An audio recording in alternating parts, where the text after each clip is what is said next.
because of like what was going on. So now we're like, we're not conditioned. No, Brendan, I'm not disagreeing with you about the fucking hoax or the craziness of how fucking COVID was, But you just want to look back. No. But if you see a young girl in a mask or a young man in a mask, if you see a young man in a mask, you're like, you're compromised. You're a giant pussy. That's what you think, yeah. That's what you think. That's my point. It's true. It's true. Most likely. No, some people have like autoimmune things. Most likely that's true, yeah. Yeah, but most likely. I know, but I still I don't like that. No, I know. I'm with you. You know what I mean? I don't like that. That's my thought. Yeah. When I see that, I have this visceral reaction when I see somebody in a mask. It's like, dude, they're just do whatever you want. I don't give a fuck. Wear a mask. Yeah, but it's like you have this thing, and I go, ugh, that's like it makes me be like this fucking dude. I look back. I was looking back on my podcast during 2009. During that time, and then I want to just remember some of these comments that people were saying. Oh, right. You know what I mean? And I almost want to comment. Hey, remember? Oh, that's so funny. Hey, remember this? Remember when you were saying this about, and I'm like, turns out you're full of shit. So, like, you're in movies. You know what I mean? It's like be doing that. I know, I didn't do it. I'm just saying, I want to do it. You know what I mean? It's just like, you go, it's just weird, like how politics shapes let's fake politics shapes things. You know what I mean? I know. And everybody's a part of it. Even like, that one Asian guy Rogan loves? I love that guy too. He's like James Lee, the conspiracy guy. I love watching him. And then one time he had something where I was like, oh, you're bullshit too. It's like, oh no, you're putting up stuff that's like, oh, okay, this is for content. And I'm like, oh, I hate that. I hate feeling that. It's like, come on, man. Like, we gotta have something that's real, and it's like you're on the internet and you're like, okay, now you might say something like, say that Trump tweet that's fake. Mm-hmm. How would we know? And then somebody has to come out and be like, nah, man, that wasn't real. None of that was real. It's almost too late. Yeah. It's too late. I remember. Do you guys ever see that Michael Cera video where he's like yelling at the director? Yeah. I thought that was real. It's actually which one's fake, Eric? No, this was a long time. It was a long time. It was just a fucking fake. Was it Batman yelling? No, it was a long time. No. This was it doesn't matter. About 15 years ago. Yeah. No, it wasn't. No. This was recent. I missed the actor's name though. Michael Cera. Oh, yeah, I did see that. So you might be talking to somebody and be like, oh man, did you see that thing? But if somebody go, say, hi man. Now you're like, oh no. It's easier for humans to believe and remember the sensational lie than it is to remember the amendment afterwards. You don't. Of course. Yeah, but like when you hear fucking look, when you hear this person fucking died and he didn't. Yeah. That's still something. Richard Gere. Remember when that thing was? Oh, he puts gerbils in his ass. Yeah, it's all fake. No, he doesn't. I know. But that's still the thing. You're like, oh, because you don't remember. Exactly. You don't remember the fucking actual truth more than you remember the sensational lie. Yeah, but why, Chris? I think it's just in human nature where they want people that do great things to fall. So it's like you see Michael Cera's an asshole. Look at this. Yeah, of course, yeah. It's fake. Yeah, they pick. I heard he's a great guy. They pick about 3 people that are beautiful no matter what. To that point, though, this is what happens too. But we don't know anything about that guy, and maybe you heard one story that you thought where he wasn't nice to someone. You see a fake video, and then you start to go, "See, that's fake." We go, "Flat. It probably would have happened." That's the next thing that happens. Yeah. Oh, he probably would, and that's how stuff gets out of control. But I mean, it's like, what I don't know, man. It's just frustrating because what's real, And it's like, and the fact that things go out in the news cycle so fast. But you know what the answer is? Don't put too much emphasis on social media. Fucking touch grass. Go with your kids. Fuck all this noise. No, but that's the way people consume all of their media now, man. It's not even just. That's how they get their news. They get their information. I want to ask y'all something about this, about AI. So like I redid my website. It's boom, love it, whatever. But in the future, will we even need a website? I think the future is going to be you're going to have all your information on a cloud. Okay, because this is what I mean. If Crystalia is my favorite comic, thank you. the reason why you have a website is to go, oh, let me see where Crystalia is playing. Yeah. But if you have your own AI agent now I'm just going to go, hey, such and such, tell me where Chris is playing. Is he playing near me? What do the tickets cost? And what's the route to get there? Should I fly? Whatever. That's how things are going to go. Yeah. Like, like if you're a website designer or creator right now, I'm so sorry. Oh, dude. You're not sweating bullets. Your job's done. Literally, your job's done. Like, this happened to me. Eric made a website. Dude, and let me tell you something. And the shit is dope. Well, yeah. It's better than the guy you hired earlier. Dude, I got so much stuff on this thing now, and it's so easy to change the stuff now, man. You got your tour dates. You got, By the way, I will be in this Instagram thing right here. Go to Chicago. The How do you code. do that? See, the code made that for me. I asked for what I wanted. What'd you say? Watch my specials on Tubi. What'd you say? What'd you say to it? No, because I said I want to play my Instagram thing. So it said, well, here's your options. You could do one way. You could go get one of those outside things. Yeah. But I didn't like it because when you clicked it, it went to that website. I wanted it to go to Instagram. So it gave me the step-by-step. I had to go get this API thing and put it on, and then it said, okay, I'll format it for you how you want it. And then boom, here it is. And so, and then, you know what I mean? And I got my Cameo stuff on there. I keep adding stuff. I added my Patreon. I got my bio. I got my store. I got my, I'm like, okay. I'm saying, this is how you do. What I'm saying, though, is like, if you're a website designer now, how are you still in business?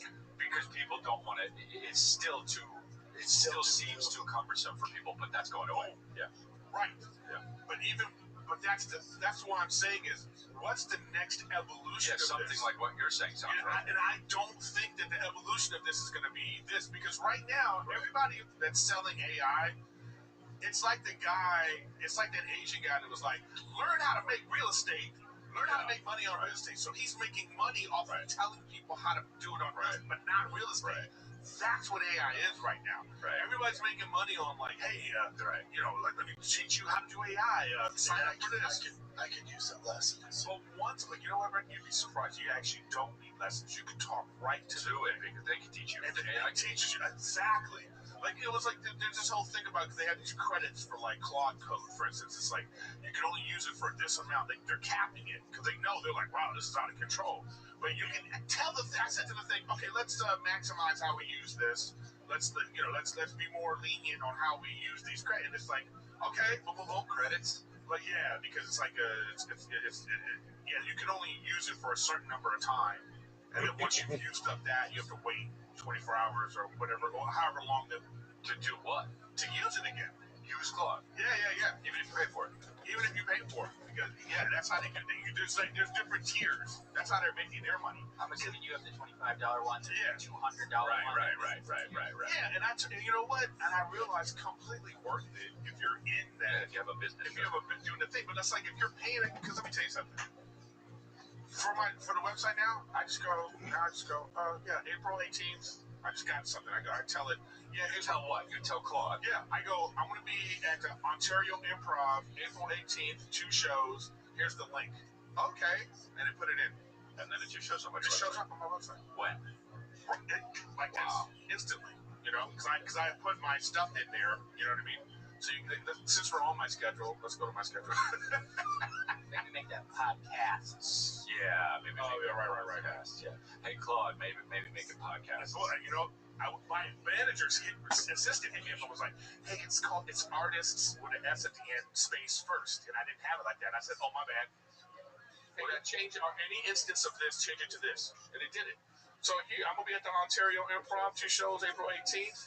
North Iowa Comedy Festival, April 24th. And then in May, Raleigh Improv. And go down, Nick. Go down. And then if you want to see me with Matt Wright, I did this too. I said, I put this picture of Matt, and I said like this. I said, look through my calendar of all the dates I'm going to be with Matt, and make a list for me and put this picture up. And they were right. Yes. Wow. Yes. So boom, and there it is. And I said, I don't need it too big. Just make it so people can see. You can also catch me with Matt on tour there. So what I'm saying to get back to it is, this is the kind of thing where you go, wow, right? Now the next step is like, video editing and all that kind of stuff. that still needs some work because the computer itself can't figure out. But what it can do is the base work for you. Yeah. So it's like, and I'm not scared of it. I just want to put this message out to people. Like, if let's say you're a video editor, for instance, and you're trying to charge somebody, hey, I'll make clips for you. Yeah. So now don't tell me you're going to make 2 clips a week. No. Use the goddamn AI and give me 50. Because now I know how this shit works. $5. no, for real. Like, cause that's what it was. I remember when I was paying this girl, and I realized the amount of money I was paying her. I was like, now I think about it now, and I'm like, oh my god, that's outrageous. Right. So what I'm saying is like, so it will help people with the base work.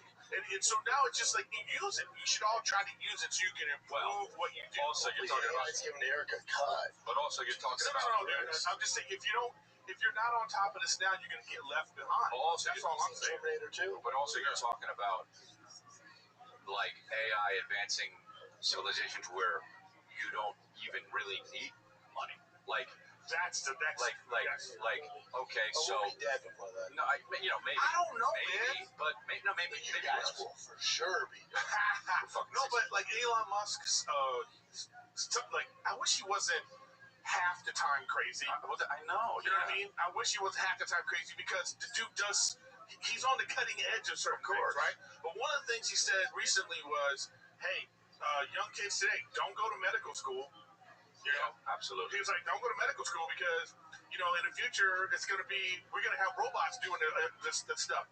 And there's a part of it that you go because I don't know if you've ever needed to go to the doctor, but people that need to go to the doctor for a certain thing, you have some ailment, that's when you find out they don't know what the fuck they're doing. Mm-hmm. That's when you find out. You go when they're like, oh, we're not sure, blah, blah, blah. But then they send you to a specialist. They send you to a specialist. Then even that person's like, whatever. But now even the medical stuff on the AI is coming to the point where you're like, okay, here's my symptoms, here's this, and then they'll give you a list of things it could be, and this kind of stuff. Yeah. And so I think that the doctors are going to start using that stuff. Now when you go in, you're going to go into a machine. This is how I think it's going to happen. That one you went to scan. Oh yeah, it's going to be that. Right. You go in, they go step in the machine. Corviva. Tell me everything that's going on with you. Then the AI is going to be able to instantly assess so many things. No, Eric, there you have that. At Well, they have this alien. It's this huge platform. It's an alien. You get your blood work drawn, and then he goes through all your blood work. He goes, you should be taking this. Increase this. Take this 4 times a day. Take this. But at this point now, when you go to the doctor, you almost want to be like, at the doctor and be like, yeah, where's your laptop with the chat? Right. Let's do this like this. Why go to him? Well, you still have. Because listen, you still go to him because the AI up to this point is still saying bullshit. You know what I mean? Medicine. Also, it's like it's still saying prescriptions. Yeah, but the thing is still saying Charlie Kirk's alive. You know what I mean? It's still saying stuff like that. So you know what I mean? I'm just saying the AI is like still, but in the last week, like I don't know if you guys have do you use Gmail? You use Gmail? I think so, yeah. Okay, go to your Gmail now. They got a little Gemini thing there now. Now you just go, you click that, and you go, hey, remember that email that my manager sent me about such and such? Broke. Like this movie I just did, I was like, I can't find. I just went to the thing and said, find all the emails about the movie. What was my role and where's the script? Right there. It just goes through your email. That they just changed this. Because I think I left my glasses at a hotel, and I don't know which one, but I bet ChatGPT or Gemini could find it. Hey, if you go like this, hey, I was at when I was in Memphis. Yeah, I think my glasses. At 2000 whatever. Can you see what hotel was that? Yeah. That's what it's doing now. What? So I'm just saying, like, even for AI expert host. No, I'm not. But even for you, Brenda, when it comes to like parts for cars. I used it this morning. Oh, dude, now you can go, hey, I have a 1957 such and such.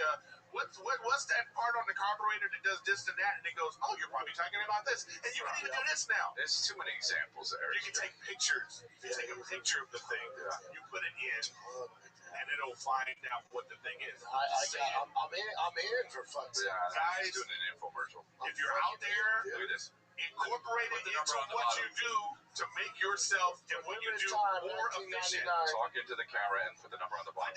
Go to ericgriffin.com to see what's possible. No. Yeah. We have to be more efficient. I know. I'm kidding, but yes, I'm working in Chicago and San Diego. But I bet you, like, you pay a guy to do your website. Thousands. Now you got to start going like this. Hey, what are you doing? Because now, can I do your website? Can you pay me the money? Because I'm going to be doing it like this. What do you need? Chris wants to do blah, blah, blah, blah. You're going to be like, whoa. No. Chris is a sucker. Yeah. It's like everybody should be calling their website guy now, like, yeah, what are we doing? Heard about this club. Yeah, what are we doing right now? Because I bet you they're using it. I even have a mailing list now. The whole thing controls. What? And not from some site. It's my own Excel spreadsheet that goes in anyway. More examples. I just want you to be more efficient. I want all of you guys to be more efficient at what you do. It's that's all it is. Now we're just moving forward. Listen, man, I'm in my 50s. I can't be sitting around watching everything go by. It sucks. You know what I mean? The next step is just video editing and stuff. You know what I mean? It's tough. Claude, how can I get more people to my show in Columbus, Ohio next time? You know what? There's a thing called plan, and it will give you a plan. There were too many empty seats. I didn't like it. Yeah. Oh, send that to Brian Cal right now. Oh, he should be looking at that because it does do that. It gives you like a try this, and then Have you thought about writing good stand-up? Hey, you know what? That's not what it is. No, Do you? obviously. This guy's selling out. Yeah. I wish it was that. Yeah. You know, I always want to ask, hey, Claude, I still love Perplexity. Actually, works with Claude, which is great. Oh, they're like a fucking gang. There you go. Hey, Good what question. How can Christy get more people to show in Columbus, Ohio next time? Good question. It's a Big Ten college town with 900,000 plus people and a strong comedy scene. 35 to 45 sweet spot. Venue sizing, local media podcast push, pricing, timing. A Thursday or Friday in Columbus competes with Ohio State sports. Boom. The real issue. Thursday or Friday in Columbus competes with Ohio State. Look at the bottom one, Chris. No, I knew that would come up. Wow. That's so silly. But even what it said there, though, is still smart. Yeah, I guess. You know what I mean? But either whatever. Yeah, they'll give you like you go check the but now this is the kind of stuff you would want your agent should be doing that.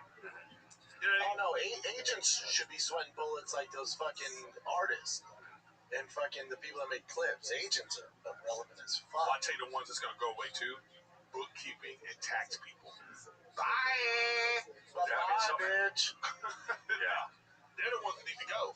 Because you can go, all right, what's the tax codes here? How can I save money on this? What have I been spending on? It's doing all your expenditures. It's doing all your, like, you know what I mean? Yeah, there's so many examples Eric's giving. Oh, sorry. All right. Do they still do local radio? I don't think I have. No, I mean, maybe once or twice. You know, it really depends on the club you go to. Because sometimes the club says they have a relationship with local radio. Or if they don't have a relationship, because even the local radio realizes, like, sometimes they don't want to hear people talk. They want to hear play music. It depends on the market. Yeah, there's still some big ones out there. Yeah. People Like still listen to the radio. New York. Yeah, I think people still like it. Yeah, I guess. I mean, they say it helps. Yeah. Big Boy Radio still crushing it. Breakfast Club. Well, that's about people all watch that streaming, though.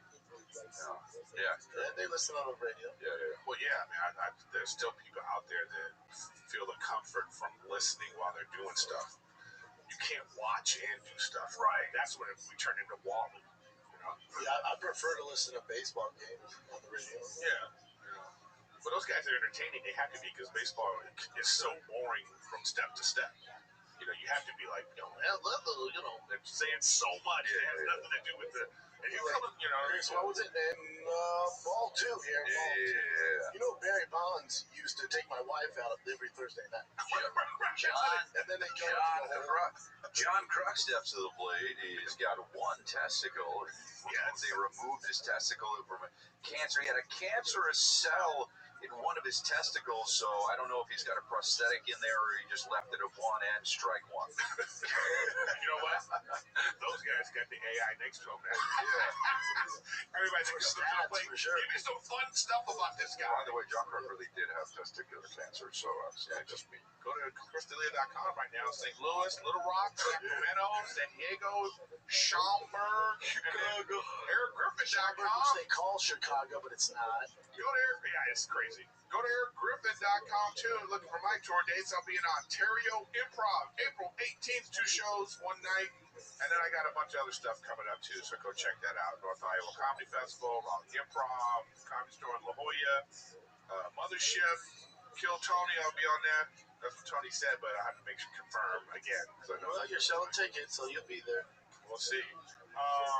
Yeah, Mothership's great. And then Comics Comedy Club in October. I'm going way ahead. And I'll be filling in things. You'll see. So if you want, this will always be up to date, baby.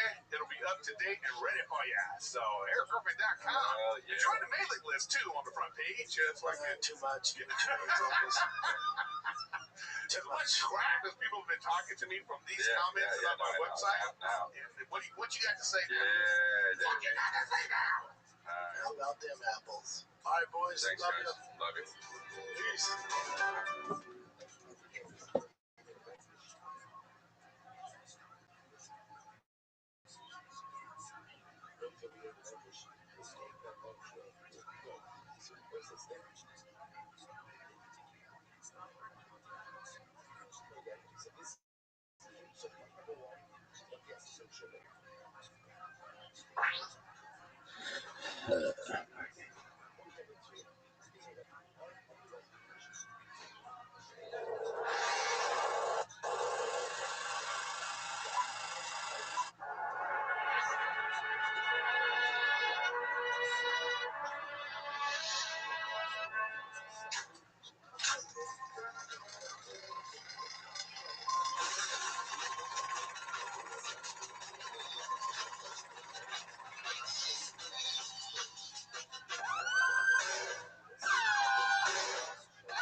Hey, this is Rabbi coming to you live from the world famous comedy store, mate.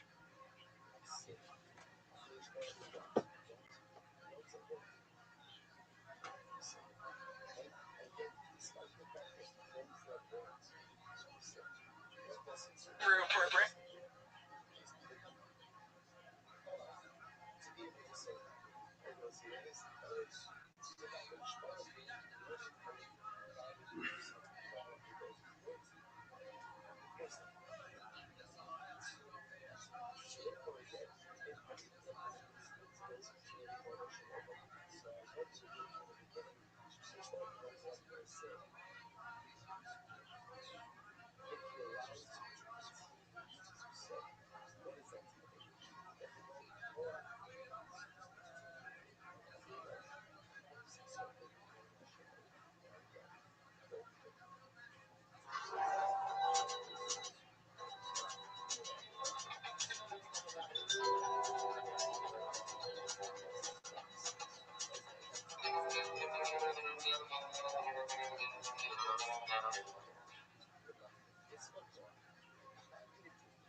This is Rabbi coming live from the world famous comedy store main room for a brand new episode of Kill Tony. Give it up for Tony and Glenn. Wow, this is so exciting. Boy, do you feel it just running through your veins. Oh my God. Wow, thank you guys so much. Thank you. Hi, Brian. How are you, buddy? I'm doing good. How are you, buddy? I'm great. Everything's fun. It's good to be back here at the Comedy Store. Yeah. Home sweet home. Home sweet home as they shut down Los Angeles. Yeah, we found out they're going to shut down again. Very, very exciting stuff, but that's not stopping us. That's still a couple days away. And I'll tell you who's not scared. The great Ryan J. Evelt is here tonight, everybody, as he does every episode. He draws every single episode of the show, and all those prints are available at ryanjevelt.com. It's just an amazing artist. Look, he's already started tonight's episode. Ryan, why don't you give one more wave and head turn? That's my favorite part now. That's become my favorite part. It's the best. Shout out to Vito's Pizza, keeping us fed before today's show, and our friend Gino from Speedweed, always hooking us up when we need weed, and also through the great Better Box Studios, which is where we shot many of the quarantine episodes of Kill Tony. And here we are for another one. You excited about this, Brian? I am absolutely insane right now with excitement. But before we start all the festivities, this is a little word from our amazing sponsors that made this episode available to you right now. Here they are. Hiring can be challenging, but ZipRecruiter makes it fast and easy. One CEO, Ali, needed to hire for a multifaceted role at his wallpaper company, Walls Need Love. He was looking for someone who was the right fit for his team and culture, but his search was slow going. So he turned to ZipRecruiter. ZipRecruiter's powerful matching technology identifies the right people for your job and actively invites them to apply, which is why you should try ZipRecruiter for free at ZipRecruiter.com/KillTony. That's how Ali found Savannah Ray. Ali said Savannah's skills and experience were a great match for the role. Plus, she applied within a few days after he posted the job. Through ZipRecruiter, Ali has hired everyone from head of marketing to his sales director to lead graphic designer. But Ali's not the only employer who loves ZipRecruiter. That's right. A lot of them do. 4 out of 5 employers who post on ZipRecruiter get a quality candidate within the first day. See for yourself how ZipRecruiter makes hiring faster and easier. Try it for free. That's right, free at ZipRecruiter.com/KillTony. That's ZipRecruiter.com/KILLTONY. ZipRecruiter.com/KillTony. Hey y'all, now more than ever, you really shouldn't put off seeing a doctor when you're not feeling well. And I know that with everything going on, it can be difficult to put your health first. Seeing a doctor can be a real hassle, plus it's scary nowadays to go in there. There might be people in the waiting room coughing. It's frightening. That's why I use PlushCare. They make seeing a doctor so easy, I do it right from home. PlushCare provides virtual doctor appointments through your smartphone or computer. I just pick a time that works for me and book an appointment right online. I don't have to sit on hold forever to make an appointment or leave the house and sit in a crowded waiting room like Tony just said, and to be exposed to who knows what. With PlushCare, I can be diagnosed, treated, and even have a prescription sent to the pharmacy of my choice if needed within minutes. PlushCare accepts most major insurance carriers and is available in all 50 states in the doctor's care. They're here to help by discussing treatment options and providing prescriptions as needed. And they're available anytime I have questions. And if you need a regular checkup or have questions about mental health, PlushCare doctors are available to help. Schedule an appointment today to discuss your treatment options. You know, I did this, Brian, and it was super easy. It turns out I had a little case of food poisoning after eating some diabolical sushi, but I was worried, and I took care of all of it over PlushCare. With PlushCare, I don't put off seeing a doctor, and neither should you. No more excuses. Make your appointment today. Go to plushcare.com/Tony. That's PlushCare.com/Tony. Plushcare.com/Tony. All right. You guys ready to start tonight's show or what, huh? This is very, very exciting. Ladies and gentlemen, this guy, first time guest on the show, however, been pulled out of the bucket multiple times. We know this guy. He's a friend of mine. He's a great comedian. He's a door guy here at the store, part of the elite Navy SEALs, if you will, of renegade stand-up comedians. And here he is, ladies and gentlemen, the great Mitch Burrow, everybody. Wow. Look at this. Moving on up in the world. Mitch Burrow, everything's shaken for this guy. It's an overnight success. Been in the game for 8 years. 14. 14 years? Wow. The only person to ever go from getting pulled out of the bucket to being a guest. That's right. The only person ever. Proud of. Yeah. The only person ever. That's never happened. Never. Anyway, how's it going, Mitch? How's life? Things are going great. The fans of the show don't know. I have a baby on the way. Wow, look at that, everybody. He's got a baby on the way. I did. That first thing about me being the first person to go from bucket to get, that was a lie. But I do really have a baby on the way. Wow. Yeah. Is this the girl that you've been talking about recently on the show? Yeah. The one that lets me have sex with her and stuff. Yeah, she let me finish inside. It was great. Whoa, wait. Well, how'd you make the baby? You just leave it in a little longer than normal. And it's like, oh, we fucked up. Wow. But we're excited. We're excited about this mistake. Are you? Yeah, we're real excited. Because, babies are fun, man. They fall over and shit. So I'm excited. Things that fall over are fun. Yeah, I think you're going to be a good dad, though. Me too. I'm just gonna like it because I like when kids learn on their own. You just let them make mistakes and film it, and then it goes viral. So I'm excited about that. Oh, you're going to be one of those dads. You're going to be like Bad Baby. I am gonna exploit this child for everything. TikTok the fuck out of that. Hell yeah. All right, well, speaking of babies, there's a bunch of people that that I have to work with every single week. They are a band, ladies and gentlemen. If their costume is babies, that is going to be insane. Every single episode, they commit to being different characters. We never know what they're going to be. They've been preparing in the back. Let's all find out together what they are tonight as I present to you the best damn band in the land. It's the Kill Tony Band, Jeremiah Watkins, Jetski Jesse Johnson, and Joelberg Joel Jimenez. God, we used to have so much fun. Oh, hey, we know these guys. They're here to deliver the baby. That's right. Baby delivery by FedEx. We've seen these guys before. I believe the last time was in La Jolla, California.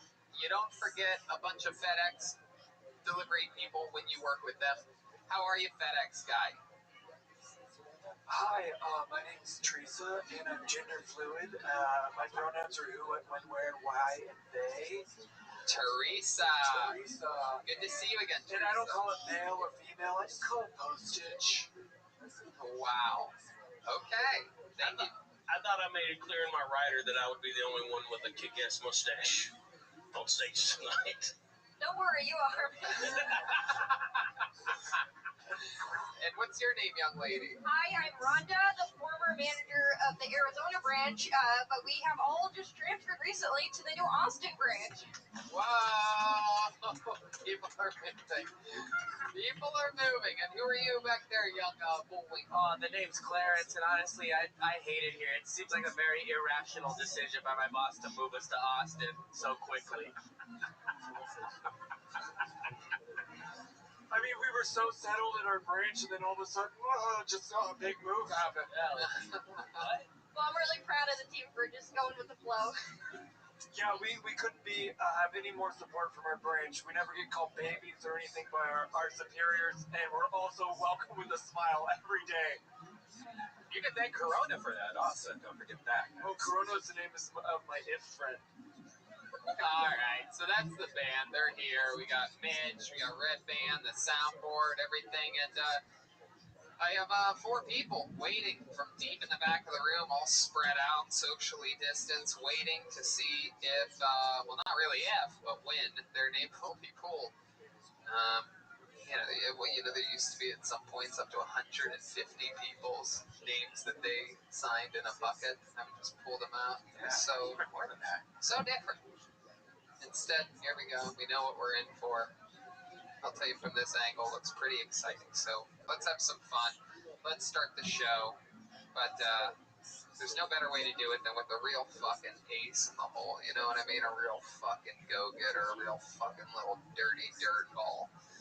This guy right here kicking off the show, one of my favorite human beings, an unbelievable comedian, a new minute every single week. He's the Big Red Machine, everybody. It's the great William Montgomery. Here he is. There he is. The great William Montgomery.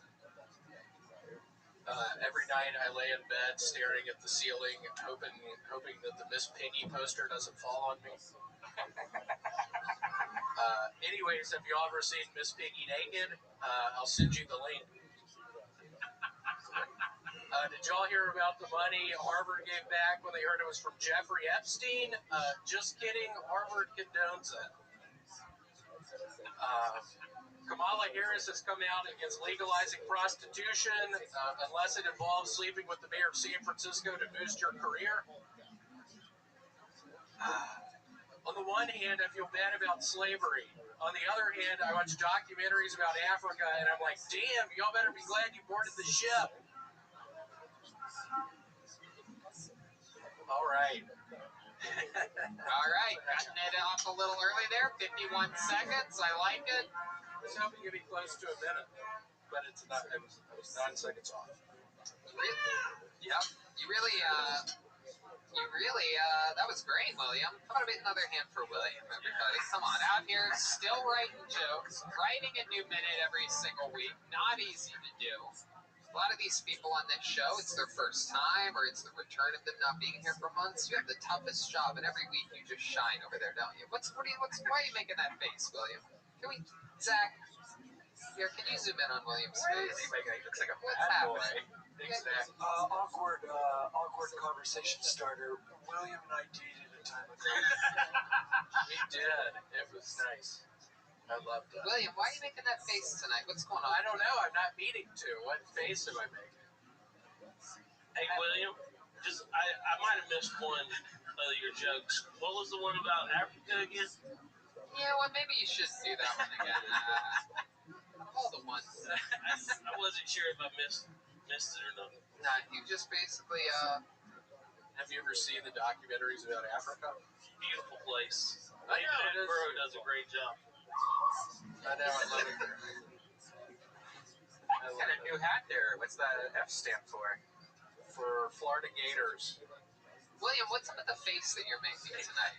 I'm not meaning the light is making me do it. Maybe he's born with it. Maybe it's Maybelline, Tony. Is everything okay? No, the light's making me do it. It's The same light doing the same light every week. Yeah, did you eat acid before tonight's show? What's going on? What did you do today, William? What did I do? I ate some tamales. Yeah. Where'd you do that at? In the kitchen? It's a place. What is the place called? It's called like the Tamale Kitchen. That seems pretty on the nose. Do you think William has ever told you the truth about it? No, I don't think so. Yeah, the Tamale Kitchen is really good. I had the chicken and green chili tamale.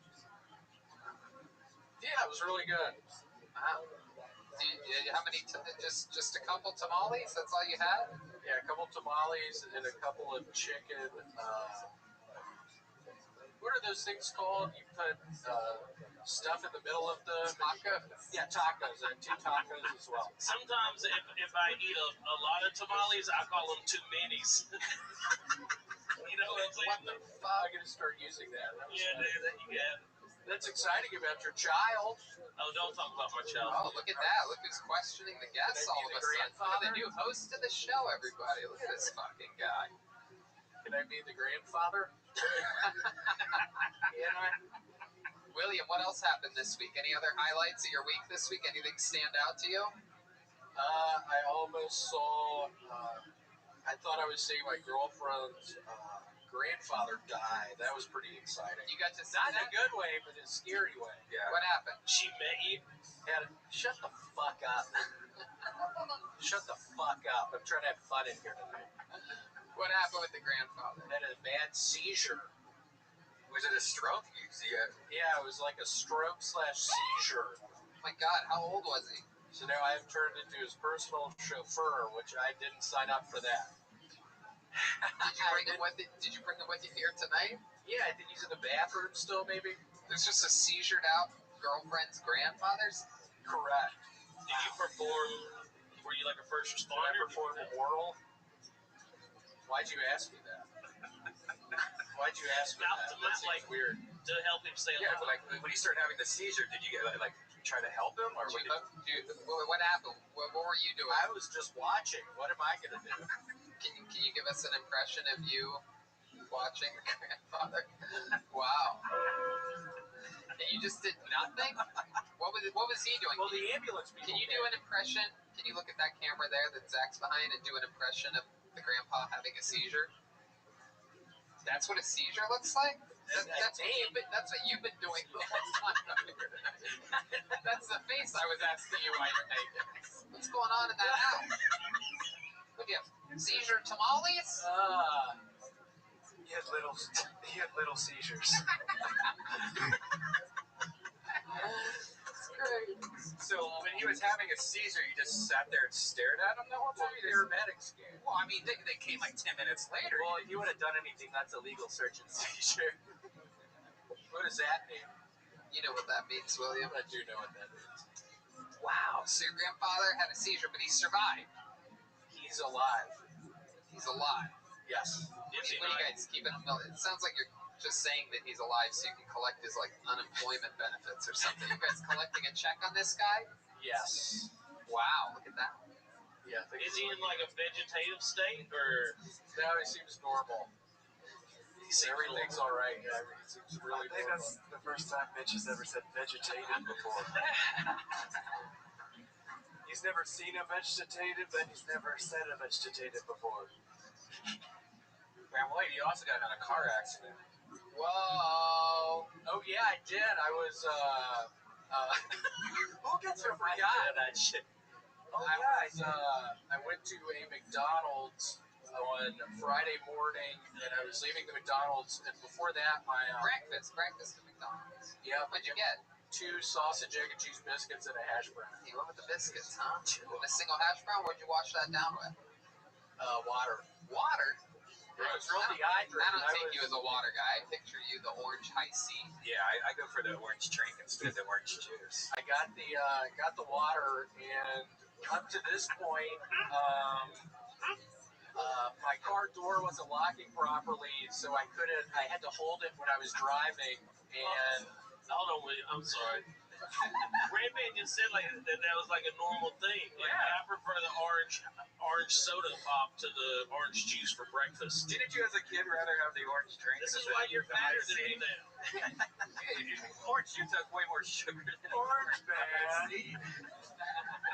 My goodness. Substituting orange juice for the orange drink. I mean, I was making a joke about it, but I don't do that now, but as a kid, I used to do that. yeah. The high C was awesome. When you played sports, and they had that big yellow container. You didn't play high jump. sports? I have a question. As a kid, did you have an e-trike?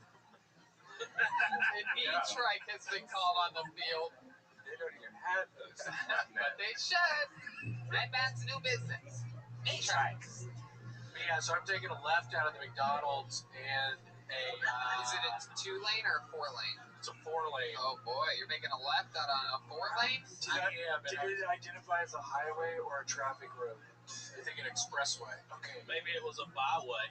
Boing. I think it's an expressway. Go ahead, William. You're making So a I'm left turn. taking a left, and next thing I know, I was hungover. I wasn't in my right mind. I was looking at my sausage biscuits, and I pull out, and You're pulling out what? The biscuits.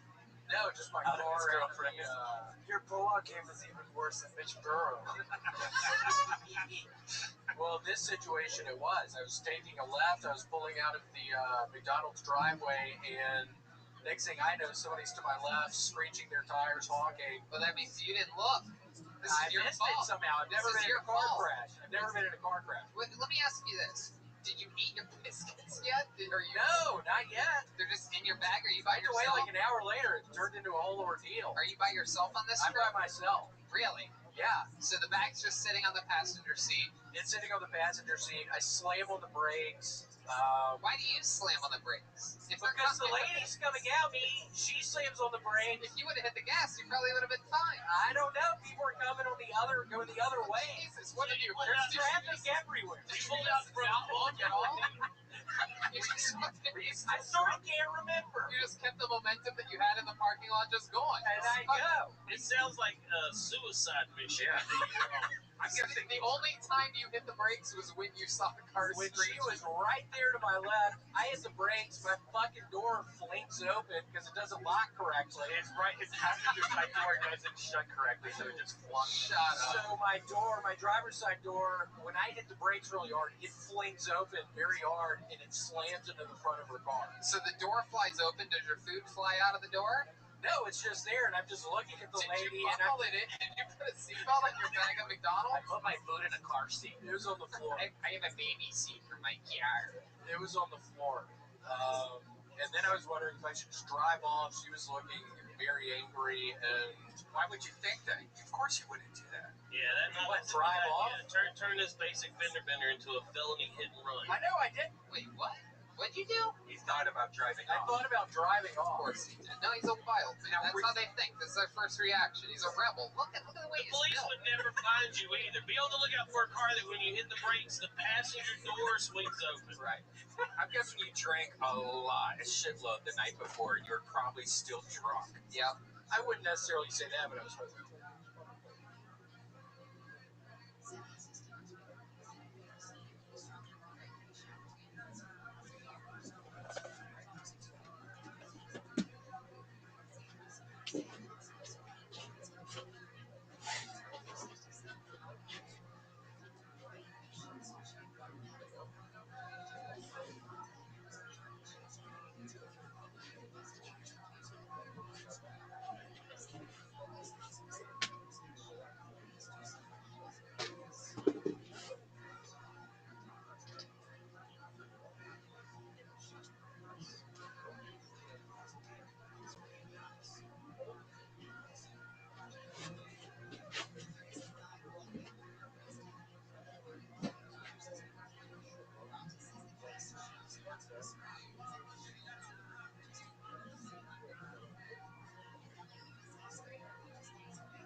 Shema Israel Adonai Eloheinu Adonai Echad.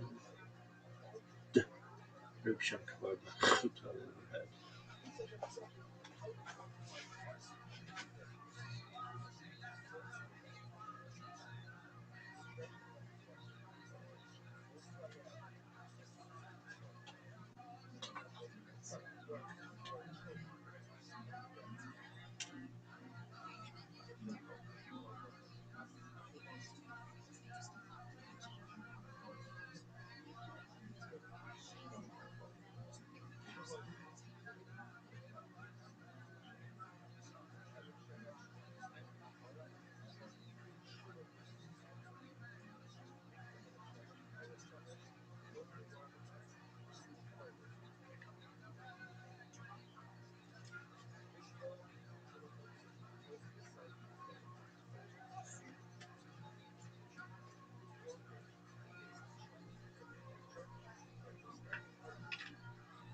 Well, I've been doing real good on the drinking recently. it doesn't really seem like it. You're hungover, not looking either direction, pulling out of the McDonald's, causing massive accidents. What happened to the lady that hit you? Was she hurt? No, she was pregnant.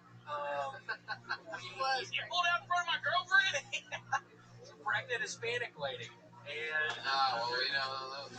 What are the odds? well, we meet Never up. heard of one of those. We met up in a neighborhood and we exchanged information, but I didn't get her information. She just got mine. Oh, that's great, William. Great job. I just wanted to get out of the situation. I didn't want the cops to come. Boy. Well, she probably doesn't have a driver's license or car insurance. Yeah. She said it was her boss's car, and now I'm waiting. Well, Now I'm waiting. what kind of car was it? What kind of car was it? I think a Toyota Camry. Jeez, what kind of boss drives a Toyota Camry? My God. Yeah, I don't know. I'm still waiting to hear back. I don't think you're back. I haven't heard back. No, you were the best person for this lady to run into because she's definitely never going to reach out to you. Well, how's her car going to get fixed? Well, El Jefe's going to take care of it. Yeah. I hope it didn't my sound dad's like it busy was. there. I'm a little worried about it. I'm not kidding. I'm a little worried about it. I haven't heard back. Hell yeah. What else, William? Anything else? What happened then? Is your car ruined? No, I actually took it to a really nice man, and he fixed all the locks for free because there was like a recall on the locks. Oh, fixed the locks? Yeah, he fixed So all four. Your passenger side door closes now? Well, all of driver's side shut, but now they're all fixed. Well, my only issue with that is I've never had doors open just because they weren't locked. No, his door wouldn't shut. Like it would shut, but then like if you went around the corner, it would fly out the side of the car. I left it like that for like a week or two. I put on the car alarm, and nobody just tried to open the door because the door would have just come open. I feel like people who just had to ride with William long enough just eventually sabotaged it so that they could get out easier. William, I'm going to ask you a question that I've asked you a few times up here. Are you really saying that this squinting thing that you're doing tonight is because of the same? Kind of. I'm not even. In fact, I believe they turned the light slightly down. Yeah, did they? Yeah. There's a. Who the fuck is that? That's your. You want to shut up? Yeah, I can't hear you. Oh, you don't mess with that, guys. I'm kidding, Raphael. I'm kidding. He's kidding. He's just kidding. I'm goofing. Right? It's even brighter. Are you? Zach, you get in on this. It's just incredible. Are you on some kind of medication right now? Some pills or something? Xanax. Did you cry all night? Did you try Xanax? I'm kidding. No. It's been a while since I've done that. Yeah, it's been years. Okay. What happens when you take Xanax? I get on autopilot, and I wake up the next day, and I look at my telephone and wonder what I spoke to so-and-so about for 15 minutes. Somebody who I haven't talked to in years. That's what happens when I take Xanax. I black the fuck out, and I call people, and I look at my phone, and I talk to them for 15, 20 minutes, and I just worry about what I say. That's perfect. You keep on repeating the same questions over and over and over and over again, too, when you do that. I could. William, I'm convinced you're holding in pooping your pants right now. That is I'm gonna let you go. It really does. I think those tamales are I kind of do have to take a shit. brewing. I kind of honestly. I really can tell you really wear it on your face. The whole time it just looked like you had to shit. Now it really looks like you have to shit. You could be the first person to poop your pants. What if we just keep you up here the whole episode? Right there, it's like he has to sit here. William, thank you so much. Another unbelievable performance. Fun times. The great William Montgomery, everybody. And it has begun. The show has begun. I reached my hand in the bucket. What a stud. William Montgomery. All right. The great David Deary over here, switching out the microphones. The backbone of Kill Tony, sanitizing the mic stand. Can't see, but he went over with one of those steamers beforehand. He grazed it with sprints. Before we moved to Austin, I used to be the backbone of this band. Okay, there's. Thank you so much, Clarence, everybody. Clarence. All right, pull a name out of the bucket. Here's Moha, everyone. It's time for Moha. This guy's been on the show before. He's back. Last time he was on, we found out he had a third nipple. This should be exciting. It's Moha. What's up, guys? I'm Somalian. Every time I say that, people be like, they think I'm aggressive because of the Somali pirates and, Captain Phillips. I'm the captain. I'm also Swedish, the most friendliest country. I grew up in Sweden most of my life, Stockholm. And in Sweden, when we walk up to guys, even Indian guys, we go up, we go, hey, what's up, bro? We give each other kisses on both cheeks, hug each other real tight, rub each other's back, give each other compliments. You smell really good, bro. So we are borderline gays, but we are very friendly. Not gays at all, right?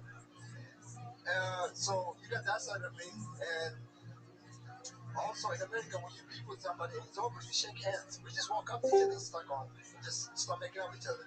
And then I'm sorry, bro, but we're not gay. We're just very friendly, borderline gay. And lately, the guys, I've been hitting. Morning, Mr. Chris. How are you? Every girl I go home to, I've been Yeah, smacking how every are girl you? next to the I'm well, house. thank God. What's on the agenda for today? Your nails are done, and hopefully we're going to the movie.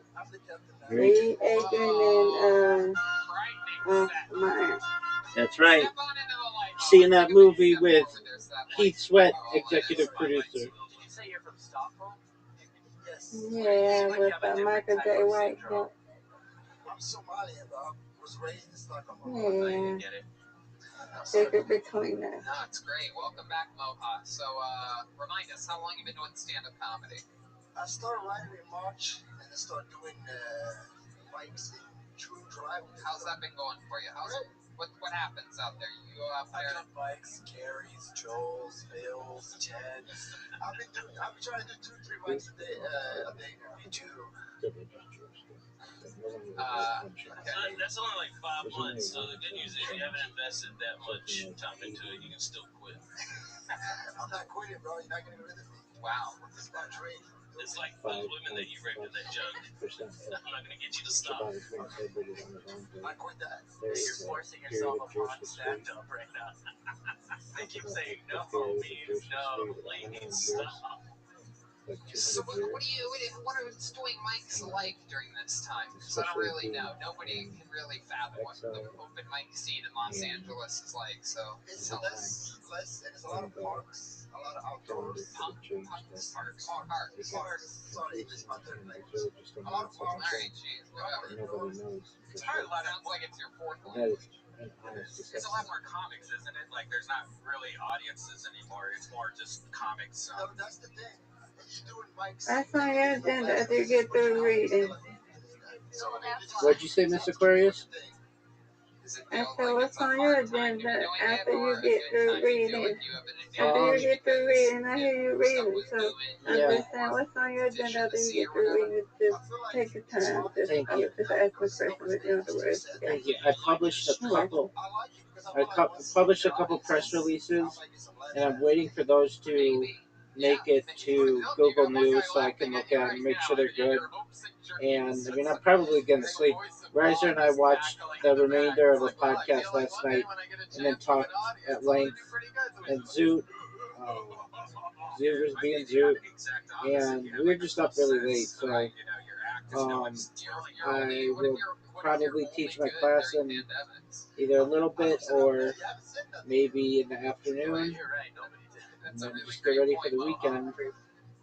I also submitted to some publications, and so I'll check on those and make sure that my submissions were at least received, and then hopefully they get accepted. I'm Somalian, but I also have Swedish in me because I grew up there most of my life.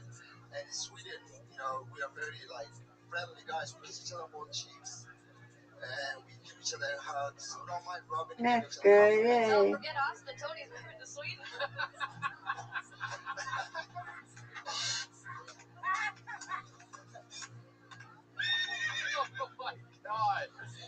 Oh my god. The backbone of the band. Jetski, you are the best. And indeed, the backbone of the band. I thought you were going to say, indeed, I'm moving to Sweden. I've been to Sweden. It is unbelievable. I've been to Stockholm. It's absolutely incredible. It reminded me of like being inside of an incredible snow globe or I something. thought you were going to say being inside of a band. All right. Yeah, one tip I would give. Come on, you guys do the same jokes every week. Oh, Red Man's getting hungry. One tip I would actually give you, though, your accent is pretty good. Like, it can understand you, but you do kind of go a little bit faster. So, like, when you were doing the joke about kissing your friends and stuff, I missed the whole part. Like, that's in Sweden. That was a thing. So maybe emphasize, like, major parts of your act a little bit more so that it gets to the audience. Because that's an important part. Because you just started saying that you were making out with people. Like, wait, what the fuck's he talking about? And if you're going to do it, don't make out. If you're going to do it, don't make out with the microphone. It's frightening. Thank you, Rick. I appreciate that. Also, I'm trying to make sure I hit that minute. Well, thank you for the advice. I mean, the most important thing is doing it at a pace that works for you. Look at you. What else? Yeah, if you would have just cut out the rape stuff, you could have talked slower and then not gone over a minute. What was the rape stuff? I missed that part. Yeah, it's really hard to.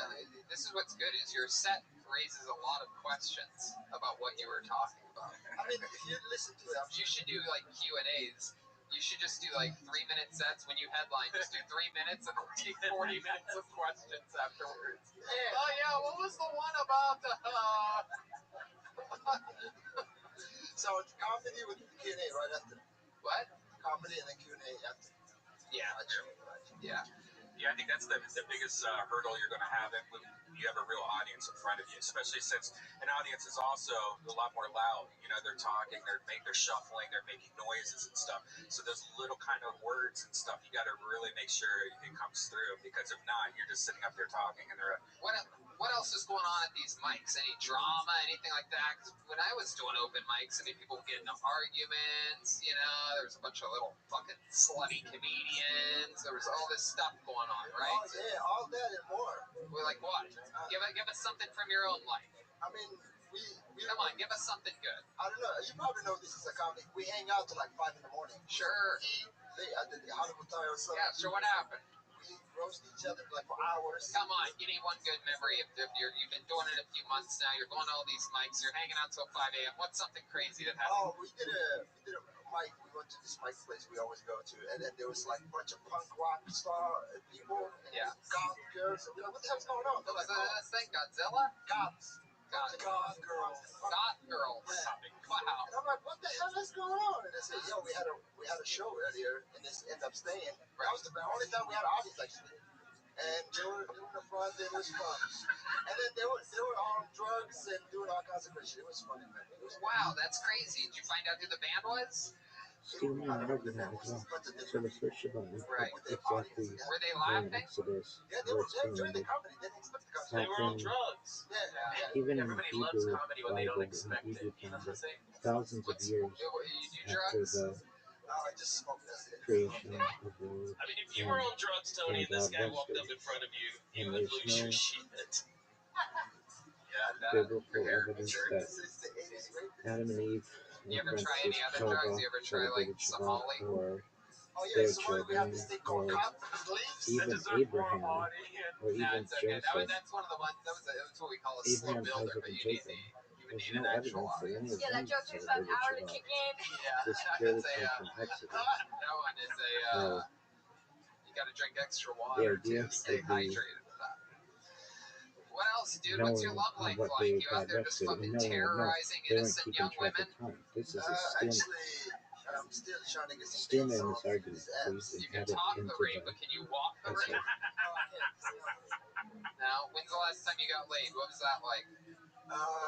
It was a couple of months ago. It was amazing. I imagine a lot of clawing and scratching. No, it was a lot of balls deep action. Just the nut, Balls deep action. just the nuts hanging out. Jesus Christ. My goodness. Where'd you meet that girl? This app called Bumble. Oh, you did? No, did you meet her somewhere or did you take her somewhere? I mean, we went out on a date, outdoor patio, and then we went back to her. And When you come, what sound do you make?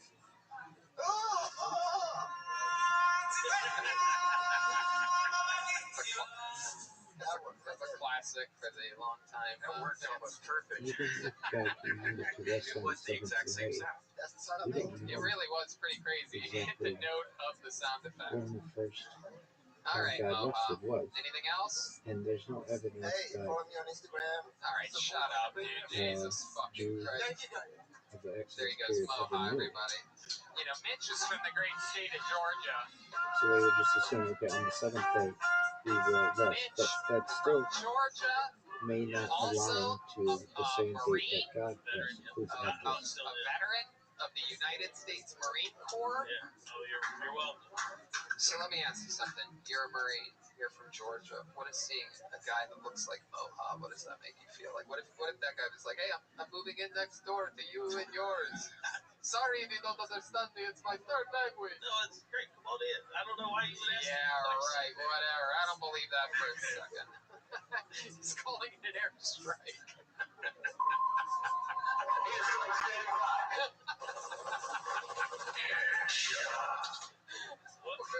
Where's the gun? There's no gun. What if that soundboard gave me PT? Like I just Please went. make this into a prose essay. Do you have under the desk and start crying? I'll fix you.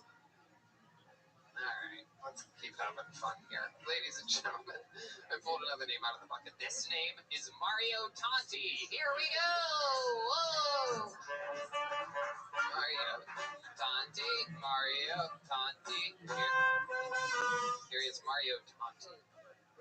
Back in high school, I had a friend that would always try to get me to listen to the band Primus, but I could never get into it because he had a lisp and he would call them Primus. Lately, I've been watching a lot of 90s movies that I grew up on, but now that I'm older, they're starting to make me sad. Like, I'm always halfway through Clueless before I realize that Brittany Murphy's dead. I watched a few Spike Lee movies to try and educate myself on Black history. Apparently that's not how that works. All it did was teach me that I'm the white devil. I think Suicide Girls tattoos are annoying. It's like, we get it. You love the movie The Crow, but you need the entire script tattooed on the inside of your pussy. A lot of girls on dating apps now, they're only there to promote their OnlyFans, or they want you to spoil them. All right, Rabbi, have a good day. You too. I hope you enjoy your movie and everything. All right, I will. Wow, Mario Tanzi coming in. Pure momentum the whole way through. An incredible minute of comedy, my friend. Thank you. You're doing it, huh? You're just out there fucking writing real jokes. I appreciate that so much. Thank you. Killing it.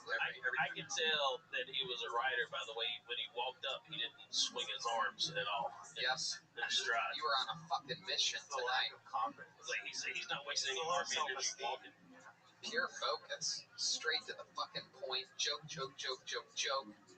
Thank you. Incredible. What have you been doing? What's changed since the last time we saw you?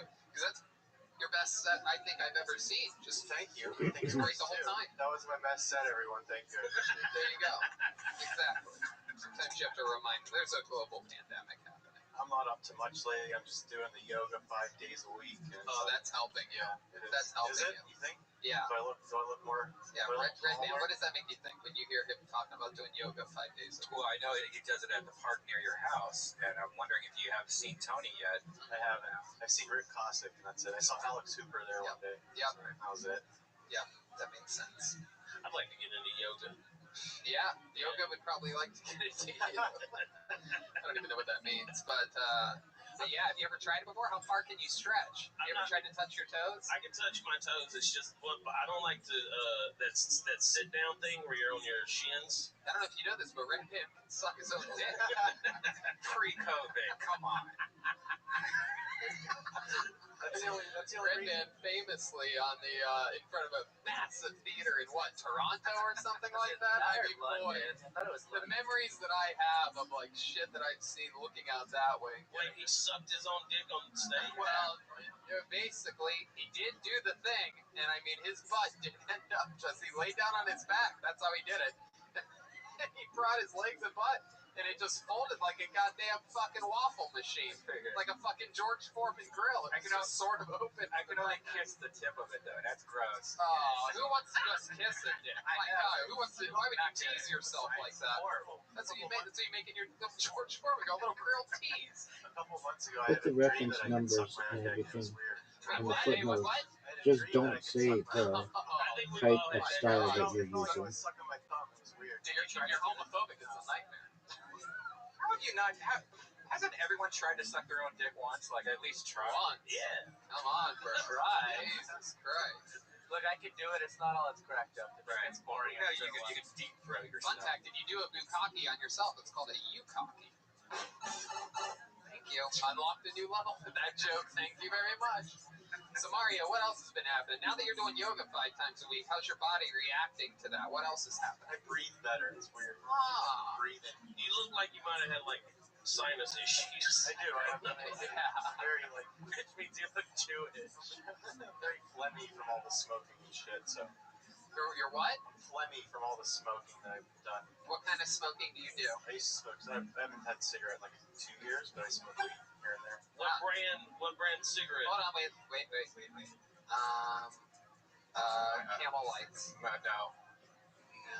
Parliament. No, American Spirit. The Camel. Virginia Turkish Silver. Marlboro Red? Newports. You roll your... Whoa! That motherfucker Damn. cool as shit, son. Anybody have a Newport? I just want one. We have unlocked an Italian guy that looks Jewish and smokes like a black man. And can also suck his own dick, apparently. Yeah. Only in his dream. in your dreams. You're like, yeah, I had that last night. Why Newports, though? Like, Just all in the high school, that's what we would smoke. Let me ask you this: when you have a dream about sucking your own dick, did you do it on your back with your feet over your head, or were you with your butt planted and you did the hard lean? He did it on his stomach, wrapped it all the way around, Jesus. and fed it like one of those beer helmets into his mouth. I think I was just like sitting I would, One side of Newport, the other side of his own. when I picture this guy sucking his own dick, I just picture him standing up and then just bending over in half. Yeah, I'll be able to do it. Couple Wow, look at that. Birds that drink the water. few more months. Well, in the dream, the dick just came off his body. As soon as I can suck my own dick, I'm done with the yoga stuff. Wow. It's not good. What? The sucking dick thing, it's just like, it's a horrible idea. like in your head, you just think it's a great idea. Well, hey, look who it is. Well, Sam Tripoli, ladies and gentlemen. Comedy Store royalty walking through the room. Right there, Sam. Sam, take a step right there. Look at that camera from right there. Say, wave to these people. Actually, there's not going to be any light on you. There he is. Look at that. Sam Tripoli. There he is. Multiple time Kill Tony guest, of course. Many of his own shows. The Tinfoil Hat Podcast. What's that? Yeah, No, all right, I don't think everybody. I don't think it. We're already there. Are we being transferred to Austin, Tony? No. I think you guys are going to stay back. Now we're going to figure. You guys are our rotate babies, probably. Yeah. Maybe we can get UPS to send you out there. Sam, what's happening in the world? What's shaking with you? What are you up to? Fights are absolutely taking control of the pedophile zombies. That stole the election. Yep.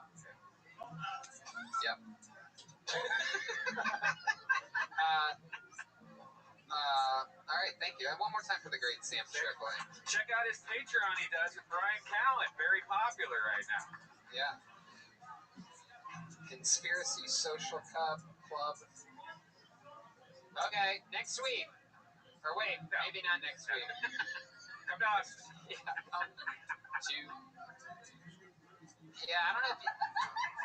Wow, is this my internal monologue shouting from the dark? Are you guys moving? Nobody said anything to us yet. Hello, Tony? Why aren't you responding to my text messages? We're gonna have a. We found out we were being transferred. We were from supposed to Twitter. have a meeting before, but you guys only come out of your fucking hut for pizza, and then you scurry back in. Yeah, Wait, did I make it on as a guest? And now you're moving to No, Austin? come on, Mitch. You're gonna be just fine. You have a baby on the way. You need to raise your child. Do you want to come to Austin with us? Sure. There you go. He's moving on. Play a song for this man, you peasants. Play a song. You son of a bitch. You don't. I was gonna take the order, but then you called us a peasant. All right. Mario, anything else we need to know about you before we let you go? No, that's it. There he goes. Great set, great time, Mario Tanti. We're keeping it moving. Hi, Sharona. All right, this is fun. This young lady, I believe, made her debut about a month ago or something like that. She's back. Here is Jill D'Souza, everyone. Here we go.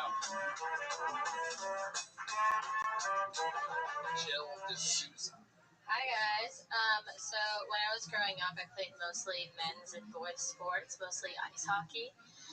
Good news is that I saw a lot of dicks, so like I knew what I was getting into when I really got into the game.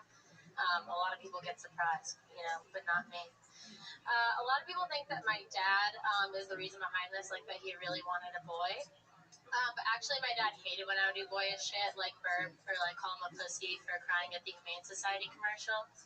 He really hated that shit. But my mom was actually the one behind it. She actually carried me into every sport that I ever played. I wasn't even good. I would like chug orange juice to try to puke so that the coach didn't put me on. Yeah, it's a true story. It's really sad. But I think that my mom was actually just trying to like live her lesbian dreams through me. That's a whole other story. It's too much for the minute. So, like, a lot of people think that, like, oh, I'd be really good with guys, right? Because, like, I hung out with guys that much. But the truth is, whenever I would like lean in for a move after a date, I would think it would be going well, and he would be like, "Chill, bro, that's gay."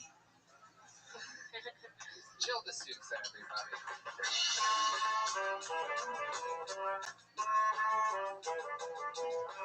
Welcome back, Jill. Thanks. How's it going?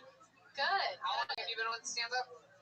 About 3 years. 3 years. Now, In New York, is that right? Yeah, mostly New York. I just moved here in May. That's right. Yeah.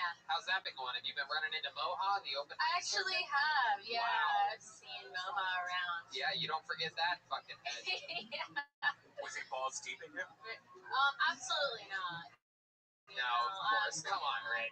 I'm not hanging out until 5 a.m. I got shit to do. Right. Like what? What type of shit do you have to do? I have a job. What's your job? I work in corporate innovation. A good title, corporate innovation. I have an MBA and everything. Oh my goodness. Yeah. So, but my job is on the East Coast, so I have to be up really early. Okay. Yeah, I'm just working from home. Did you do it like on Zoom or something like that? Yeah, pretty much. You said that you had a story about your mom, lesbian, something that was too long for this, but now I'm intrigued. What are you talking about? Oh, I don't know. Like, me and my gay cousin were talking about this, and we think that my mom is like a dyke, low key. Is your gay cousin a boy or a girl? A boy. Are you a lesbian? I'm not. You would think so, right? Because I dress like. I mean, I thought just because you said the word dyke, and then I think they're the only ones that are allowed to say that. I know. I have to be careful. So that's actually part of the longer bit is that like I'm allowed to say dyke because I dress like this. I don't think that's how it works. No, it's not. You have to be the thing. Like black people can say the N-word and I can say faggot. But everyone thought I was a lesbian. Oh, you can say faggot? That's interesting. I can say e-bike. My sister's a lesbian, and she said the only people that are allowed to say dyke are people who eat pussy. So. But what if everyone thought I was a dyke for like half of my life? Then am I allowed to say it? Why would they think that though? They don't look anything like that. I didn't look like this until like 2 years ago. What did you look like before? You guys could like look at my MySpace if you want. MySpace? Because then you'll know what I really looked like back then. Well, can't you just describe it? I look like a different person too on MySpace as well. Oh, really? Yeah. Are you 40? Who the fuck was on MySpace? Yeah. I'm 26. You were 7 years old when MySpace was out. I hope you weren't looking at a 7-year-old being like, look at that dyke. I was like 13. Yeah, probably. I mean, I did that to my sister all the time, but that's just what brothers do. I feel like your sister's gonna come for me now because she's gonna watch this episode and she's gonna see me say dyke and she's gonna be like that. I don't think you're a real dyke. I think you're But like Marley's was just a single individual. He had no idea. And you had different communities traveling to different areas. And time simply could have been skipped. You had people going to Italy in exile, people in Spain in Do you have a exile. boyfriend now? I don't. How long you been single for? I don't know. A while. And especially too, years. you had Jeez, why do you think that is? the Russian calendar that didn't sync with the Gregorian calendar, I don't know and that could have offages. I don't know. And you had like a time in England around like the 1800s or something Are you where lonely? Do you ever get lonely? the Not month really. of I don't know. December was shorter. For a long time, There are all kinds of I like it. changes to the calendar, and those are just the ones we know. Somebody. That's what it seems like to me. Like, how would To you say even that know? the When's the sages last knew with relationship certainty you that were no in? days were skipped is simply a logical fallacy. It's nice to think of from a religious standpoint, but How long, it may just be a logical fallacy. Wow! Jeez Louise. Have you thought about having a baby? Because that's what I wasn't in a relationship for a long Are time. you shopping around? And then, no, I got a girl pregnant, and then that's how we He's stayed trying to get together. rid of his baby. He's like, do you want one? You know, there's things if you're really lonely. Yeah, a lot of things that help you out. Yeah, without a doubt. In fact, you can have pictures sent to you from people in your family or your loved ones with the new skylight frame. It's a photo frame you can update instantly by email from everywhere. It's a great way to feel close to those who you love, even when you're separated. That's amazing. Tony, you gotta maybe get one of the band for when you leave.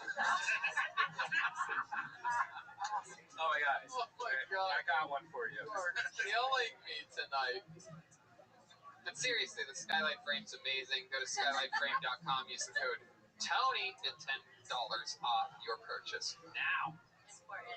Really Absolutely, super important. Do you have a picture frame that rotates pictures with people? I don't. I think my grandma would just send my horoscope to it all the time. Well, see, that's good though. That's a nice connection. You could wake up and look at the frame and say, "Oh, my grandmother thought of me." I don't know. Anyone with the same email address can do it too, so it's great for groups and families. Yeah, that's SKYLIGHT.com. Boy, you guys, I'm gonna buy this. This seems like a great purchase. That's great. Is there a promo code in case she really actually does buy it? It's funny you mention that. It's just the word Tony. Oh wow, it's so easy to remember. Thanks, Tony. You can have a bunch of lesbian stuff on there. Yeah, it's so simple that even my non-tech savvy mom and dad can set it up and use it. Oh my god, so my grandma could send me stuff all the time. Even a woman who's often confused as a lesbian can use it. That's true. Oh man, yeah, we are a little dumb sometimes. No, we're not. We're not dumb. And somebody asked, have you tried hooking up with a girl before? In college, yeah. You did? How'd it go? Where'd you go to college? Well, Tampa, USF. You scissor? You went to Tampa? That's so crazy. Christ, Red Band, what the fuck? No one starts in scissoring. That's not lesbian first base. You have to have a director on set to yell that out before people actually do that. Yeah, scissor and scissor. The zucchini in the middle. No, I haven't scissored. That's Sorry, fine. guys. What's your favorite part about doing stand-up during the pandemic? What do you like about it? Nothing matters. That's my favorite part. That's an interesting You theory. can really say whatever you want, you know, and like no one's really gonna see it. No one's really gonna care. I was going. You still can't say racist stuff, just so you know. A lot of people do. I They don't. should. He's like worried about me because I said dyke. I'm not gonna say racist stuff. No, but a lot of people do, and they get away with it. The Somalia dude just talking about raping people. What the fuck? Yeah, I also tried to talk to him about not doing Yeah, I that. can't believe we just glazed over that shit. I know. I didn't. I said, Yeah, I know. I heard you. I knew the guy with the giant mustache would be like the PC guy. Oh, yeah, he looks like he's Lieutenant, but he's a friend. pretty cool. Excuse me, guy. I'm so sorry. I'm fucking it all up. There it is. I don't Have you seen the sitcom Step by Step? No. Okay, you look like all the characters. Oh, shit. You got a real Topanga thing about you, too. Okay, that's There like is. a compliment. There is. Topanga Canyon. All right. Jill, you have any special skills or talents or anything like that? No, I don't. Ironically, she's great at eating pussy. Nothing? You don't know I how didn't to claim that, okay? juggle or do a magic trick or anything? You don't have No, I nothing don't you do. You do can't play an instrument? Can't No, my sing? mom wouldn't let me play instruments. Why?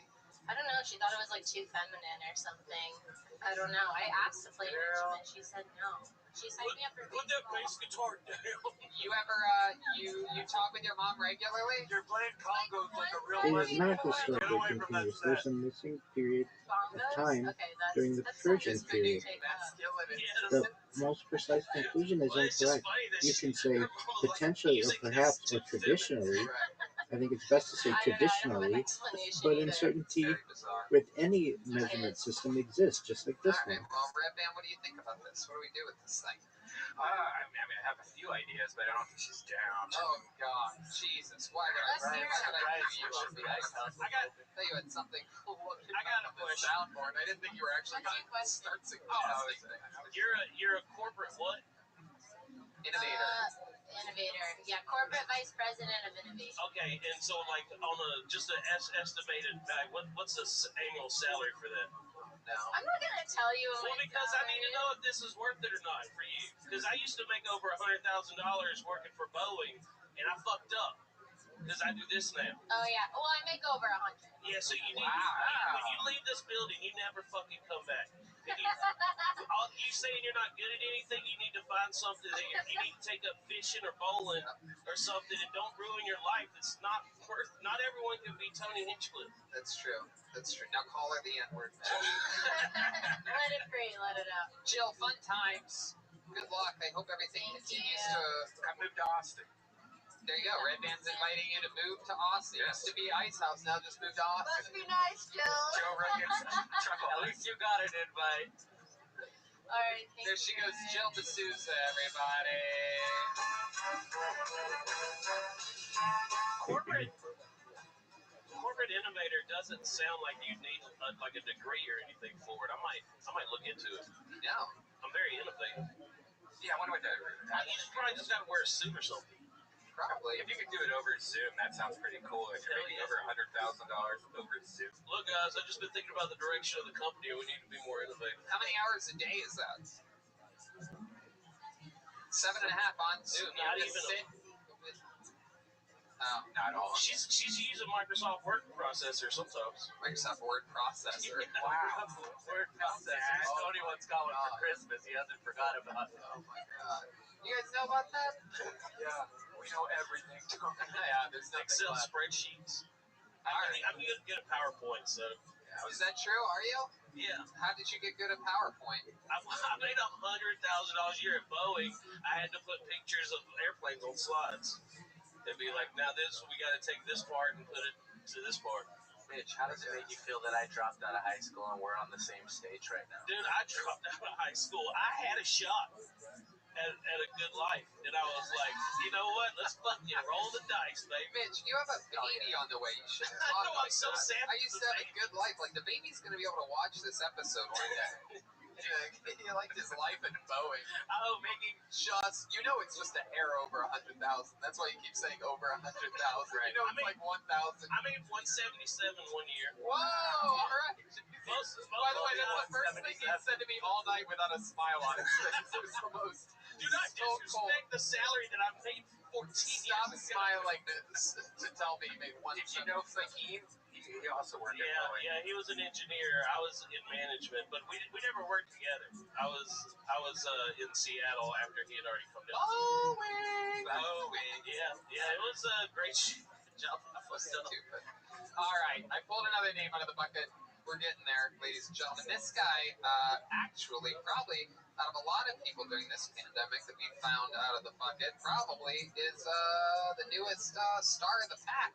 This guy comes on pretty regularly throughout these times and keeps us updated about his life and his wild Filipino ex-girlfriend. Let's see what happens this week. It's Ryan Joseph, everyone. Here we go.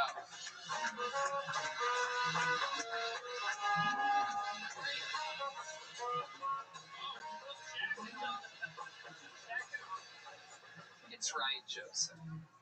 I don't know if you guys heard, but they're letting sex offenders out of jail because of COVID. So I thought I'd stop by. I don't like girls that like scream in bed. It's weird. Like I knew this one girl, and she would scream like as soon as you locked the door.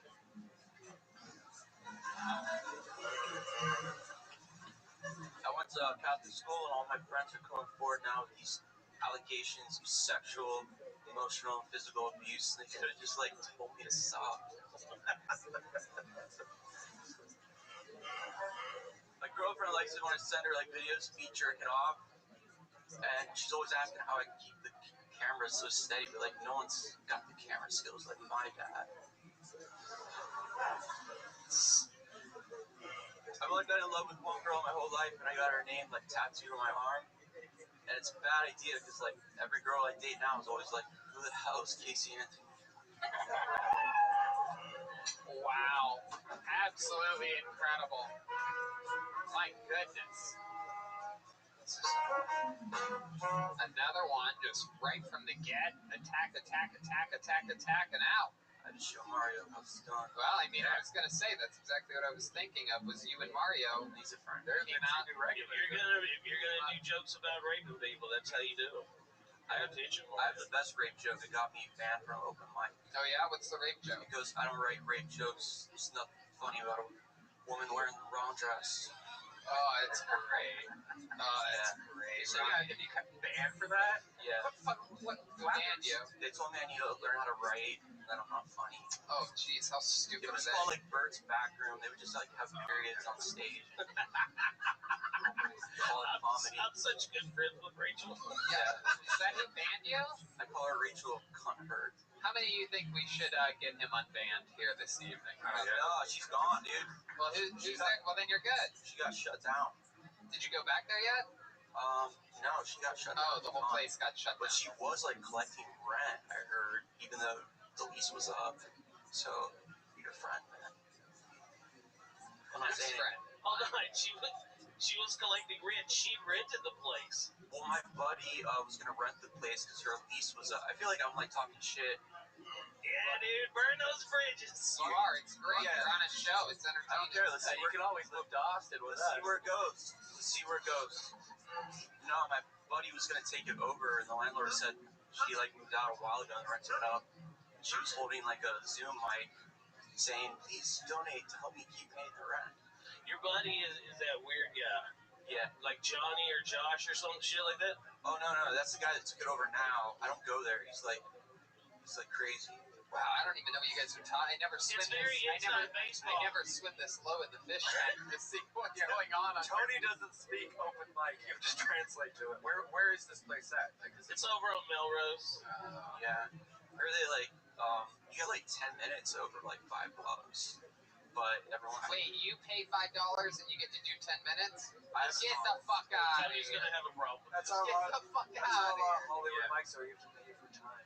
Buy a beer. It's good No. though because like Well, who do they have there? Why would they even have humans there if it's a bunch of comedians that get paid to get on? And Because one of the draws to it is that when you pay them, then you get locked in the room until the show's over. You're not allowed to leave. Oh. yeah. wait, what are you It's a literal comedy escape room. Says you can pay me $5 for 5 minutes of time, but also don't even think about leaving. Well, you guys don't let us in the store, so whatever. Why do you keep on farting in the mic? It's called queefing. No, I actually like it because it's Is that like, really what that was? What are you talking Was about? that an actual fart? Did you put the microphone to your butt and release air? It's the fifth one tonight. Oh, I heard two of them. One of them, you really went back to position A very quickly because I looked right over at you and you were looking at the comedian, pretending like you didn't do anything. But now you've been caught. You've been caught brown-butted. It was so powerful, almost blew your mustache off. I've been caught brown-butted. I've had a couple farts like that. I know what it is. Queefs. I queef out my butthole too. Hell yeah. My goodness. All right, well, for those of you listening, those sound effects aren't sound effects at all. They're coming straight from Teresa. I'm trying to prove myself. I need to take over the soundboard in Austin. Yeah. Well, much like Teresa's queefs, the winters in Austin are short, cold, and windy. Joel. I'm sorry, bitch, for like, talking shit about your friend. I don't care. I'm in a bad mood. So why are you in a bad mood? I love this. You might be the only person out of thousands of people pulled out of the bucket that have ever found a way to properly tee me up for during this interview. I'm always digging, trying to figure out, like, did he ride a unicycle? Did he go to college? But not you. No, he's trembling. He's so fucking angry. Yeah, what are you angry about? Tell us, Ryan. Like, I'm on paid administrative leave from where I work. Yeah. And, like... Why are you on paid administrative leave? Dude, like, the women there do not like me. Because they're, like, they've been going on my YouTube site, my podcast, they've been going on my tweets, and they reported all my comedy to the HR and the Office of Diversity and Equity, and I got fucking letterhead with all my jokes printed out, dude. Oh my god, really? That happened to me at Boeing, man. Really? Yeah. I don't go alone. Does it feel good to be a published comedian? I know. You know what their fucking haters do? They see your fucking talent, and now they're trying to fuck up your life there, because they have no dream. Is that why you? That's what those fucking people. Is that why you stopped working at Boeing? You got in trouble? I got written up because of some stuff that was on the internet, but I left on my own volition. So where in the contract is that? Like, is there... You are a representative of the company. Like, well, I mean, I was a manager, so I was like a representative of the company. For some reason, I don't think he's in management, Right. but I feel like... So you represented the Boeing really well because he weighs 747 pounds. Wow.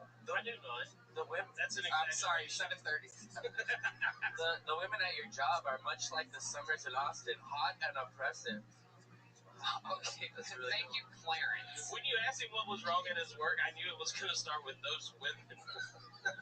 Dude, yeah. Well, it started, like, this is the second time. What's one of the jokes that they have printed up? Can you tell us one that they took time to type out? The black girlfriend one is... What's that one? It goes, I used to date this beautiful black girl, and she broke up with me, and I've been trying to avoid her, but I saw her walking down the street the other day, so I ran to the other side, and she called me, and she's like, did you try to avoid me today by going to the other side of the street? And I was like, you're not my girlfriend anymore. You're just black. That's a great joke. And I just Another great joke. I used to have a black girlfriend as well. I used to talk about her in my act. Dude, if you just put on like 100 and some pounds, you have a chance to be just like me. Well, I never had one. It's just, I made that up. Oh, so I like Latinas. No, I'm kidding. No, I never.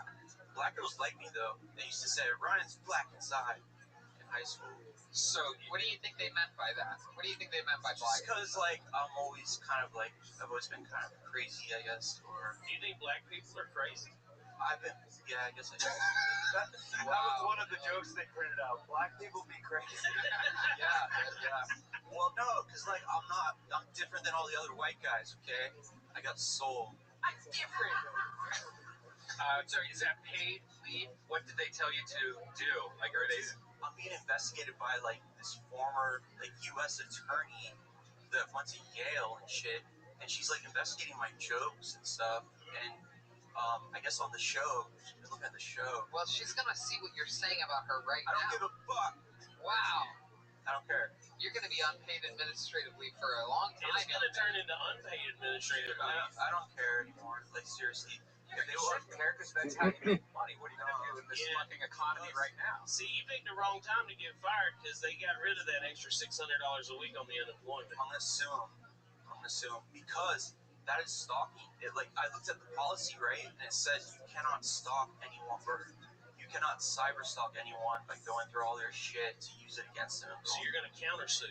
Yeah, well, they didn't sue me, but I'm Whatever. gonna talk to a lawyer. You'll counter HR.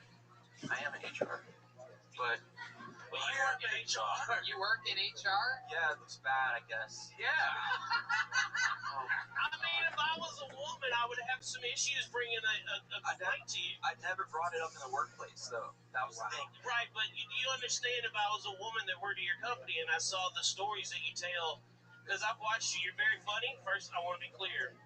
But if I was a woman, I would be like, I don't think he's going to be on my side. Well, I'm totally different at work. I'm a professional. It doesn't matter.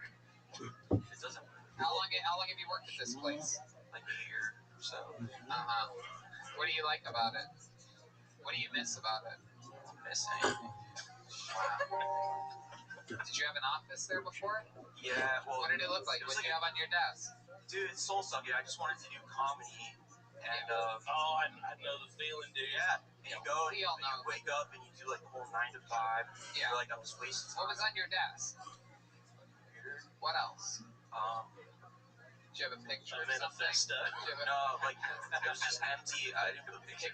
Cole Brown Simpson. Dude, you want to know what the worst part about it? Because you're going to get fired. But this whole time that you've been there at that desk job and you've just been fantasizing about just comedy, and you've been like, man, as soon as I leave this job, I'm just going to write all the time. And you know what? You're not.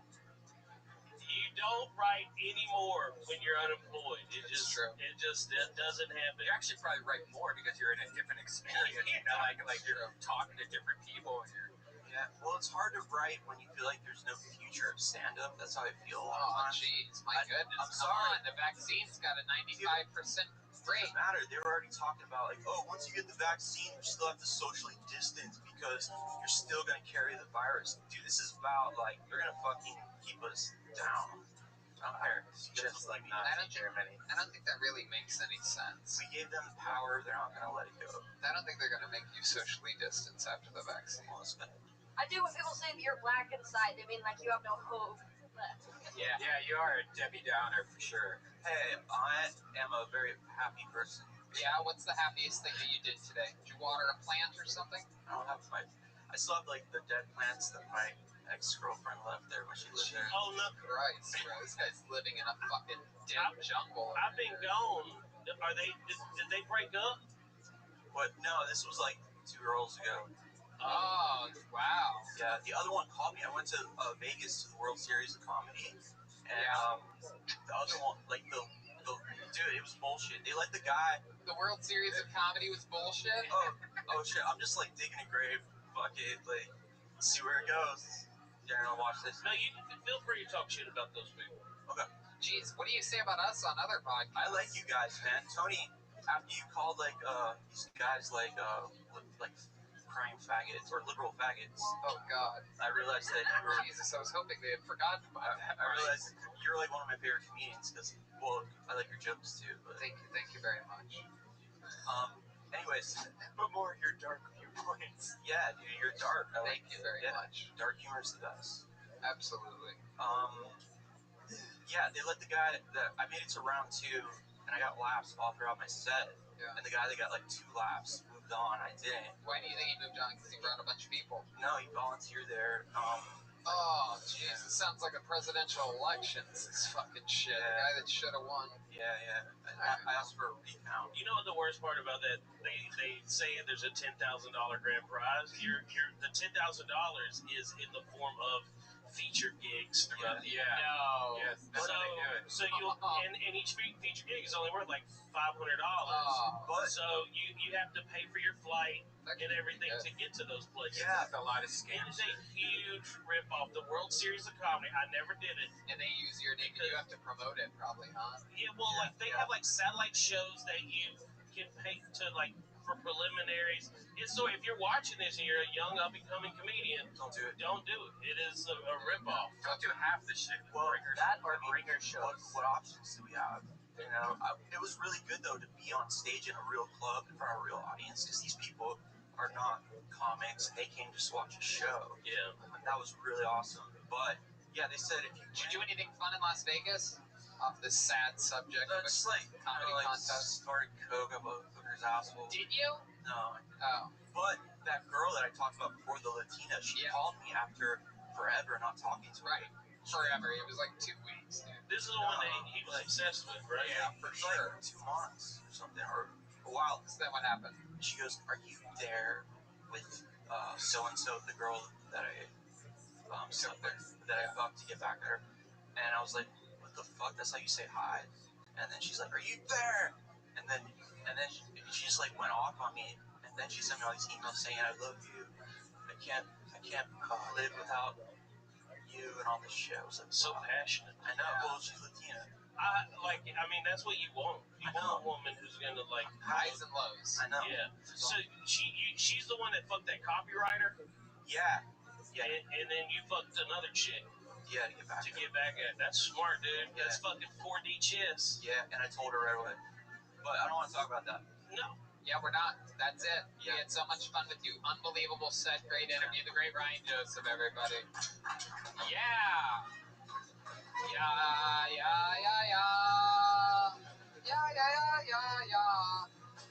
All right. I think he's gonna end up back together with that Latino chick. I do too. My guess I would think be, they're gonna be together. my guess is he's probably going to knock her up sometime, and then she's going to T-bone William Montgomery pulling out of a McDonald's. Good call. From depression to succession, ladies and gentlemen, this is my favorite part of the show, is getting to bring this guy up every single week and see the amazing, amazing talents. Just get to sit back and watch and enjoy a brand new minute of comedy from a true American hero. It's the great Michael Lehrer, everyone. Here we go.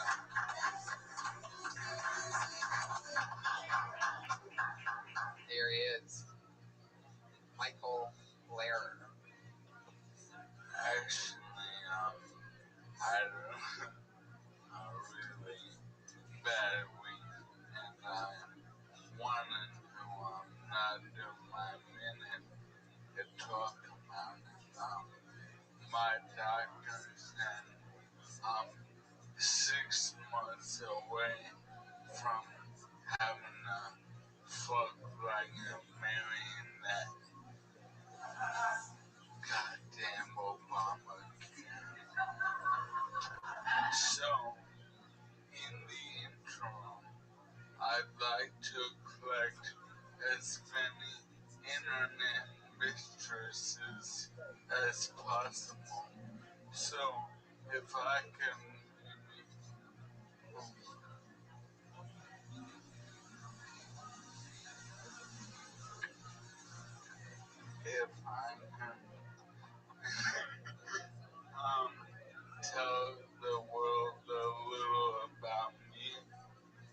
that's alright.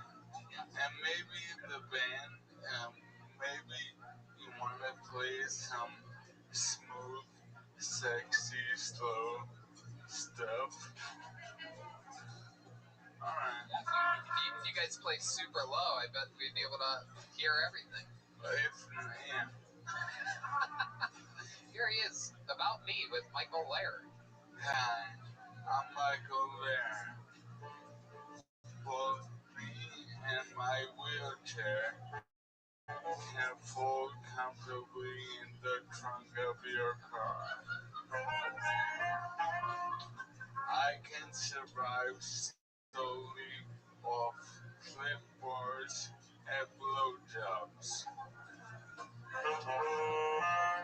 When you want time alone, I can play online poker for up to 18 hours in your linen closet. I come with approximately 12 outfits, several from the Wannabe Black Eye collection. I have handicap parking, prescription pain pills, and the willingness to abuse both. My disease has not robbed me of my handsomeness, so I'm great for selfies to make jealous your bitchy, comfy fucking girlfriends. They don't know I'll never dance again.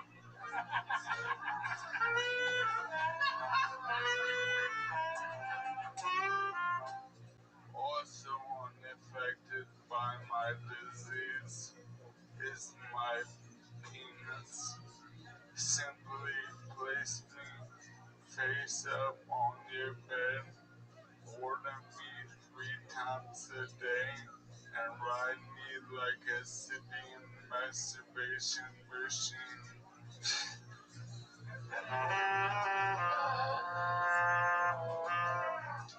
I am a prisoner in my own body, forcibly incarcerated, like the Central Park Five. Though I'll never be exonerated, but you, my fair lady, can exonerate this. No.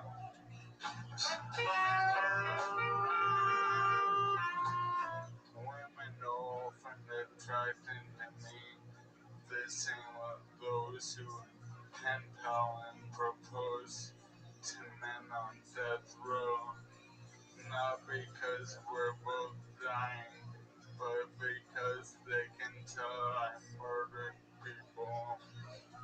The ultimate aphrodisiac.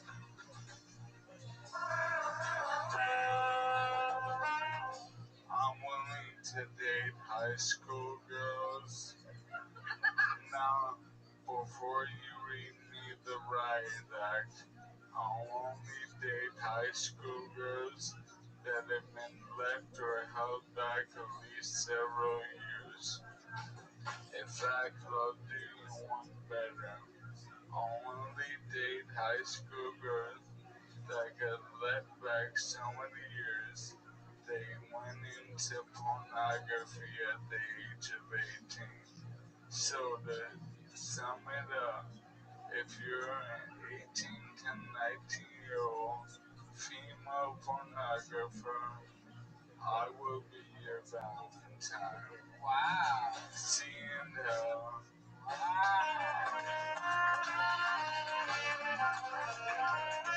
There's that dead stare right into the camera, the classic trademark, the slow zoom in. Michael Laird does it again. Dude, what a piece of art. What a piece of work. Yeah, lost a little steam though. The incredible thing is that I watched you in the window, in the front window at the Comedy Store the other day, last week or a couple weeks ago, and you were doing some of that material. It's so interesting. Your part of your method to madness, it seems, is trying stuff out there and then bringing it here. Usually people debut stuff here and then take it out there, but... Well, I mean, I kind of go with what I have, and, you know, for the most part, I only have Kill Tony, and, I can, you help me get him in that window. I'm more minutes now, so it makes it all a new one. I'm able to kind of, I'm starting to hone in on what I want to do, because I have a lot of cute disabled jokes, but like, I want to get like really to the bone of it. Yeah, gotta balance it out and keep those in there to keep people leaning forward and then hit them with the good stuff. He is the hottest dude I've ever seen in a wheelchair before. Oh, absolutely. But I don't He's know a what hot dude, happened. period. Michael Lara's got fucking pure swagger. Yeah. I mean, look at the way he looks straight into that camera. Zach, give us one more slow zoom in here on this. He has been voted multiple times the hottest His member of the style- show. His style has changed, and he actually looks. That look back, it's incredible. He looks about 10 or 15 years younger than he used to. So good at that. When he looks away and looks back. Whoa! Oh my God! I want a side-by-side frame of him and William Montgomery. Whoa, that was a good one right there. You have very model-esque looks to the camera, Michael. I think most women would pick him over William Montgomery. Yes, But- for sure. Absolutely. For sure. Everybody. Yeah. You know, I used to be very... Surprisingly, William looks like he's gonna shit his pants more than Michael Lair, who actually shit his pants. Just kidding, Michael doesn't shit his pants. Not yet. I've blown my brains out before that. No, you can shit your pants here anytime. That's honorable. Speaking of, Yeah. You'd make it hilarious. It's simply stinky as fuck. No, we would buy special diapers. Saran wrap. Michael. We would have David Deermeat. He would come over and wipe you off as many times as he does have Mike say. Yeah, we would have David Deermeat put duct tape around the seals of the diaper. Michael. David Drew? Yeah, you ever hear of diaper seals? Oh, yeah. Guys, Is that one of the sponsors of the show? You about to go to a live read? Yeah, use the password Austin, Texas to get 50% off. Anyway, I just stepped on my next joke. Back to you in the studio. hey, I have great news. About diaper seals? No, I won the World Series of Comedy.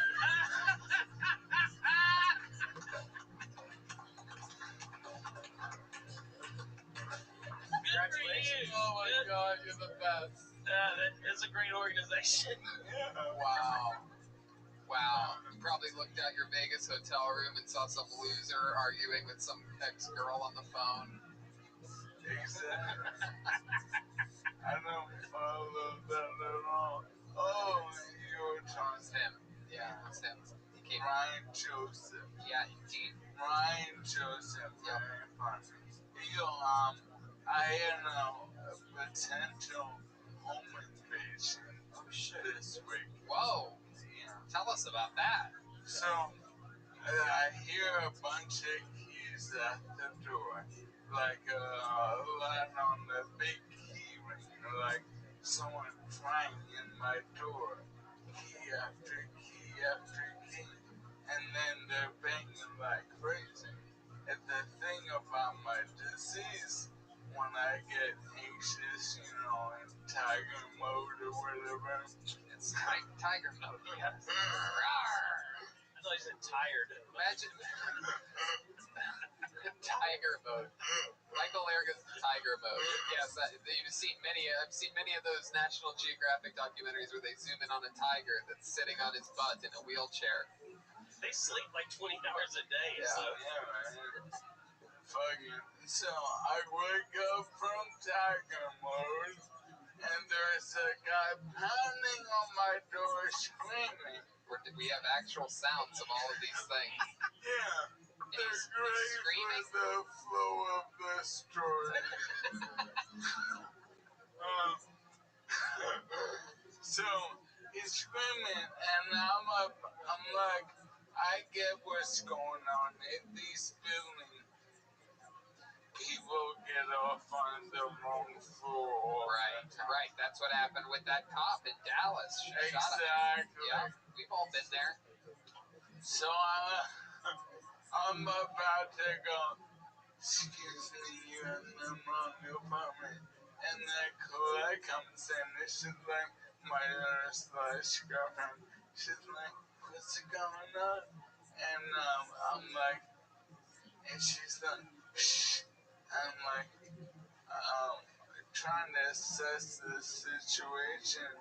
And then he fucking Superman kicks the door. Oh, shit. And like Jurassic Park, you know, when you're looking at the door, I seen the metal bend. Oh, my God. I'm like, oh, this is about to happen. Yeah, you're about to switch into Super Tiger mode. Yeah, exactly.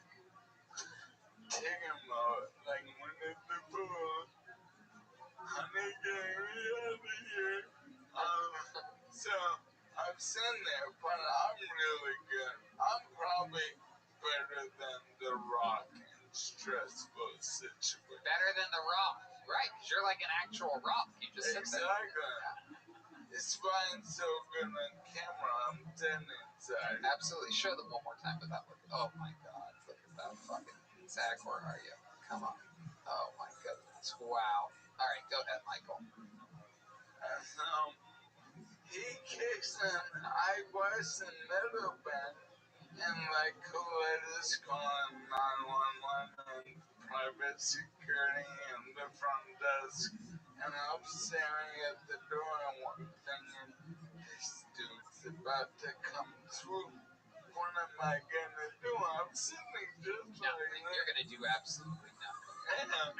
That's the only. No, I mean, forward, reverse, or I am the human too. what would you do? You should have just pulled out your dick and started rolling towards the door. You know, he wouldn't run away. I know. But it has been classified as a dangerous weapon. Yeah. Anyway, so I'm like in my Guyver mode, and I'm like, and I start going, Oh shit! And he thinks a big truck's about to back up. and I'm like, what the wrong apartment? You're at the wrong apartment. He thinks he broke into a retarded ghost house. Yeah. Oh, you're at the wrong apartment. Three dumb guys. What was the ethnicity of the guy? That's not important. Yeah, it is. He was 4 foot tall Chinaman. What He was the a fuck? Chinese guy. That's why I was able to kick the door down so Yeah. easy. Yeah. I have Superman kid. It's funny you ask, because it was my neighbor who lives upstairs, and I'm convinced they have a drill rap recording studio in the bathroom. A rap recording studio? Oh, yeah. Oh my goodness. And it might just be video games, but they party. Yeah. And it turns out the guy sure thought his cousin was fucking with him, but he still tried to kick in his own door. Seems reasonable. Wow, maybe it's something else. Like a woman fucking. So it was your upstairs neighbor. Thought he was at his apartment, and just a reasonable decision he made was kick the door His down. keys weren't working. His Yeah. keys didn't work. He thought the locks were changed. And he thought cousin's side was playing. Oh He shit. thought Did the police come? Yeah. My And that's the best part. Colette's like, we're pressing charging, or she asked, should we? And I'm like, we ain't pressing no charges. In fact, I'm going upstairs right now. Right. And I'm going to talk now. You have an elevator at your place, or was that extra hard? Well, you ever seen this Slinky? Yeah. I'm like that in reverse. Whoa. You fucking cheeky bitch. Wow. Cheeky bitch. I've never been called a cheeky bitch before. Anyway, I go. Is that to me? And obviously I have an elevator. I don't use stairs. See, until Called you cheeky. I thought he had a speech impediment. Turns out he's just British.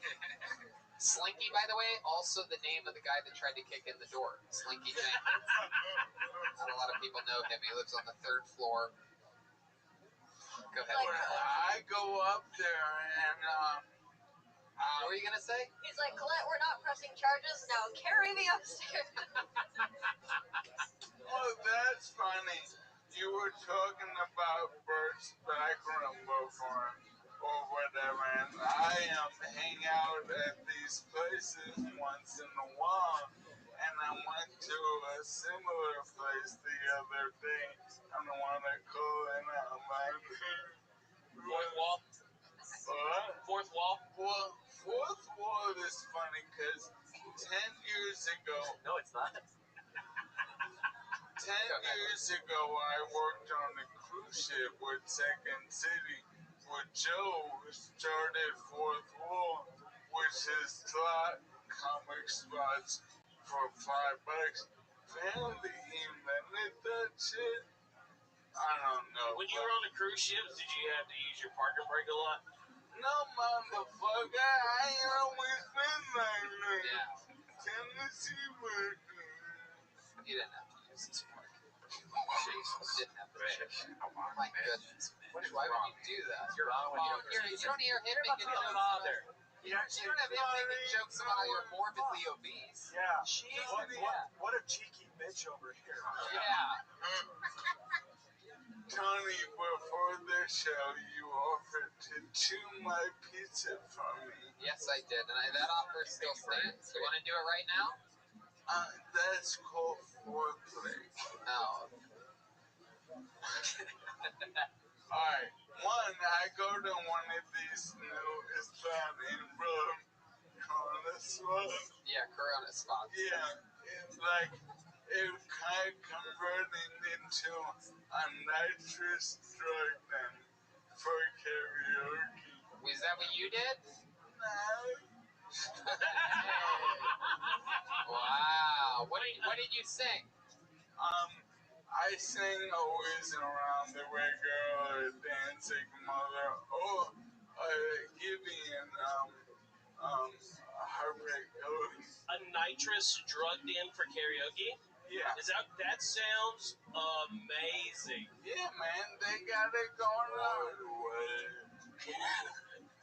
But they had the tank right on and balloons and shit. It was real cool. Michael Lair, we love you so much. MichaelLairComedy.com for everything. Michael Lair, so much fun. Here's the drawing from Ryan J. Ebel. Coming right at you, right down the barrel. Unbelievable. There's Mitch, there's me, there's Red Band in the band. How about a big hand for Mitch Burrow, everybody, making his debut on the panel. So much fun stuff happening. Tell these people where they can find you, Mitch. At Mitch Burrow on everything. TikTok, Instagram, Twitter, and that's about it. How about a big hand for the leader of the band, Jeremiah Watkins, everyone. He has a new special coming out December 8th. Tell them more about it, Jeremiah. You can pre-order it now at JeremiahWatkins.com. My debut 1-hour special. It helps with banner placement on the different platforms, so I'd appreciate if you do that. And then just Jeremiah stand up on social media and a lot of great Jeremiah Wonders episodes. Love you guys. Jet Ski Jesse Johnson absolutely dropping nuclear missiles today. What's going on, Jet Ski? Not much. Thank you so much, Jet Ski Johnson. Handmade ornaments available, JetSkiJohnson.com. Oh, yeah. They're anytime ornaments, not exclusively for Christmas. You can use them any time of the year for anything. She makes all of them by hand. And we do a podcast together on the Comedy Store's YouTube channel. So check out that. I did that one and it just disappeared. Yeah, we're bringing it back after the holidays. They're bringing it back after the holidays. Sounds like a Spotify deal might be in the works with Mitch and Jetski's podcast. Guys, the backbone of the band and of the band only. It's Joel Jimenez, everyone. Joel's mostly sorry. Tell us about it, Joel. Oh, nothing. Shout out to Ludwig Drums. Mitch, I love you. You've always been funny. It's glad to finally see you on the show. I love your podcast with Jesse. And I want to thank Jeremiah for taking us to Arizona to open for him this weekend. It was great. That looked like fun. Red Band. Nothing much, guys. Thank you. There you go. We'll see you next week. Goodbye.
Let's make some fucking noise.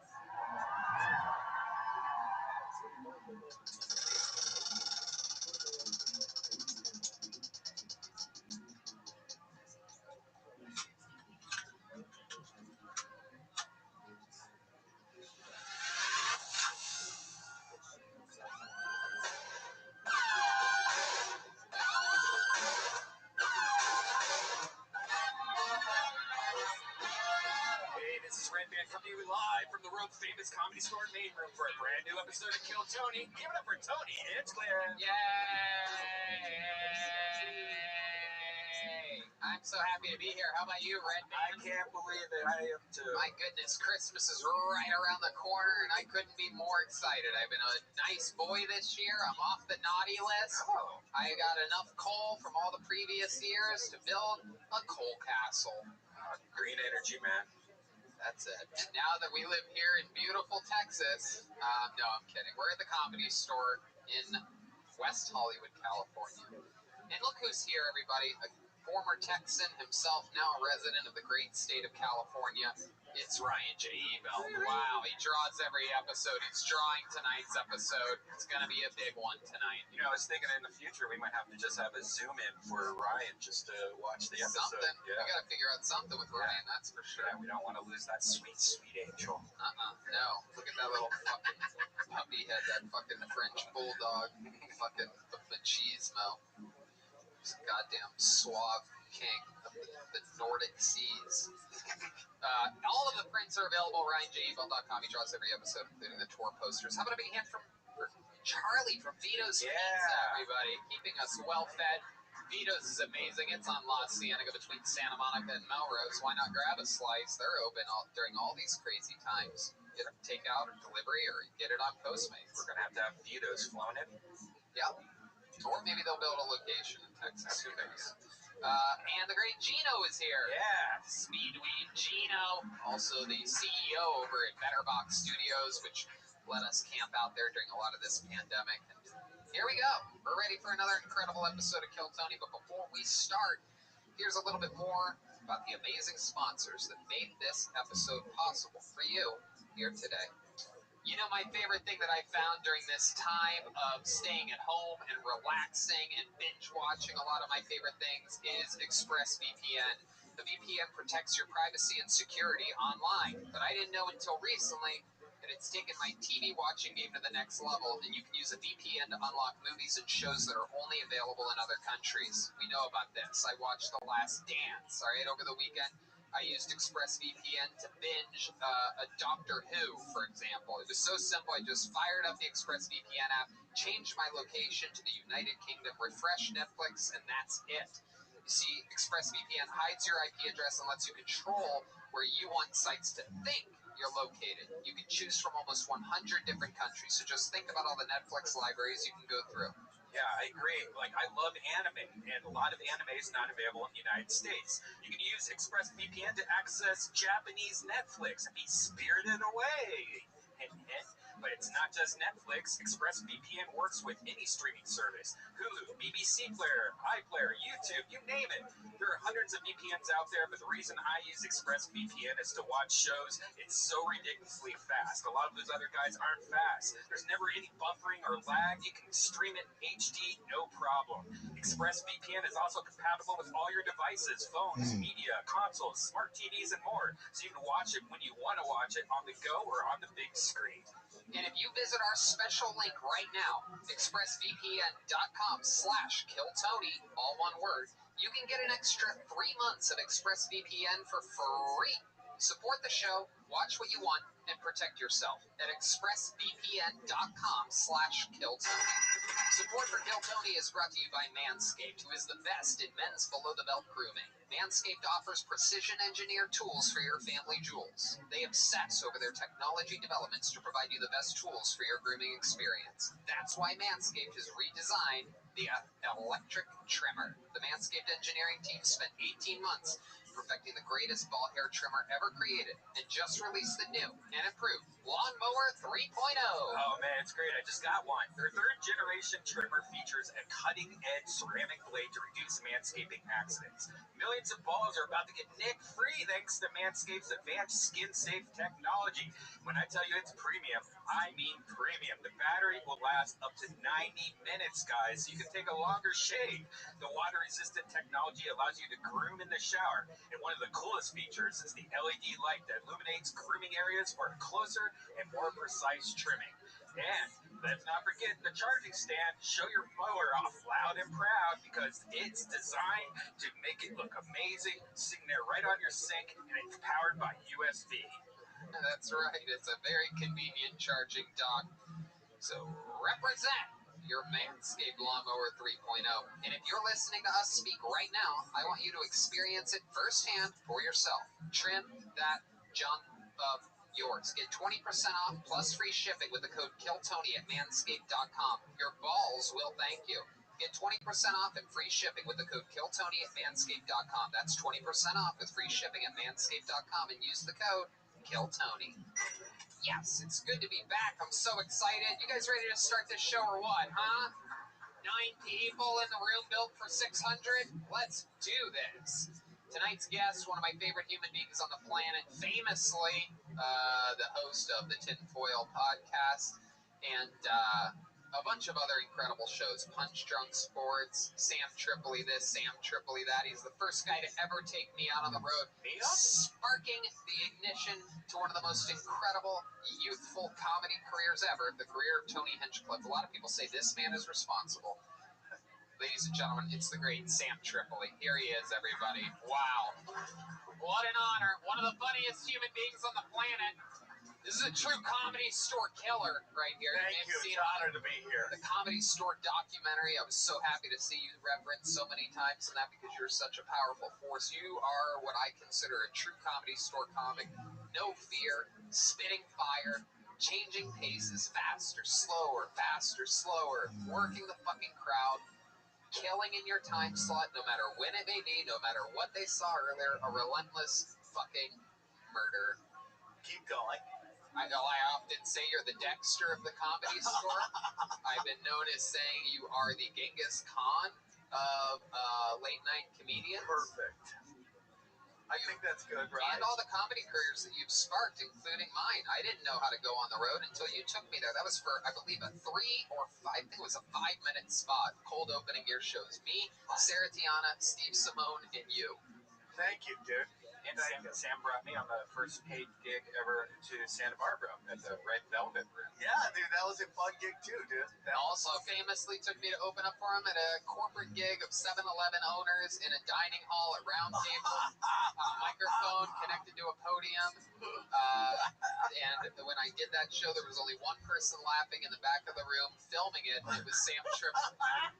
He was cracking up. What a different time, huh? Halfway up to Modesto for that 7-Eleven owners convention. Christmas party for Indians. Yeah, exactly. I asked him what the gig we were doing was. Is this like anything in particular? And he goes, "It's a convention of 7-Eleven owners, bro."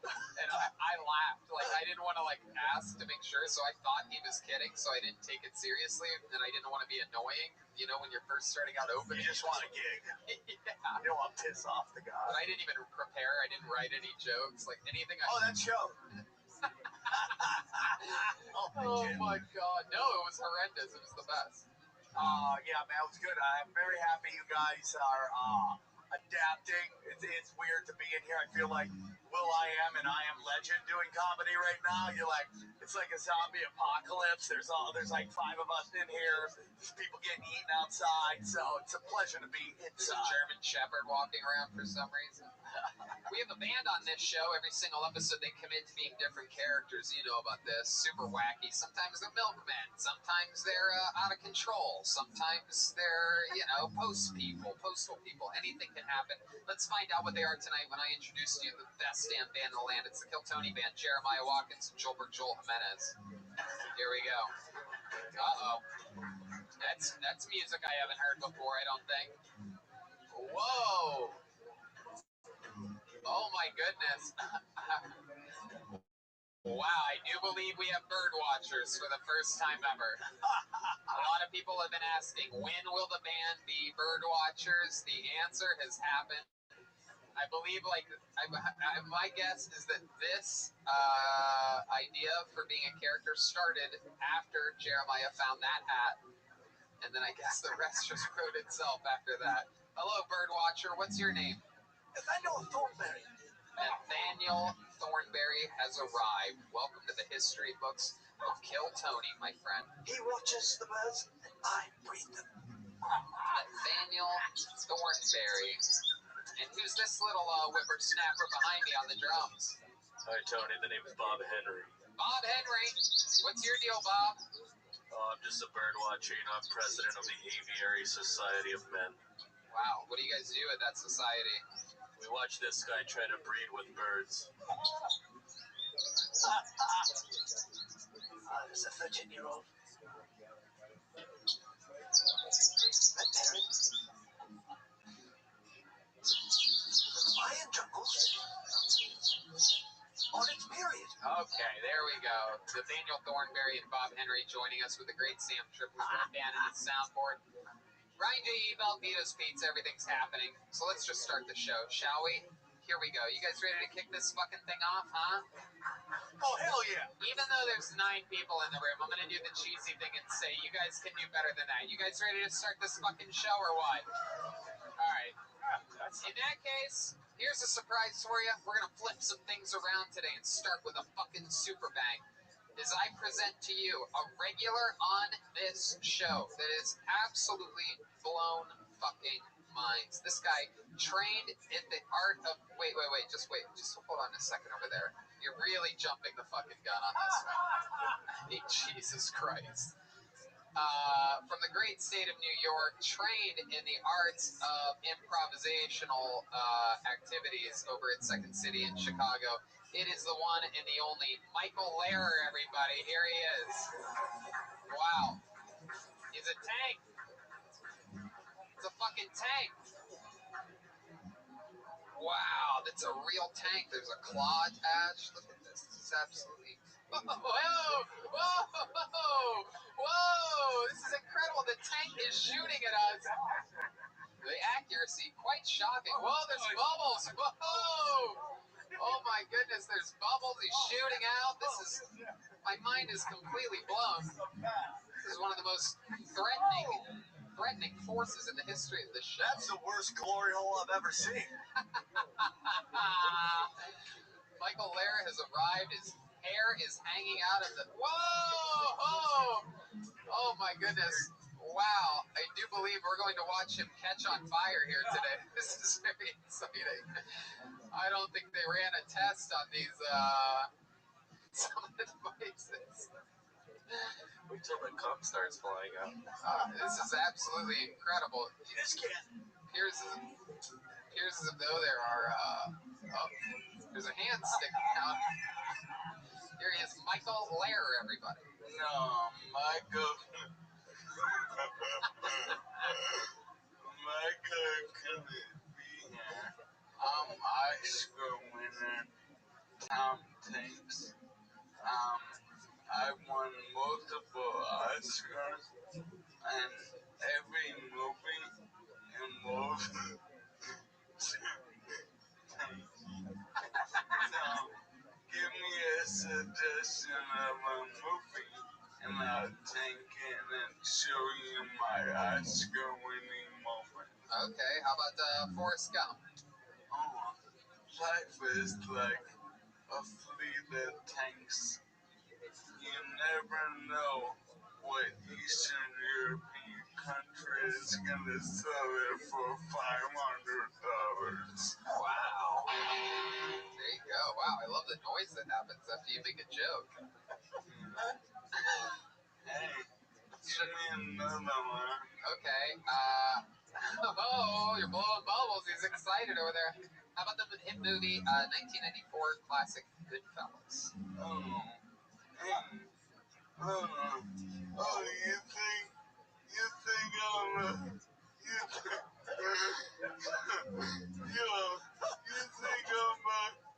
tanky guy? Oh, am I here just to shoot missiles at you? Oh, what about all my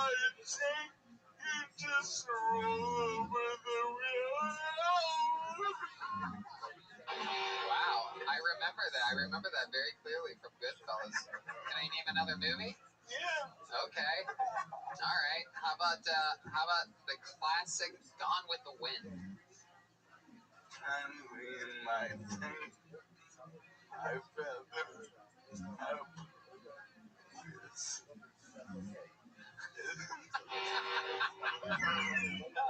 Excellent work, dude. I like that. I thought you were going to say, tankly, my dear. I don't give a damn. Oh my God, that would have been so much better. Give me rattle them off. Let's see if I quick fire. More movies? Yeah. Okay. Let's do. Sam, you got a movie you want to do? The famous movie by Belladonna, My Butthole's Haunted. Man, I feel like I got fucked by a Russian tank. How about Schindler's List? Hey, every tank on this list will not be turned into scrap metal. How about The Color Purple?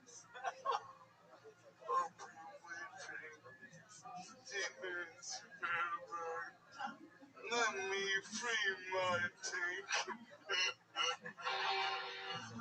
Ghostbusters. Good one. What? Ghostbusters. I've been tanking. It's like climbed, but run over by a tank. Oh, wow. Absolutely incredible. How about Roots? Movie Roots. My name is Tanka.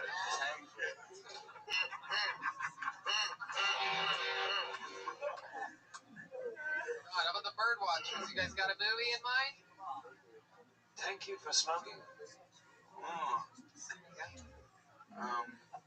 If people keep driving tanks, then people are gonna die. But the tank industry is life to us. Oh, well done. Bob Henry, you got a movie? Yes, absolutely. How about Jurassic Park? Oh, good one.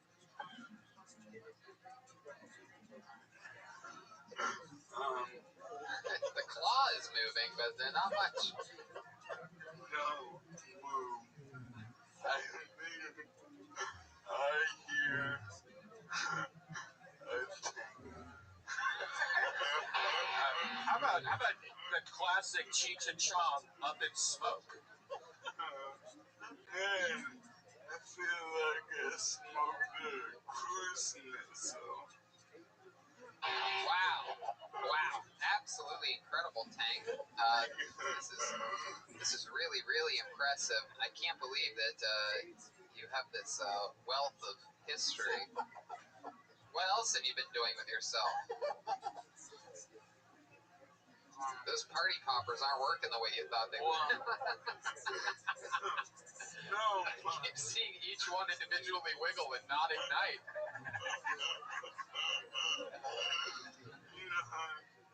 my diseased body can no longer pull the string on a party popper. I can't believe this. I thought you weren't Michael Lair. What, you're a tank with a diseased body? I rust. How about the movie The Sixth Sense? Bruce Willis, classic. I see jeeps. That's a great one, dude. Very good. Great one. What else is going on, Tank? I'm happy to be a tank for the upcoming race civil war when Trump won legal office. Can I get you to sort of cheat towards that camera? Can you sort of just turn? So you take it out. Star Wars. Can I hear Star Wars? Yeah, how about a Star Wars? Not my trademarks.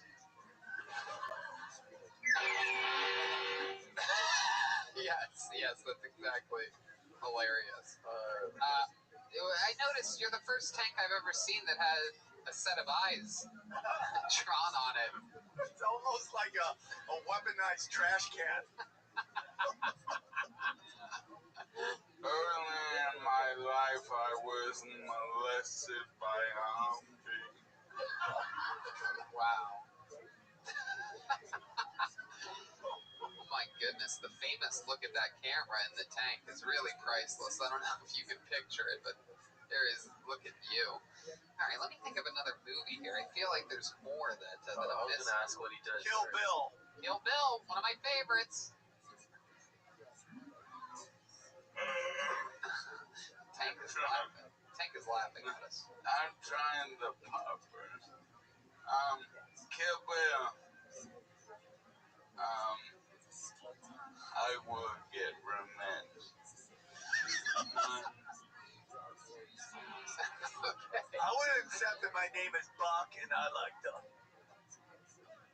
My name is Frank, and I like to tank. There you go. All right, well, what else, Tank? Well, I'm just waiting for a pilot season. Yeah. I want the interview to go long because I want you to get your money's worth out of all the work that you put into this project. No, man, I'm disabled. I have no job. This is like Netflix for me. I love it. Can you dance for us? Can you do a little Yeah, that's a great idea, Brian. I've never seen a tank dance before, and we're about to make Taking history. the microphone from me. Here he goes. Here Oh, comes shit. the great David Deary. David Deary taking the microphone. Here comes some music. Oh, wow. Okay. Let's see what happens here. Whoa. It's doing the robot.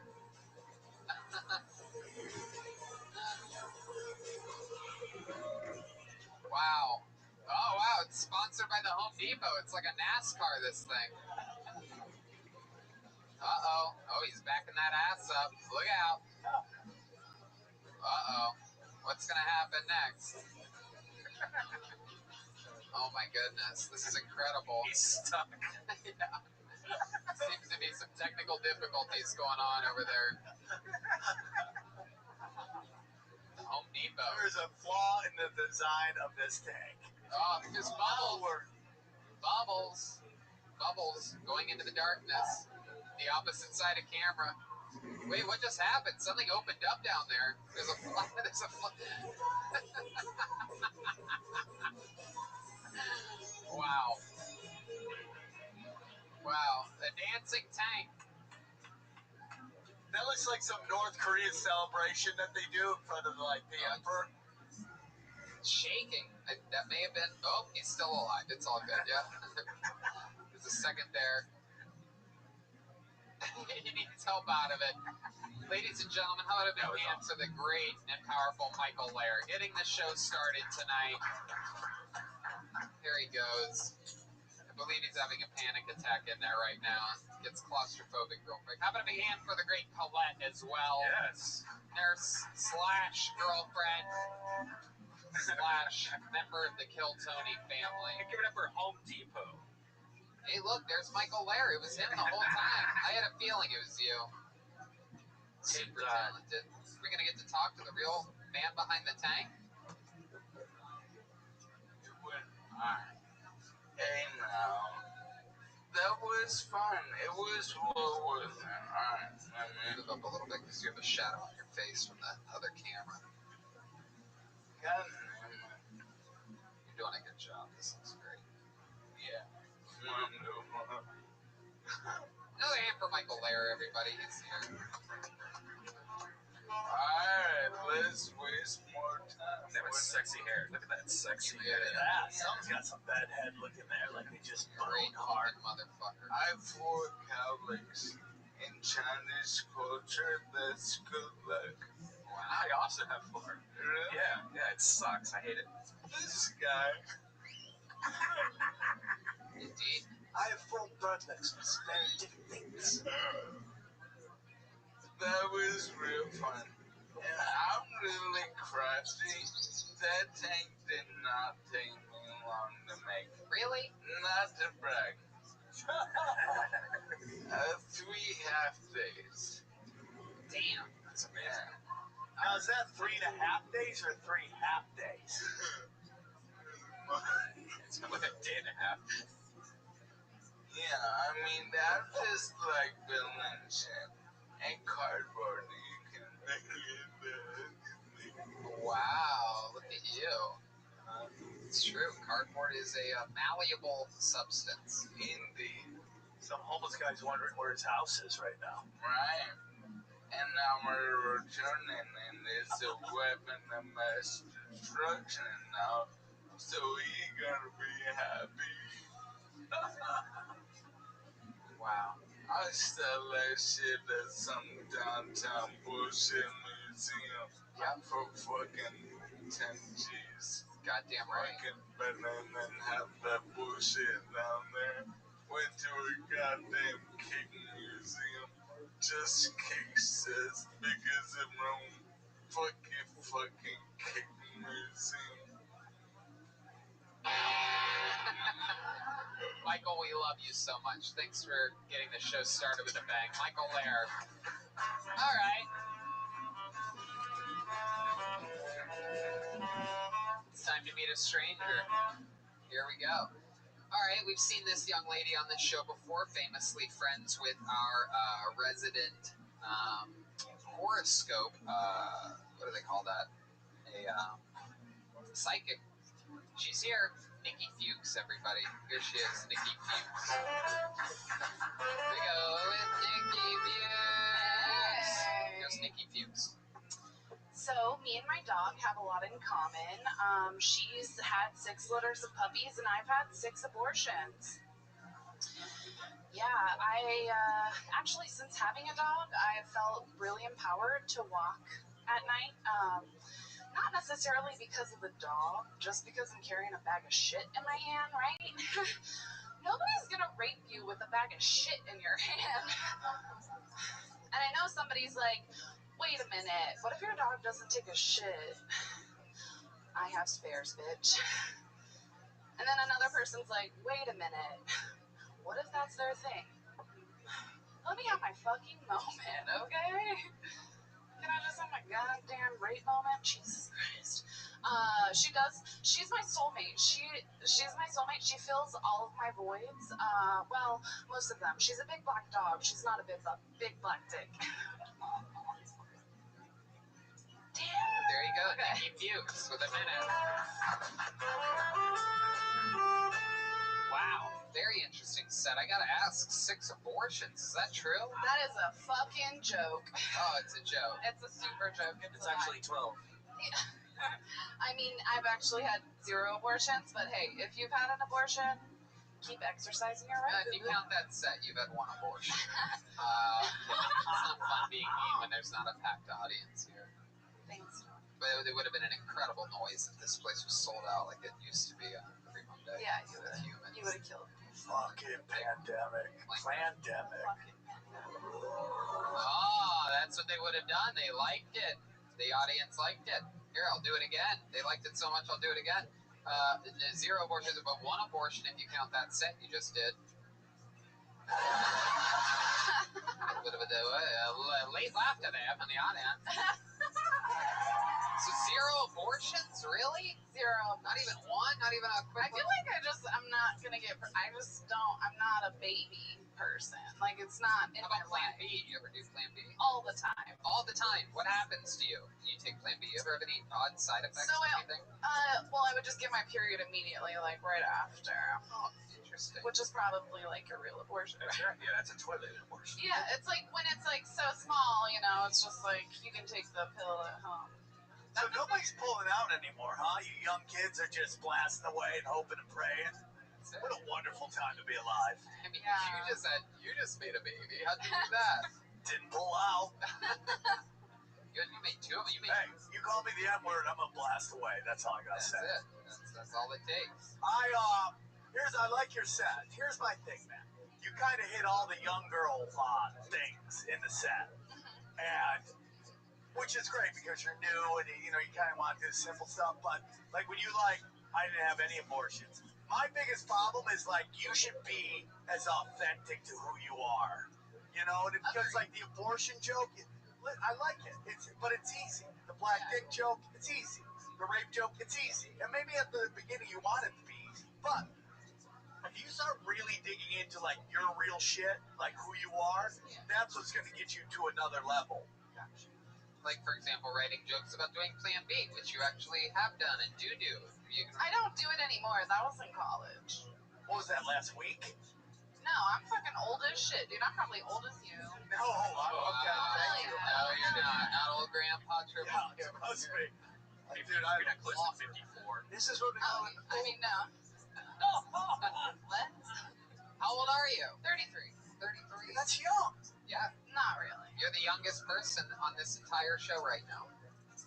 Okay. You little whippersnapper. Yeah. We all just look younger than you. You definitely look like me. You wish. I'm not. With my jawline, you would still be taking Plan B all the time. Can you imagine Tony in those jeans? Yes. I would I know, love that. I would love that. Tony, if you had those hips, I would have fucked you already. I know. Those are nice hips. Thanks, Brian. Now, was that overstepping? I feel like we're in this weird I don't know. Are you place. married to your wife? What? Are you married to your wife? Well, I think I have to be married if she's my wife, but I don't have a wife. Okay, that's what I was wondering, because you did just have twins, right? Yeah. Okay, so I was just trying to figure out, like... Wow, a lot of inside information. Questions from the guests. I was sitting over here. Well, So, Nikki, what have you been doing during this pandemic, other than cutting your own hair? Hanging out. Hanging out with the dog. Hanging out with the dog? What kind of dog do you have? She's a pit mix. Oh, wow. Ticking time bomb. Not really. She's actually really nice. It's a great. They really are. No, they really are. They're little lovers. They get fucking rappers who've ruined everything. Rappers have ruined pit bulls, guns, and weed. They made everybody hate them because they fucked them up in the music video. Pit bulls are little lovers. They They're shitty are. pit bulls, shitty owners. Loving owners, loving pit bulls. Thank you. Yeah, she's not shitty Did at all. you rescue your pit bull? I did. Trouble. This is trouble. This is like She's one of the never women. been. This is like one of the women that starts writing to a guy in jail, and then when he gets out, lets him live with her. That pit bull's gonna. Can you even take it to a dog park with other dogs? I just haven't chose to yet. You just got it. Why? Yeah, Why do you think you haven't? It's still like new. I'm just trying to learn who she is. We did meet a puppy today. How did that go? They loved each other. Really? They really did like each other. Yeah. Yeah. How do you know that? Because she didn't eat it. Yeah, she let it go. Yeah, she didn't fucking try to bite it. Like, it was fine. When did you get the dog? Like this summer. What did you name it? Name her. I didn't name her. Don't judge me for this, but her name is Nyx. Nyx? Yeah. Why? So Nyx is actually the Greek goddess of the night, and she is an all-black dog. She has Nyx is also something that you do not get with the new Manscaped 3.0. There's no nicks, no scratches. It is incredible. Go to manscaped.com, drop the promo code Kill Tony. There's a 90-minute battery life. Save 20% off your free shipping. And they have the best charging stand.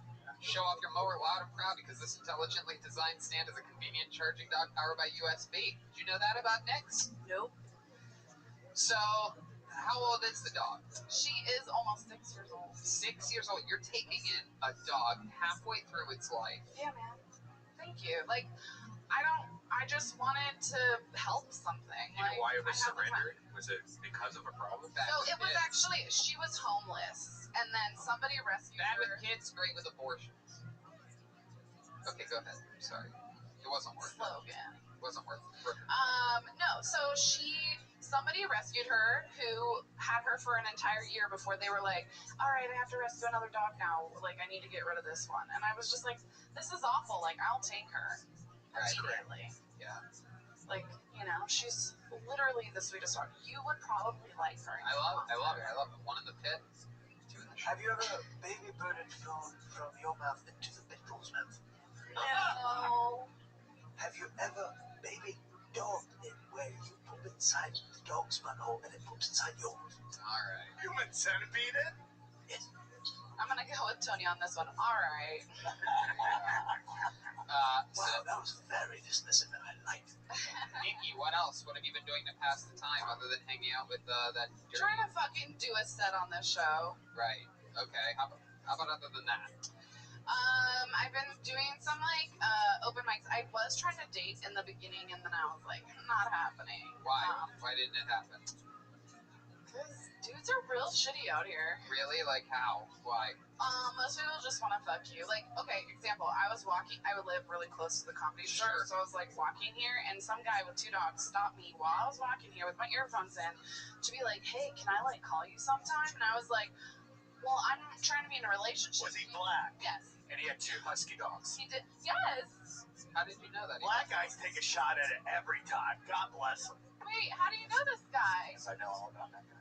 Nobody Do you knows. use a lot? Nobody Am knows I more not about. special? Nobody knows more about being a husky. That's right. And he ain't How the huskies. fuck do you know? Wait, I'm so curious now.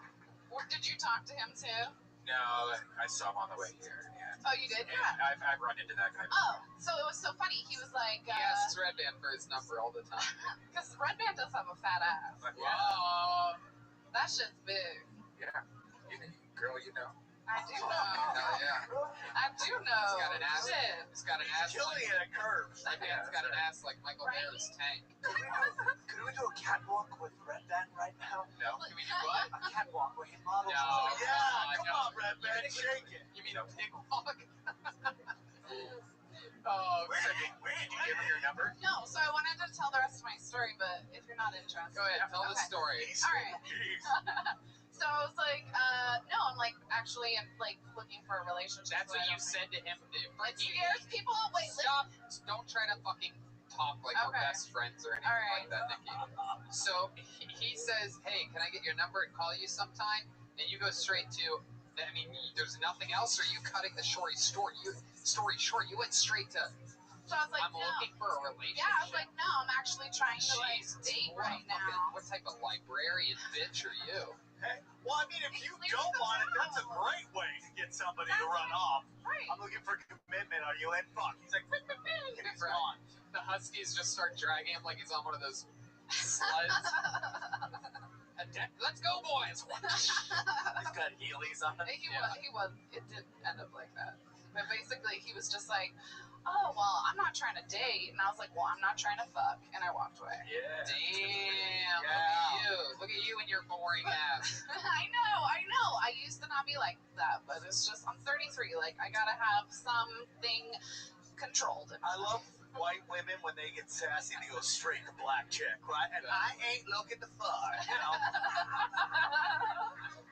Look. It worked. The haircut says you bang black guys. That's what the haircut That's says. what it, Well, that's what he started with. He was Right. like, I fucking love your hair. And I was like, okay. Yep. You might be going for like kind of fucking like punk rocker, but that says I love black dick. That's I mean, what that says. I do. Like, what do you want me to say? R&B haircut too. She's into blackbirds, yes. Have you ever been with a black man? Yeah. She's a white chick. They have to. Yeah. Is it part of? Is that your main type? No. I'm an equal opportunity. That means you bang lots of black guys. I bling. I have had sex with a lot of different kinds of guys. She takes a lot of Plan B. What? Wait, you say all different types of guys. Do you ever have sex with a midget?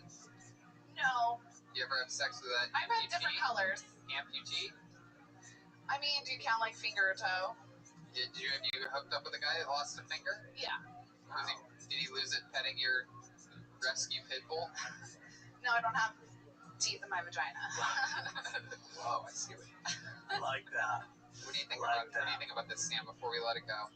I think she's doing great. I think you got a great style. I think you just got to be more original Thank you. with your shit. And, you know, like, here's my whole thing. It's like, it's easy to be cookie cutter, but authentic resonates with, especially in this day and age where, like, the industry's dying.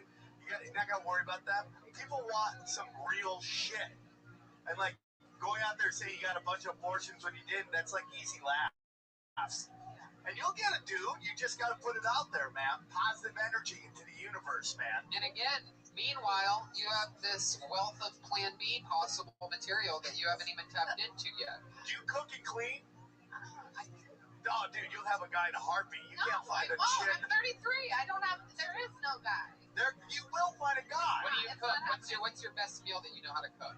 Thanksgiving dinner. Yeah, there you go. Wow, You'll have 1,000 black guys Ready there. to hook up right now. Yeah, he's ready to get that What turkey. if she was like, the typical grits, fried okra, That's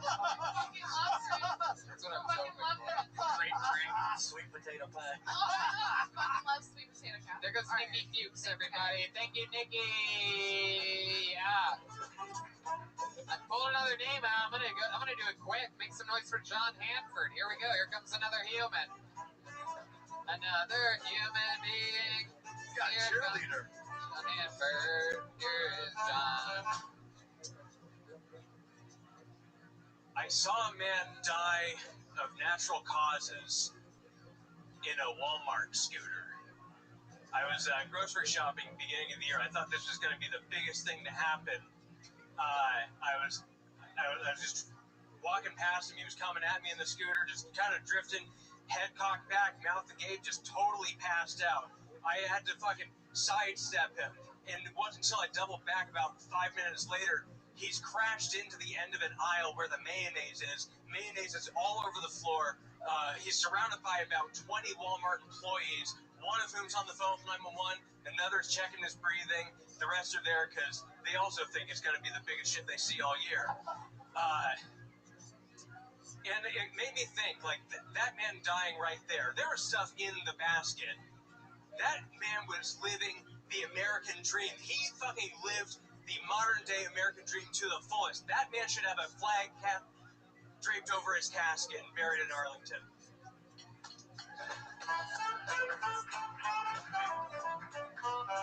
John Hanford, how's it going? How do you feel about that? Best set of your life? Not the best, but I enjoyed it. It's better than your last one, I thought.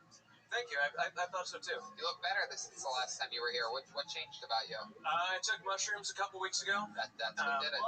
Yeah, and it just gave me a lot of insights about number one, just being more in the moment and not really relying on writing out the material, just kind of feeling it out. Like you said, Sam, this pandemic has totally brought to light, like, shit's dying, shit's changing. We need authenticity. And it just gave me a new, Jesus, just kind this of guy's running for fucking president. God. He's going to be the mayor of Silver Lake very soon. God, I know. This guy looks like Edward Snowden and Edward Scissorhands. I'll take it. You're like Edward Norton antivirus. Edward jokes, everybody. Very rarely do I get to squeeze in a bunch of Edward jokes in a row. Remind us of you, John Hanford. What do we need to know about you? Well, I used to work in baseball. I quit to pursue stand-up. And from Moneyball to Moneyball. Damn straight, yeah. Exactly. I mean, you work with me. So I used to be a player development. He used to be the kid that would sit on the third base line and get the foul balls and give them to people. No, go ahead. I'm sorry. No, I mean, like, we could seriously be here for hours if we're really going to dig right in. But the coolest thing I did in baseball, I was a player development intern for the New York Mets in 2014 with their single A affiliate in Savannah, Georgia. It was fucking sick with movement. Brody, you say baseball 3 times. Baseball Beetlejuice. Brody Stevens pops up out of nowhere. Brody, how's everything going in heaven if that's where you ended up? I take Lamictal. You still take it even though that's how the afterlife works? What time does the internet close? Oh, wow. All right. There you go. All right. Thank you, Brody. Always depressing hearing your voice. Do you know who Brody Stevens is? Of course. Right. Yeah. Do you think it's too late to trade you for him? Oh, I would never do that. You wouldn't do that? I would actually do that, but I don't want you to go and pull Brody, so that's why I said that. If we knew some type of seance that where we could hang you and Brody comes back, we would do it. Just to like, that's there, but maybe we should. Has that ever happened before in scientific history? Birdman, do you know about this? Scary conversation right now. Look, I think we're in the darkest timeline where I'm here and Brody isn't, so I've just accepted it. Love yourself, brother. Absolutely. So is that a real story? Yeah, it's all true. Yeah, it happened like mid-January in Yucca Valley, California, and that Walmart is just fucking magical. You always see some kind of shit going on. But I feel like yucca is the noise that you make when you go down on a girl. it's usually what she says back to me. She's like, yeah, it's but yeah, it happened. Why would she say that to you? Well, like if because I'm a 50-50. When you go down on a girl, do your it's glasses? always 69. Okay. Always. Wait, what do you mean? What does that mean to you? What does what mean to me? It's always 69. What does that mean? It means I'm equality all the time. Is that true? You 69? What happens to your glasses when you're doing that? I don't need these. Like they're whoa. They're not real. No, they're real. Like you guys are blurry, but I do that. Yeah, I can still drive. So when did you decide you wanted to look like Howard Stern? When was that? After I got banned from his show, I interned for him 10 years ago. Wow, you really did? Hours. Yeah, he did not know, but because I had a couple interviews with SiriusXM, and they both went really well, and then they had me back for a third, and that went well. They said we'll be in touch, and then it was Christmas and they're on vacation, but they told me the start date and time. There's look, if you do get this internship, you got to be at the McGraw-Hill building January 3rd, 2010 at 4 a.m. So I fucking got there, and with no confirmation, I just heard Robin one time. She was like, I like persistent interns. So I figured, all right, I'll get off on the right foot.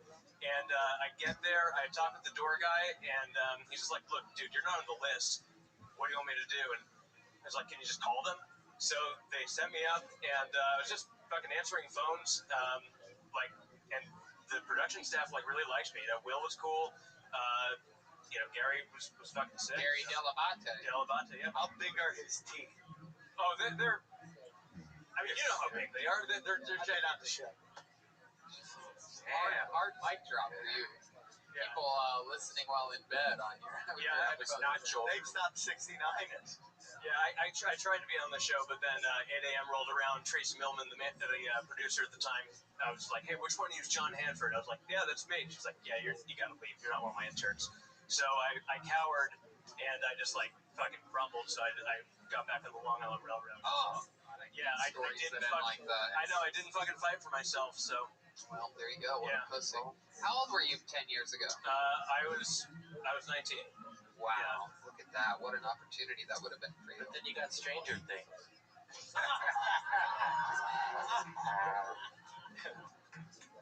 Joe Berg.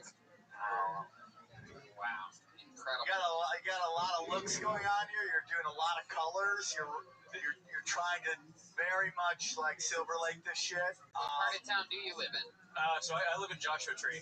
Oh, that's right. Out in the desert. I used to look like Rachel Maddow when I lived in New York, and then once I shed the corporate life, I figured we'll go full hippie Jew and young Bernie Sanders. Yeah, I mean, might as well be. I can't fucking dance either. So, so pretty much I decided to move to the desert. Just I can play music there and shit. I play guitar. Have you tried to use the handshakes with any of the fellow Jews here to get some shit going? Yeah.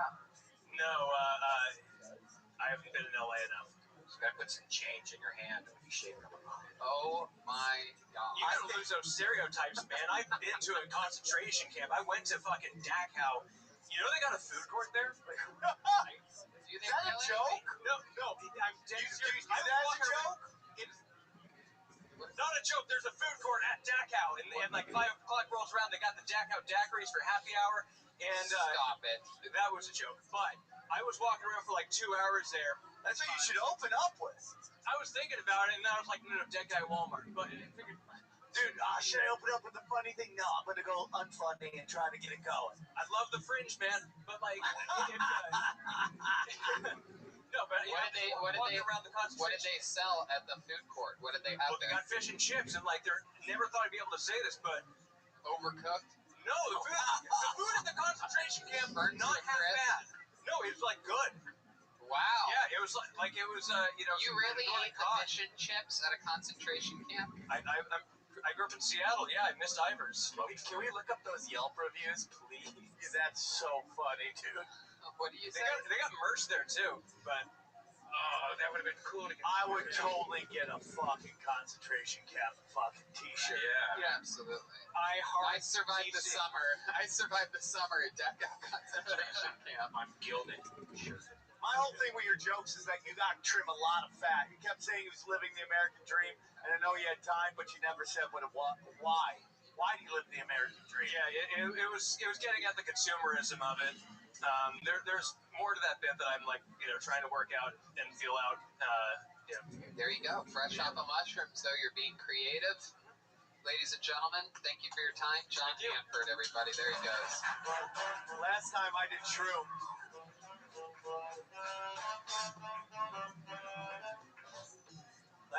shrooms, I was so high I fell in love with 30 Seconds from Mars. Really? Yeah, I was at the K-Rock Almost Acoustic Christmas, and they were, dude, I was so high, and they came out, and that band shredded. And I was like, now I get why everybody loves Gay Jesus. He looked like Gay Jesus. Isn't that Jared Leto? Yeah, dude, crushed. Prophets of Rage, the best live band I see. Who? How high I was. Prophets of Rage, which is like Public Enemy. Now that's awesome. Yeah. On shrooms? Fuck yeah, dog. Well, ladies and gentlemen, your next comedian, a guy who works at the Hollywood Improv. He's been coming here, signing up for years. Ladies and gentlemen, here he is, Brandon Bricks. Here he comes. Here comes Brandon Bricks. Brandon Bricks. Before I begin, can you guys follow me on Instagram at Diabetes the Second? You gotta watch what you post on Instagram. You gotta watch it, man. Because I had a picture on Instagram that cost me a gig. I had a picture of powdered sugar on my nose, and I know it looked like I did cocaine. And the black church told me we're not supporters of cocaine because they were gonna hire me for a gig, but they looked at my Instagram and they were like, that's cocaine. And I'm like, no, that's powdered sugar. I'm 365 pounds. I can't control my life. And they're like, no, we know cocaine when we see it. I said, oh, you know cocaine when you see it, but you can't tell me that your choir director's gay? That's how we get back to him. Wow. 45 seconds of thunder and lightning from Brandon Bricks. How are you, man? I'm blessed, happy to be here. Praise the Allah. Absolutely, absolutely. There's a minute right there. So let's talk about it, Brandon. How long have you been doing stand-up? 7 years. 7 years. All of it here in Los Angeles? I'm from here, yeah. Sorry, here. Wow. Wow. You're like low blood Suge Knight. That was original. I'm gonna give you that. That's Thank you so much. You can have it. You can use it. You can use it. I'm gonna write down my fat note. I love that you use the inside when you buy a pair of Fila shoes as a jacket. You stitched it all together. Man, this is the actual Fila bag. Look at that cake. Wow. Look at that. Look at that. You just called me the N-word. Congrats. I wish you called me that. Sam Tripoli just came. I still want to get a boner, you know? 2 Jews and a white guy. All y'all niggas are artists. Wait, Who's the second Jew? Who are the Jews? Who are the Jews? Sam, you're not Jewish, that's what you know. No, dude. Who do you think the other Jew is? I'm Armenian. No, because every time I look at you, I swear to God, I think you're Jewish. Everybody does. I'm So it's not just me. Okay. I can't tell. Are you looking at me or him? That eye's all over. I have cancer. That eye is looking out the fucking exit door. I got a brain tumor, so it causes my Oh, really, dude? Is that true? Yeah, I don't feel like it. I was like, how can I come up with so good brain tumor jokes? He uses a brain tumor as an excuse for the new extra weight. 3 more pounds. Tumor's getting bigger. 365 pounds you said that you are. Is that correct? Actually, you have a pound 450. 450? 380? This guy. What? Seriously, you have a number for us? 380, bro. I gained over the COVID. I was in the house because I was going to kill myself. Like, What kind of house were you? Come on, don't kill yourself. No, man. I worked so hard to get a show at the Hollywood Improv. They finally gave it to me. You know, and then motherfucker, the Hong Kong food came, and then Jesus Christ. Yeah. So let's talk about what you were saying. You said you gained weight. Yup.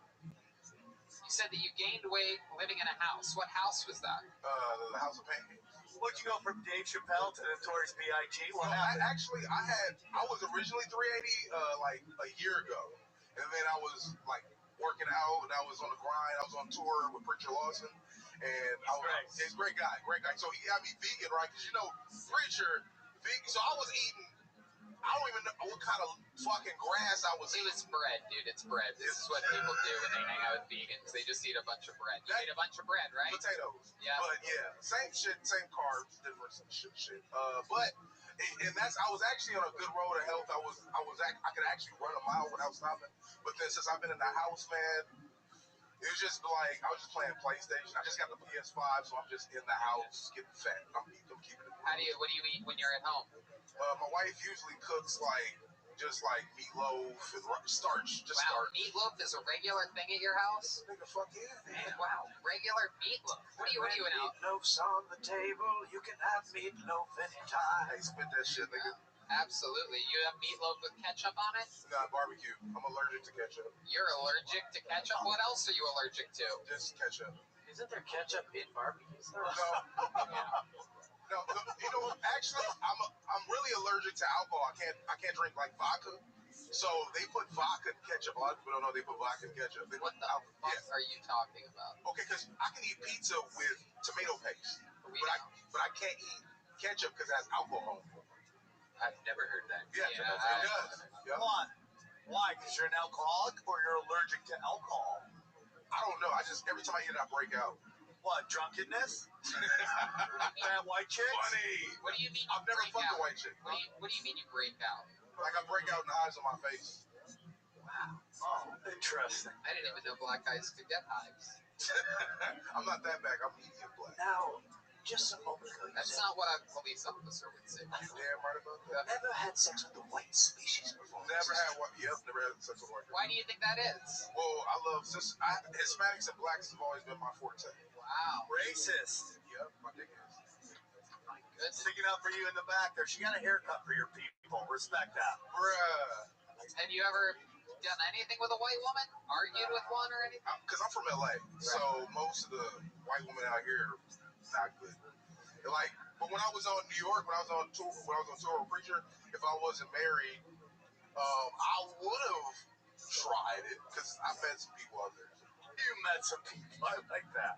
I met a couple people, had a couple business meetings. His eyes straightened out when he said that. There he is. For those of you listening, he has a very large Forrest Whitaker vibe. He's like, honey, I didn't mean to cheat. I just had ketchup that night. I don't remember what happened. He's the only guy that can look at both Joel and camera one at the same time. Hey, man, hey. All my credits and talents shouted out to the world. It's incredible, absolutely. This guy's got. You're great, dude. You're a good writer. Obviously, you're on the road with Preacher. He's great. You got great writing, and it's just, man, just keep going. And it's like maybe you need to stop playing video games and just get out and start working out a little bit. Yeah, you're right. But I'm married. Let's be honest. When you're married, you understand that it's a job in itself. So. It's just hard because I have to motivate her. Because if she doesn't do it, I won't do it. And, is your wife a big lady too? Yeah, but she's lost weight because she actually has diabetes. So I have to make sure she takes her medicine and all that. Because she actually has it. So right, the nutritionist from David Lucas might help. Yeah, look at that. David Lucas is on a great diet right now. Because he got money. He does. He has money. How does he have money? He has money. This motherfucker be flying and doing all kinds. His dad's like a senator. He actually stayed in my room in Vegas when I was doing the Jimmy Kimmel Comedy Club, and this motherfucker was fucking the whole time I was. All right. We're not gonna throw our friend. Yes, more details, please. David can't even fit under a bus. Bruh, and the bitch was bigger than him. All right, stop it right now. Someone's got fucked up. Someone's got fucked up. Well, I have a theory about big chicks, tighter vaginas, but that's another show. Yeah. You really believe that? I get into it. No, we know you can get into it. We know you can do it. That girl's yeah, I do. I mean, dude, I'm from the 607. That's what we're all about, dude. Big chicks, keeping it real. I call them first-round draft pick moms. Right? I mean, dude, the skinny bitches don't put out pro athletes, dude. Nah, they run for the dick, too. You gotta go to fucking the county fair, fucking county jail, get yourself a big bitch. That's how you're gonna have a D1 athlete, dog. Goddamn way. Back to back, we fight crime together. Yeah, like dude. heroes. Yeah. Tiny chicks are gonna be like, fucking save me. Big chicks are like, move out of the way so I can kick it. I tell every woman the same thing. Listen, if none shots start drinking, you hungry? No, I'm saying you to still the same with every woman listening. Go No, ahead. I just tell them, like, if anything happens, nigga, I'm not staying, I'm running. Like, I'm not. What does this look like? You keep saying that you used to run a mile, that you'll run. Like, I don't believe it. Can we get you running, Zach? Can you get on camera one? Can you? Where you want to run to? Can you start over there and then run? Can you run to the table that William's at and then run Just back? do a lap. Do a lap. Come on, can we keep the spotlight on him? All right, here we go. And go. Whoa. Whoa. Damn, those knees are sore. I'm more impressed with the stop than anything. Really? I'm telling you, I'm from the hood, so you already know. Stopping on a dime can save your life. Yeah, that's what we call a 5-second float. Or Tap's cousin, Tree Sap over here. He runs a 40. The bird watcher said. That's what he said. Oh my goodness. Absolutely incredible. What part of LA do you live in now? I live in Boyle Heights. Boyle Heights. Wow. Mexico, so. Yeah, for sure. My goodness. Well, Bricks, Brandon Bricks, it was a fun time. Hey, man, have fun being here. Thank you. There you go. Dude, you know what's nice? Yeah. Compton, Inglewood. You been out there?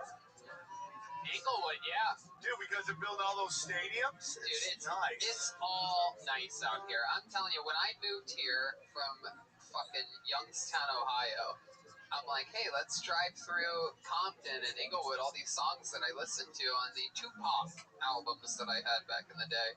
And I went there and I was shocked at how nice it was. It was completely, everybody's grass is cut. There's houses everywhere. In my shitty neighborhood, it's a regular thing for houses to just get arsoned down. That's when you know you're in a dangerous neighborhood, is when there's less and less houses all the time. But everything was there. Real estate for sale. Gates on the windows, but we was used to that too. Anyway, who gives a fuck? Your next comedian goes by the name. We know this guy is a wild one. Look out. Trey Peacock, everybody. Here he comes. Here we go. Uh-oh. Trey Peacock. Come on, one more time for Trey, everybody. If you ever meet a guy with one hand, probably don't shake it. You know, because that dude uses that hand for everything. Jacking off, wiping his ass, sneezing, all of it. You meet a guy with two hands, you shake his hand, because then it's only a 50% chance that all that shit's on there. But you meet a one with one hand, and you get down on your knee and kiss that shit like she's a princess.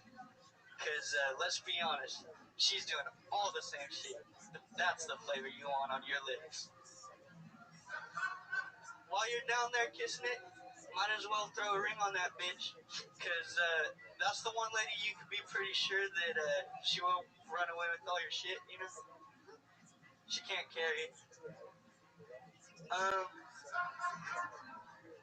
I'll share the road with bikers, but they better be able to pedal the fucking speed limit.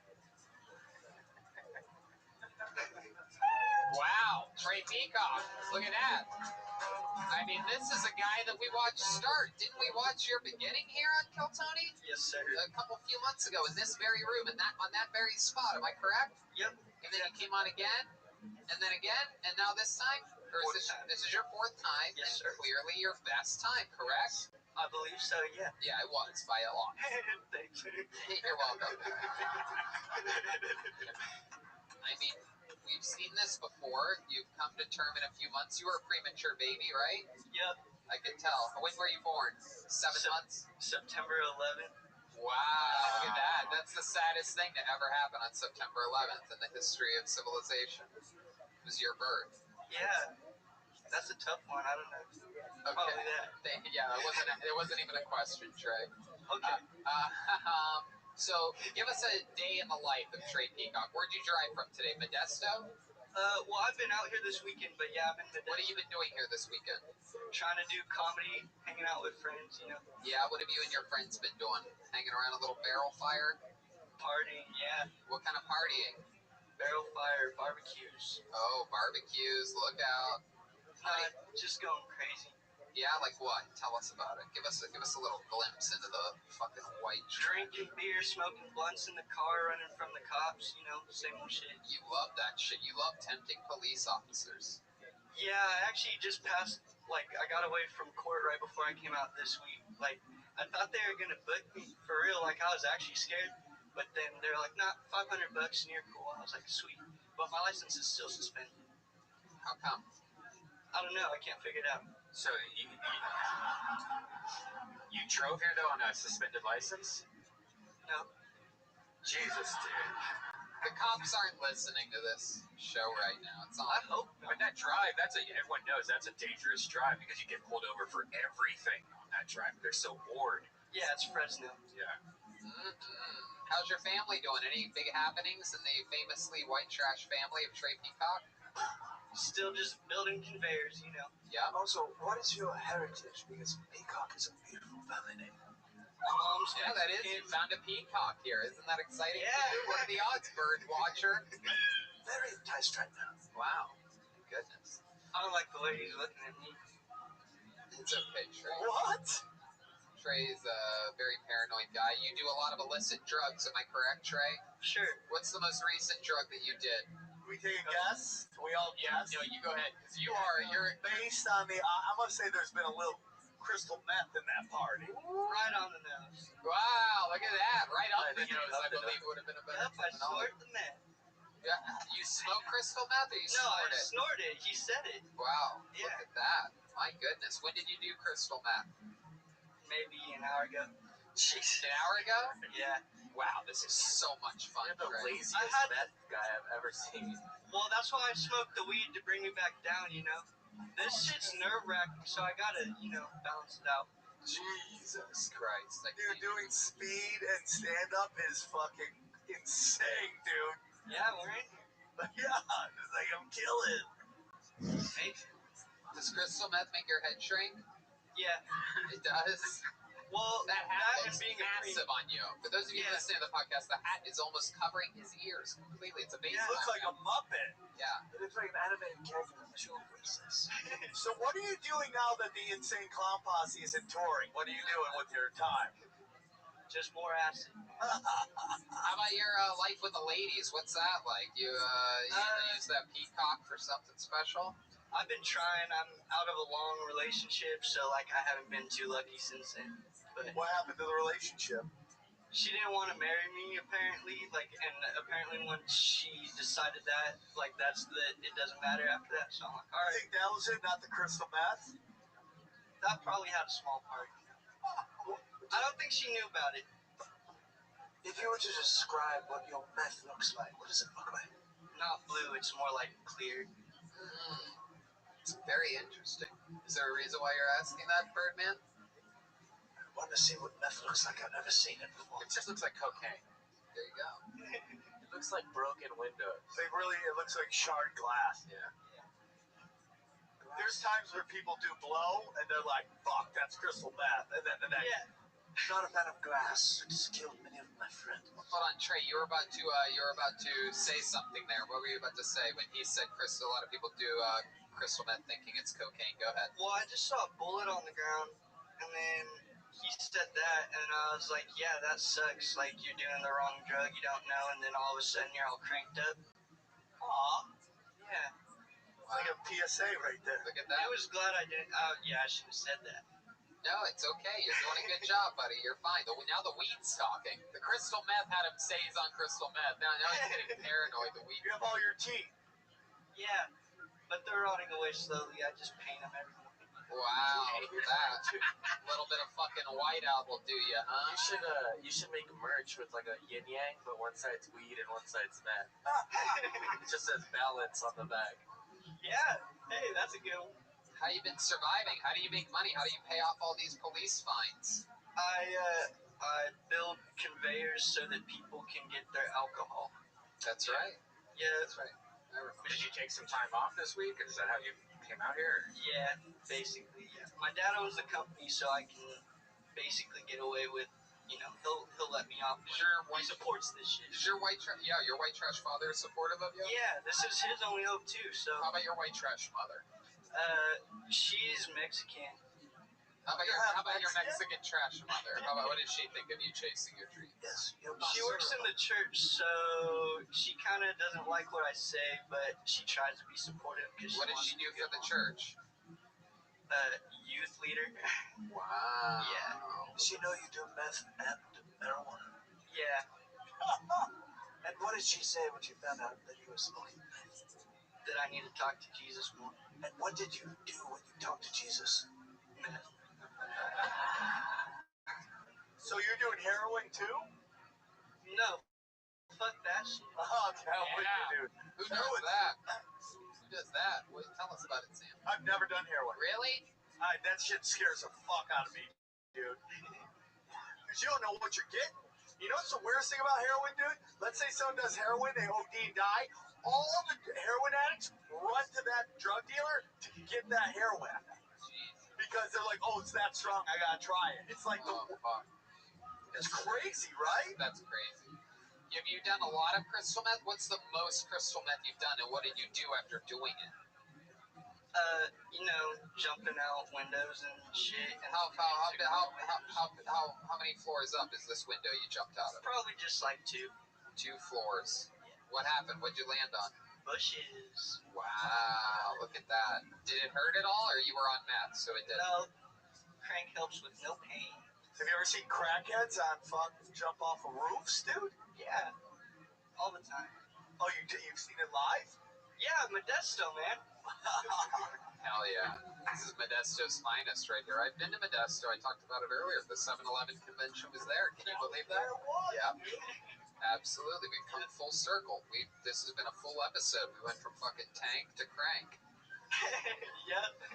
All right, Trey. Anything else we need to know about you before letting you go? No, man, that's it. I appreciate it. Great job, dude. You're putting it together in your own weird way. Trey Peacock. All right, David Lucas is out this week. He'll be back soon. However, to close tonight's show, ladies and gentlemen, actually, you know what? Let's do our horoscope reading. How about that?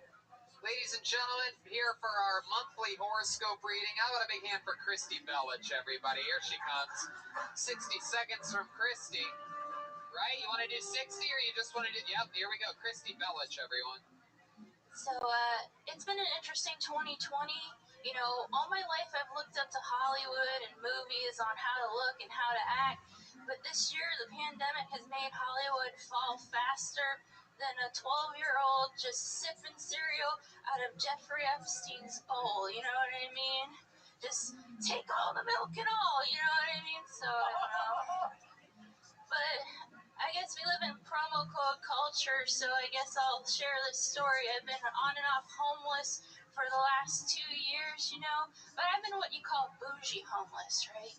Because bougie homeless is when you find yourself ordering Grubhub to an Exxon Mobil at 2 o'clock in the morning on promo code. So you're just eating your organic orange chicken at the same place you're washing your motherfucking asshole, you know? 2020, y'all. 2020. Boom. 59 seconds of heat. Christy Bellich also getting stronger every time we see her. That was wonderful. Pacing, delivery, projection. You had it all there. Hi, Jeremiah. There's a Jeremiah fan up there. Hi, This is Joel. Daniel Thornberry and the great Bob Henry. Well, thank you very That's much. Bob Henry back there. Thank you guys for what you do. You're fantastic. Really good. Great stuff. Sam, got any notes for her? No, I loved all of it. I thought it was fucking funny. I thought that was original as fuck. I hope it's real because it sounds like a funny, real story that only somebody in that moment would fucking come up with. Like, dude, that's fucking using promo codes on Grubhub, sending it to AMP. Dude, that's real. I've never heard that before, and it's really fucking funny. So let's do it. It's the second week of December, right now, right here. Let's talk about it. Let's get our horoscopes and your predictions for our futures. Christy Bellich, the resident psychic here on Kill Tony, the first ever gypsy queen, soothsayer, witch, the Kill Tony official witch. Well, I guess so. Do you guys want fortune cards or do you want astrology? I guess, what maybe fortune? Fortune cards? Yeah. I got my I just gotta ask one question. How are you homeless when you're psychic? Because the only thing that doesn't close down in LA are psychic readings. I've seen Chipotle shut down, Starbucks, but this mansion on the middle of Hollywood it's just some fucking gypsy just sitting there in a fucking boo-boo, and it never shuts down. How are you homeless? Because I'm a road comic. Oh, respect. I'm a road comic, and you can't. The only way out is through, bro. You can't write it. You gotta go through it to be. You can't skip steps as a comic. Man, I really like you. You know, and her past material is right up your alley. Like every time she heard, like everything she talks about, you would love her. Yeah, stuff. You're really good, man. All right, I will help you. It's fortune time. Red Band's hoping that you're going to give us all cookies that we can open up, but it appears that these are different fortunes. I'm gonna start with Sam. Ooh. What's your birthday, Sam? October 28th. So you're Scorpio. Hell yeah. The revolutionary. Okay, I'm gonna pick one card from the top because you're definitely a top. Thank you. No, I see where this is going He's already. got strong top vibes. Tell me when to stop shuffling. All right. Okay, and then put from the top. So I have the eight. I don't know where they came. 8 of wands or 8 of staves, which is the 8 of fire. And so what's going on in the month of December for you? So 8 of fire is all about your voice.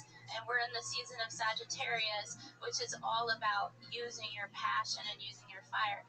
Because you are a water sign, which is Scorpio, your job is to take the death layers and transform them and rebirth them. So your job with your voice is to rebirth a generation. I'm saving hoes. I'm banging hoes and saving souls. That's what I'm doing. And by the way, you've clearly done that with your tutelage of great young comics. Thank you. You have helped another generation. Look at that. Okay, I'll do Tony last because you're a Gemini. I'll save you for last. Thank you. Let's do Red Band. Red Band. Tell me when to stop shuffling. I'll pick from the top because you're learning how to be a strong top. Stop. Here we go. Oh, you're the king of stops. You've got fire and fire. You got the 8 of stops. You've got the king, bro. Yes. He's a Leo. You got a roar, bitch. That's every time I'm on here. It's like you gotta find your inner roar. You got what is a Leo's job? What's a Leo's job, Brian? To be the leader. To be the leader, a loyal leader, and step back from your ego and use your heart. Aww. I wish you would step back from that ego. You know me with my ego. He does. Lego your ego. Okay. Are we doing band members? Let's do the band. Let's knock them out real quick. That's actually Joel Jimenez. Don't tell anybody, but just for this part. These are tarot cards, aren't they? We'll talk to Joel. Are these tarot It's just time for Joel's reading, yep. Hi, Joel. Hi. Tell me when to stop. You don't want to fuck with that. Tell me when to stop. I'm going to pick a bottom card. There you go. Joel has stopped her. You got the Queen of Swords. Oh, because he's a bitch. Which is to hone Monday the 30th. Put that down on your calendar because that is going to be an upcoming eclipse in the sign of Gemini. And what it's going to do is help you get clarity. Keyword is clarity. Wow, look how close to home this hits with our recent developments, Joel.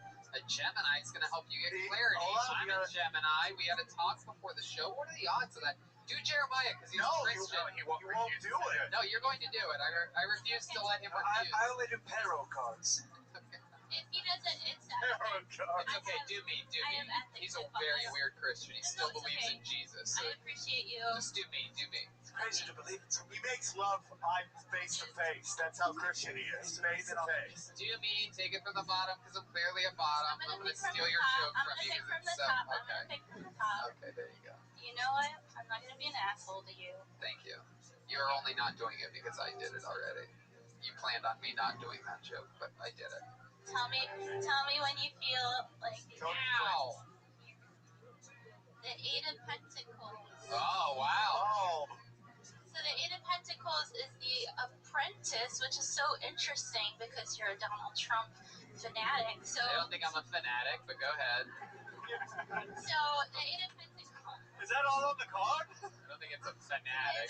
It's right at the top because he's the top, right? So the Eight of Pentacles is about crafting your work day by day by day and not forgetting those who help you out and who support you as well. Wow. There you go. Thank you. All right. Sort of a boring card, but I'll take it. You're great. I guess so. All right. Christy, that was incredible. I think you did a great job. Thank you, guys. Christy Bellich, everybody, with our monthly horoscope reading. There's only one thing left to do. With David Lucas out, Michael Laird kicked off the show, so I guess we have to just go to the big closer, our own John Rocker, if you will, a guy that throws nothing but fucking fastballs. Let's see what happens this week as I bring up the one, the only big red machine himself, the great William Montgomery. Here he comes. He's approaching the microphone. I'm dizzy as shit. Barking up the wrong tree sounds like what a homeless guy did outside my apartment this morning.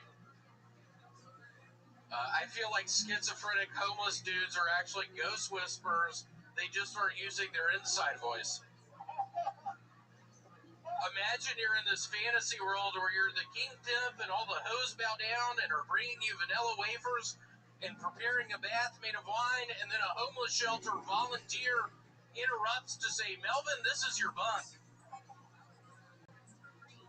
I wish they'd have to rename Sesame Street because it got gentrified and the unemployed puppets had to move. Shout out to Sesame Street for being both educational and also apparently an ice skating troupe coming to a city near you. Why did Hunter Biden knock up a stripper? He ran out of dead brothers' widows to bang. Very good. Look at that. I love it. Great job. A couple jokes in there where you made a face afterwards. Yeah, I'm dizzy as shit. Oh, look at that turn. It's very interesting. I am really dizzy. Why are you dizzy? I don't know. I was taking pills earlier. Mitch Burrow gave me some pills. What kind of pills did he give you? I don't know. He said they were Tylenol. I told him I had a really bad headache, and I don't know. I met his wife. Oh, the great Lee. Lee's here. Mitch is here, everybody. Mitch just walked in. What are the odds of this? Mitch is having a baby. Hey, Mitch, I just got to tell you, it's not your kid. Whoa. If that thing comes out with a red beard, you should be scared. Or if it comes out with a tail. I actually have a tail. You do? Yeah, it's right above my butthole. Oh, my God. That's like in your butt crack? Yeah, it's like a brown tail. What? Why is it brown? It's like a foot long. What? I have to tuck it in my underpants. Can you wiggle it? Yeah, I can fucking wiggle it. It's my tail. Were you born with it? Can I wiggle it? Yeah, I can wiggle it. It's my fucking tail, Tony. Do your parents have tails? Yeah, my parents know about it. Do your parents have tails? Yeah, my parents know about it. Let's call them right now and ask them if they know about it. Can we call them? Should we? Yeah, we should. How many of you think we should call William's parents right now? Of course. Put them on speakerphone with the butt end of the, I gotta get my phone. Oh, you don't, Yeah, it's on the bridge. Oh, look at that. Oh, look, it's Mitch Burrow, everybody. Famously, the last guest from the last episode. Tell Tony, I guess. Let me look up Papa's cell. Uh-oh. Papa's cell. It's the tale of two parents. Tale of two tails. Uh-oh. Put it on speakerphone and put it up to the butt end of that phone. Let's wake up your parents out in Memphis, Tennessee. Here we go. We're about to talk to the Montgomerys. This is very exciting. Here we go. Zach zooming in on William here on the YouTube. Don't zoom in. Oh, it's... Hello? Hey, Papa, I was telling him about my tail. What the hell are you talking about? The tail right above my butthole. Oh, yeah, that tail. Hello, Mr. Montgomery. It's Tony Hinchcliffe here with Kill Tony. Hey, Tony, how are you? I'm great. It's another beautiful day. William's telling us that he has a tail on his backside, an actual tail that he believes that he can wiggle. And Shake, he says he's had it his whole life. Have you ever seen this tail before? I have not, but I'd like to, because it would finally be a talent that we could find.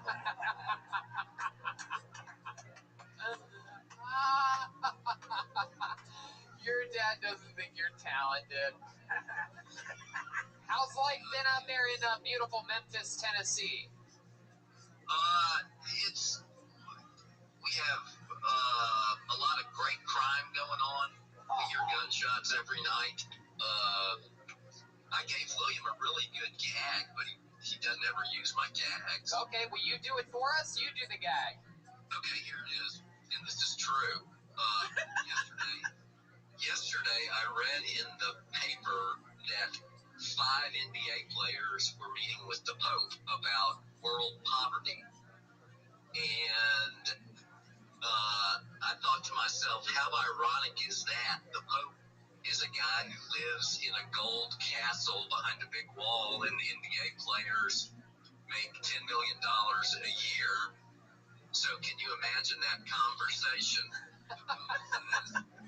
The Pope says, man, it must suck to be poor, and the NBA players say, no shit. That's my joke. That's why William didn't tell it, because it's, I guess, not very funny. I love No, it's good. You got bigger laughs than William got tonight. Without a doubt. That's a great... That's a low bar, but I appreciate it. Mr. Montgomery, it's always a pleasure talking to you. Next time you see William, ask him to show his tail. Yeah, I will. Great talking to y'all. Y'all all take care of yourselves. And I saw Jeremiah's going to have a boy. That is so wonderful. Congrats. Indeed. Yes, he is. Y'all keep doing great. You know, so your son is one of the top gay comedians in Los Angeles. That's what he tells me. I remember coming home one night, sort of drunk at 3 in the morning, and I am fixing a cup of water, and you and Mama come down, and out of nowhere, you're like, William, are you gay? Do you remember that? Yeah, and it didn't surprise me a bit when you said you were. Tell Mrs. Montgomery we all said hello, Mr. Montgomery. It was so great to talk to you. Have a great night. She's right here. You want to say hi to her? She ran off. Okay. Y'all take care, man. There you go. That's the Montgomerys, everybody. How cool is that? Always a hit on this show, the Montgomerys. You have such cool parents, William. What the fuck happened to you? I started losing a battleship to my cousin Taylor, and I couldn't deal with it. And then I found out I couldn't read, and then I couldn't go to the beach, and then I forgot to bring towels at the beach, and I was out in the surf. And what are you looking at, Red Man? I just was with that fucking face. I'm telling a funny story, and you're blankly looking at me. Well, what the fuck is going on? You didn't know that you had a tail, and you said you lied to us. I have a fucking tail, Red Man. How many of you think William should show us his tail right now? To close tonight's episode, this is it. Here it is. He's reaching for the belt. This is the moment we've all been waiting for. I'm going to Me Too you. A lot of people said this would never happen. It's a brown tail. Oh, he's doing the shoulder shake. We've seen this before. Uh-oh. Here we go. Here it comes. Uh-oh. The shorts are coming down. Here we go. Okay, here it is. He's pulling it down. No, he's not going to do it. I can't. Wow. Tony, I actually don't have a tail. Oh, wow. You lied to us about that. Wow. I knew I was right. I have to be truthful with y'all. I actually don't have a tail. Oh, we believe you. We believe you, William. I got a black eye the other day. Yeah, how'd you get a black eye? Somebody punched me. Yeah, for what? Got in a big fight. About what? Groceries. What about the groceries? Just buying produce, and I'm at the grocery store, and this guy named Frank comes up, and he's like, hey, those are my groceries. And I look at him like, Frank, this is a grocery store. All right. There goes William Montgomery, everybody. The great William Montgomery. We love him. Follow him on social media. Same with Michael Lair, michaellaircomedy.com. Here comes the drawing from Ryan J. Ebelt. Ooh, look at this one. Ooh. It's a special bird one. There's a big bird there, and the entire cast and crew and Sam Tripoli. Am I? Am I? Absolutely. You're right in the mix. Right there. Look at that. You look like a badass in this one, too. I do. I look samurai-ish. Every single print is available at RyanJebelt.com. Go check out all the tour posters. It's incredible. He's an incredible artist. RyanJebelt.com. How about a big hand for tonight's guest, the great Sam Tripoli, everybody. Come on. Even wild crowd, this show is great. We love you so much, great Sam. show. Plug your stuff. Tell everybody where they can find you. You are dialed in. This guy's absolutely killing it. We were talking about it before the show. Thriving through this pandemic. I'm going to be in St. Louis the first weekend. I'll be at Helium's with a couple buddies. That's going pretty well. The road's doing well. Check out my podcast, Tinfoil Hat. If you like conspiracies and what I call truth, the real shit. And then I have a sports podcast called I have a sports podcast called Punch Drunk Sports, and I have a whole bunch of other podcasts. Sam Tripoli. Guys, the leader of the band tonight was not actually Nathaniel Thornberry. Spoiler alert, it was Jeremiah Watkins. Wow. Fresh off the release of his brand new special. Of course, I'm talking about Family Reunion, available everywhere, including JeremiahWatkins.com. What else, Jeremiah? Yes, Amazon Prime, VOD, many places. At Jeremiah Stand Up on social media, and we've got a great podcast called Jeremiah Wonders, different characters, different great interviews. You can check it out at youtube.com/Jeremiah Watkins. Great show. Boom, Jeremiah Watkins. And Bob Henry on the drums, I do believe, if my eyes don't deceive me, that's actually Joel Jimenez, everyone. Big Dick Joel. Joel, tell us about it. Nothing. Shout out to Ludwig and Mostly Sorry podcast. That's it. Red Band. Guys, thanks a lot for watching Kill Tony here at the Comedy Store. Thank you very much. Indeed. Thank you to the Comedy Store and to the great Shore family and everybody who takes part of Richie, the manager, Curtis, Jen, all the incredible people here that help it all happen. Guys, we'll see you next week for another episode of Kill Tony.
Texas, make some fucking noise.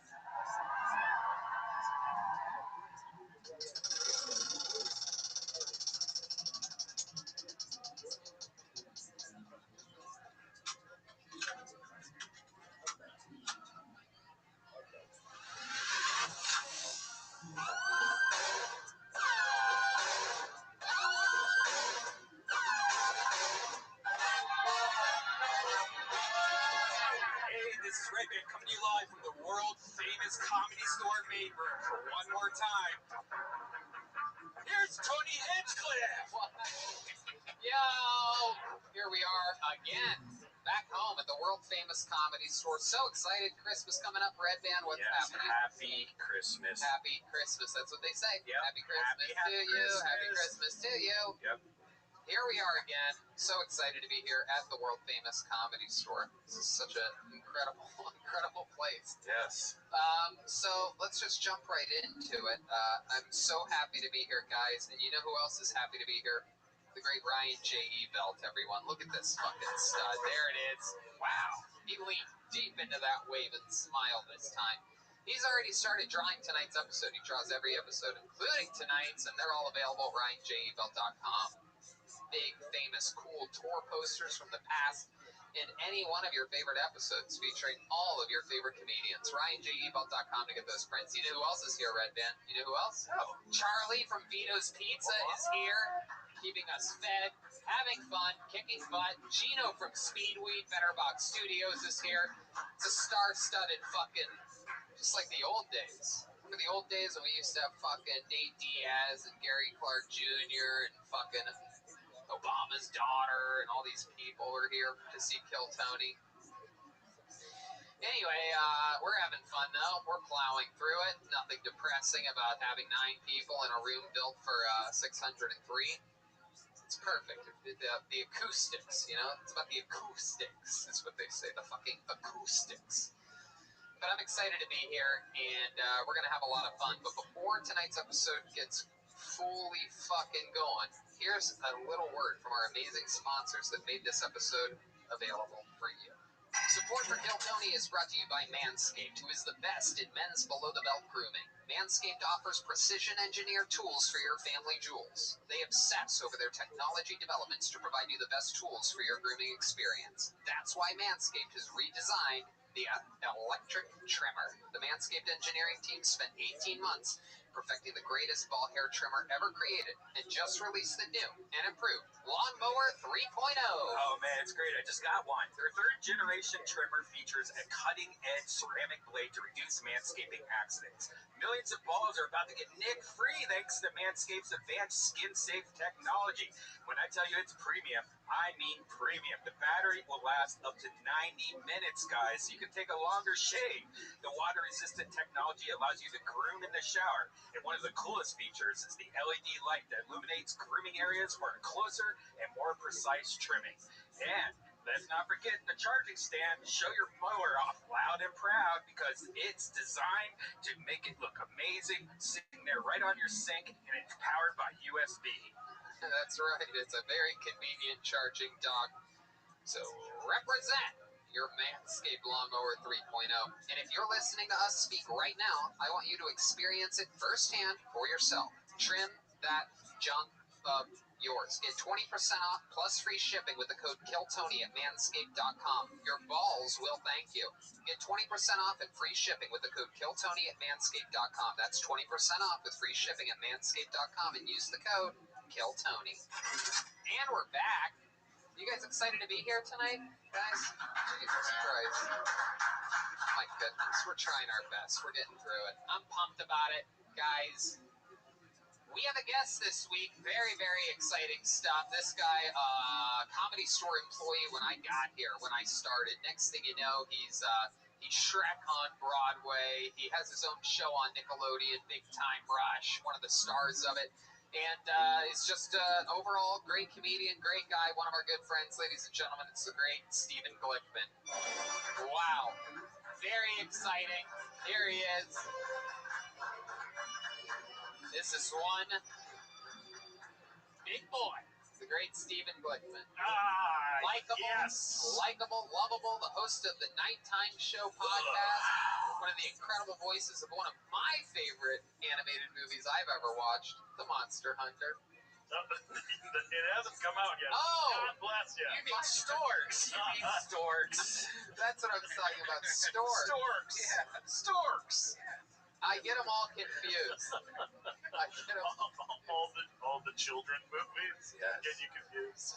How's it going, Steven? Oh, I'm fine. I'm happy to be here. This is nice. You've been a guest on the show numerous times, so I won't bore you with any of the particulars, but you do remember there's a band here, right? I do, and I love a band. Every single week they commit to being different characters. Sometimes it's the return of some of their famous characters. We never know what they're going to be. We're all going to find out what they are together right now. Let's I present to you the best damn band in the land. It's the Kill Tony Band. Jeremiah Watkins, Joel Burke, Joel Jimenez, Jetski, Jesse Johnson, Chroma Crisp, maybe? Nope, no Chroma Crisp. Uh-oh. Jeremiah, Joel, and Jetski, the big 3 J's. A lot of J's. Whoa, we've seen these guys before. If there was a crowd here, they would be going crazy because they are the cat burglars tonight. Whoa, look at that one over there. Sneaky little devil. Oh my goodness. Oh, she's actually part cat, it seems. Wow. She's more cat than burglar. That's an interesting twist. My goodness gracious. Jeremiah really banking on you using that camera one angle. It's too dark to even see me. Oh, he's going everywhere. Look at this. Uh-oh, what does that look like? Whoa, that's a good one. Wow, you nailed it on that one. Nice. Very good. Nice Jeremiah Watkins, cat burglar. They have arrived. Some of the most famous Kill Tony characters in the history. I believe they were even in the famous band calendar. Right? What month were you? December. I'm sorry. It slips my memory, Tony. Cat burglar. Wow, welcome back, cat burglar. Famously a cat burglar, an old-timey burglar that would sneak into places and hope to get away. Thanks Steal to the jewels, diamonds, and women's hearts. Oh my God! I've been taking the underwear, dude. Is it supposed to be the heart? And then, is your name Cat Burglar too back there? I always forget. You guys are just cat burglars. This is one of those. All right. And I know for a fact it's the first time we've seen this young lady be a cat burglar. I do believe. It seems like she is more cat than actual burglar. You have actual qualities of a cat. Yeah, that's all right. I had something in my throat. It's great to be here. That's another. And your name's just Cat Burglar as well? Tony, we keep getting caught because of her. She keeps leaving That is one, and that is two, and I am cat burglar. I swear to God, I just wrote down Cat Burglar 3 times. It's part of my system. We are very different people. So, look at that. It's so exciting. We have the cat burglars and the hamburglars are here.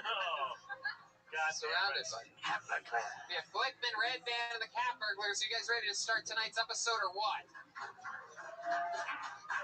All right. That sounds good enough. Ladies and gentlemen, we're going to start tonight's episode with a goddamn legend. One of my favorite human beings in the world. One of my favorite comedians. New York, Chicago, LA's own. The great Michael Lair, everybody.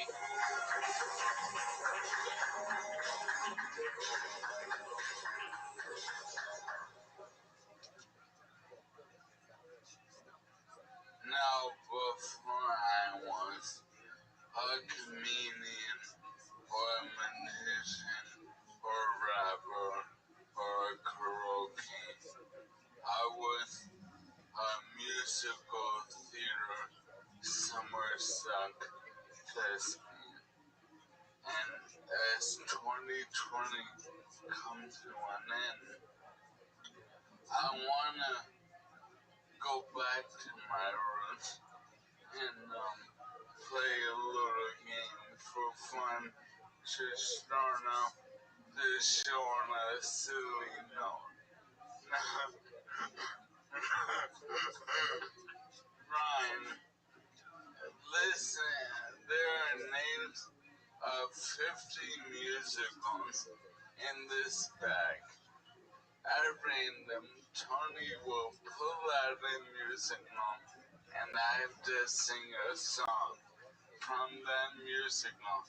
When you think I've done enough, pick a new one. If I don't know it, I'll pass. Do you have a Tony Award? Really quick? Glickman, do you have a Tony Award? No, I do not. But you play Shrek on Broadway?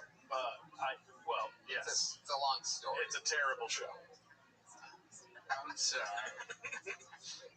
It does not deserve a Tony Award. God. That is sort of a tough question to open up with somebody. Like, I mean, there's other ways you could have asked that. Do you have a Tony I Award? feel like a lot of the people you ask that to, they're going to say no.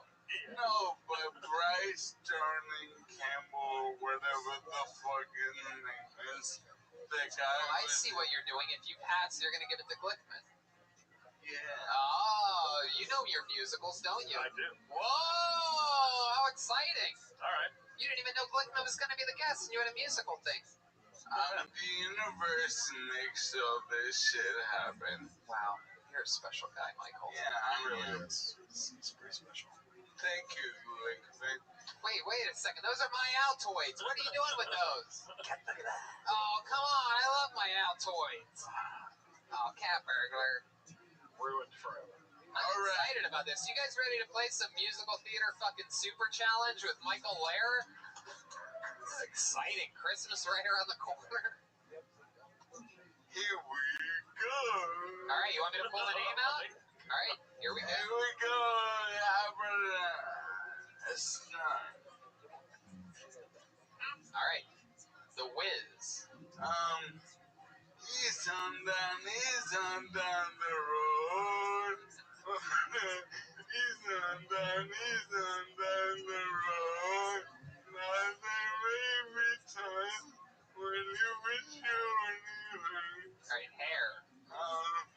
Let the sun shine in. Let the sun shine in. The sun shining. The saddest version of such a happy song. How about Company? The ladies who lunch. The ladies who lunch. Glickman, can you do better? That was great. Yeah, that's impressive. He's passing it off to you. You know the words? I don't know the words to that song, but yeah, Company. I mean, I know the music. I bet he knows something about this. Aww. Jersey Boys. You know Jersey Boys? I know you know Jersey Mike's. Hey, man, come on. Hey. Come on. Jersey Boys, pass. Pass? Oh, pass to you. Uh-oh. God damn it. Somebody. Oh, Red Man, that was great. Wow. It sounded just like him. That was great. One of my favorite Red Man moments in the history of the show. That was great. You know anything from Jersey Boys? I think it's that. Come on, if you're all gonna that do it, shit you is better that commit.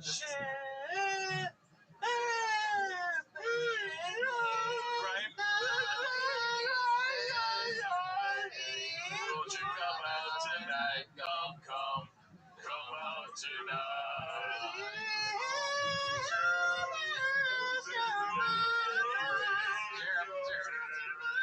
Jeremiah's been waiting to sing this for years.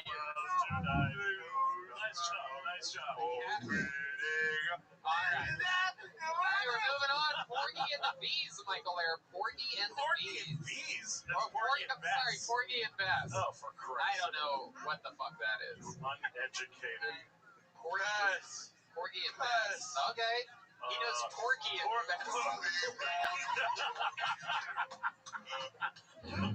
Porgy and Bess is Old Man River. That Old Man River. That's Porgy and Bess. Yeah. Tony Award. Mike, I want a Tony. You want a me? Yeah. I want to do. Alright, how about Bye Bye Birdie? Worse than man right out of my hair. Worse than man. That's South Pacific, you son of a bitch. Hey, fuck you, dude.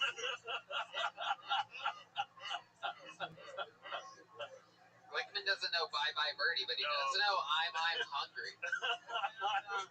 Bye, birdie. Bye. How about Amita? Don't cry for me, Argentina. The truth is I will never Crazy. let you. Should have never been to Argentina. This is what it's come to. The Argentina. How about My Fair Lady? Every Duke and Nolan is here. Everyone who should be here is here. What a dashing positivity. Spectacle the Ascot opening day.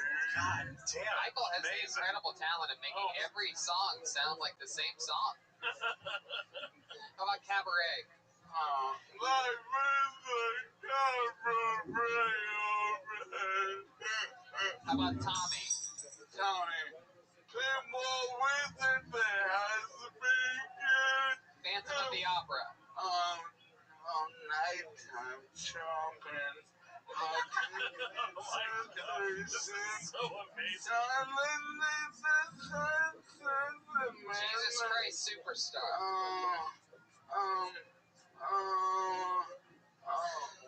Who was this during the crucifixion? You think you're a big shot, Mr. King? Joseph Dreamcoat. I hear the steel drum sing the song. They sing it and you know you got it wrong. I hear the voice of the little bird singing there. This is quite absurd. Oh no, not me. Okay, right. Yeah, nailed it. Let's open up a restaurant. Come and knock on my door. It's on. How about Godspell? We're just gonna go through all these. How many do you think we should go through all these? Okay, nobody wants Nobody. You're right. What's that Jesus song from Gospel? Praise God. Praise Him, oh, Jesus. How about Music Man? If you know any of these, you should just jump right in. Yeah, Music Man's easy. Gary, Indiana, Gary, Indiana, Gary, Indiana, home, sweet home. Wizard of Oz. If only had a brain, I would while away the hours. I'm running with the flowers. Cats. Memories. Les Mis. Master of the house, keeper of the inn. He's got him, man. He's got him. I'm the shaker and the spicer of South Pacific. what's that man right out of my head? There you go. Company. Where did they come to the ladies of lunch? Smokey Joe's Cafe. I who have nothing. Grease. Every song starts with that one note.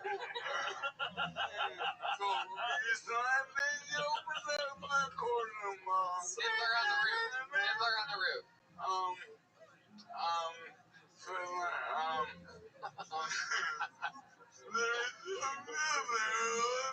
Wait, that's not a song. That's not a song from it. If I were a wristband, There we go. The Fiddler on the Roof. West Side Story. Hey, beautiful boy, will find Chorus line. I go and meet the one you Guys and Dolls. I got a horse right here. His name is Bob Revere. Damn Yankees. He's near to you. Near to you. Annie. What? It's a hard night life for us. It's a hard Miss Saigon. and tonight there will be Miss Saigon. Tonight will be your concubine. That was Absolutely incredible. That's everything. Michael Aaron The just whole went through bag. everything. the whole bag. He's gonna Wow, sleep that like a was baby good. tonight. He's gonna sleep like a baby tonight. I'm telling you, I guarantee you there's one Kill Tony fan that is just such a weird crossover. He's a Kill Tony fan and a musical theater fan, and he has been waiting for a segment like this. He fingered his ass the whole time. And check out my Patreon for the prostate level. Wow, look at that. I didn't know that was a thing. Is that true? How do you know so much about musical theater? I have 2 theater degrees. Wow. Before I did any of this shit, I did all that shit. Wow. Yeah, I'm old as fuck.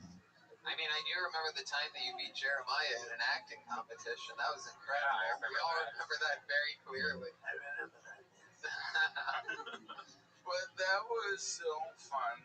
What a beautiful coincidence. And that really went better than I thought. And what a fun way to open the show. You're goddamn right. You're the best. May I say one thing? Of course. I'm wearing my own merch. Oh. Guess where I bought it? The Hollywood Goodwill. No way. Yeah, I swear to God. You were at a Goodwill and you found your merch? Another comic did, and I rushed over there and I bought it.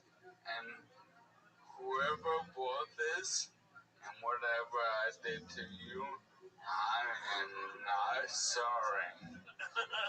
But I was sales record for every fucking thing I saw. So I will find you. And thank you for buying a $40 shirt. Yeah, Michael, I'm sorry to interrupt you. When did those go on sale?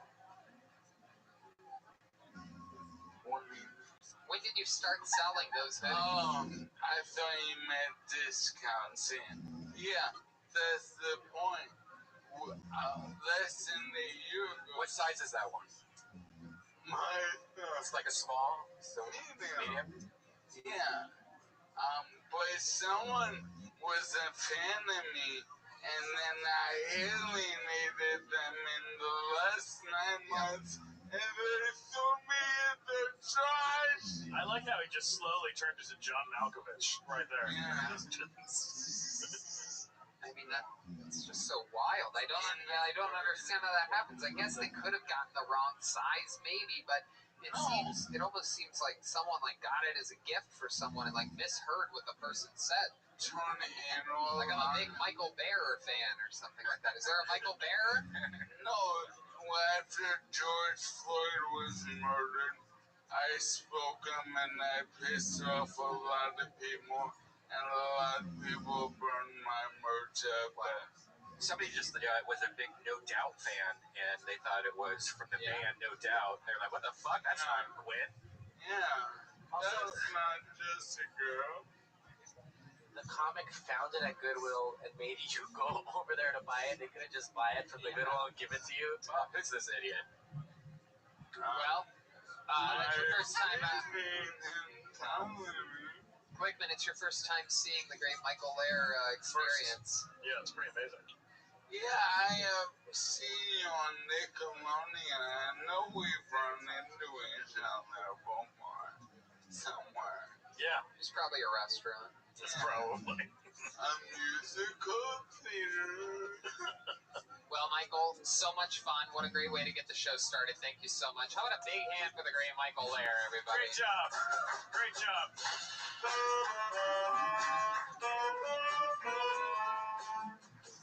All right. Your first comedian performing tonight goes by the name of Kylie Vincent. Here we go. Wow. What a lovely song. Here's Kylie Vincent. One more time for Kylie Vincent. You guys can clap, people that are in the When my boyfriend and I fight, we usually have makeup sex, and then after makeup sex, we have makeup sex because I choke him too hard. Abortion's a big topic. Stevie Nicks even weighed in on the argument. She's like, hey, without my abortion, you guys wouldn't have had Fleetwood Mac, which I think is a bad argument for other women because it's like, okay, without an abortion, I wouldn't be performing in parking lots. I've actually never had an abortion. I just waiting for the right baby. I was reading about Bill Cosby, and it seems a form of his sexual harassment were having women read him bedtime stories and feed him meals. And I was like, God, that's awful. Just rape me instead, you know? I don't want to read you Goodnight Moon. You can just piss me. All right, thanks. There it is, 55 seconds from Kylie Vincent. I'm over here sitting at the desk, drowning in little cards with musical theater titles on them. Just covered over here. Kylie Vincent, you've been on this show before, correct? I was kicked out last time. Oh, you were under 21. Yeah, I was thank you, 20 at the time. Wow. That's right. I'm back, baby. That's right. Now you're 21. When was your birthday? November 3rd. Congratulations. Perfect timing. And remind us what we found out about you last time you were on the show. I have an autoimmune disease. What's the autoimmune disease? It's called sacral ileitis. And what does that mean again? It's just in my back. It's eroding. What? Yeah, her back is pretty much deteriorating. Yeah, you remember. Do you have to wear a back brace? No, I don't actually know what's going to happen. But I had to be on injections. Like, have you guys ever seen commercials for Humira? Yes. Yeah, I was on that. It's like made out of like rat shit. Really? Yeah. Cat shit or rat shit? Rat shit. Rat shit. Oh. Yeah. Oh, rat shit. So close. It's bat shit that they would make medicine with rat shit. How long were you on it for? I was on it for 1.5 years. You're only supposed to be on it for like 2 years. And I guess they don't really know much about autoimmune disease. They're like, you could go in remission. I have no idea what's happening. Right. Have you talked about that in your... Yeah, I have a bit about it. What are you doing now? I'm a nanny. That's my day job. Yeah, that is backbreaking work. Okie dokie.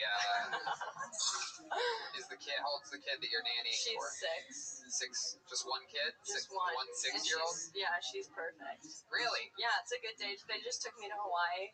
Wow. Yeah. That's awesome. I know. I feel like a dick complaining about a day job. Have you ever been to Catalina Island? Oh my goodness. That is a cat burglar reference. Catalina Island. I actually have. Have you ever been to the Catskills? Oh, okay.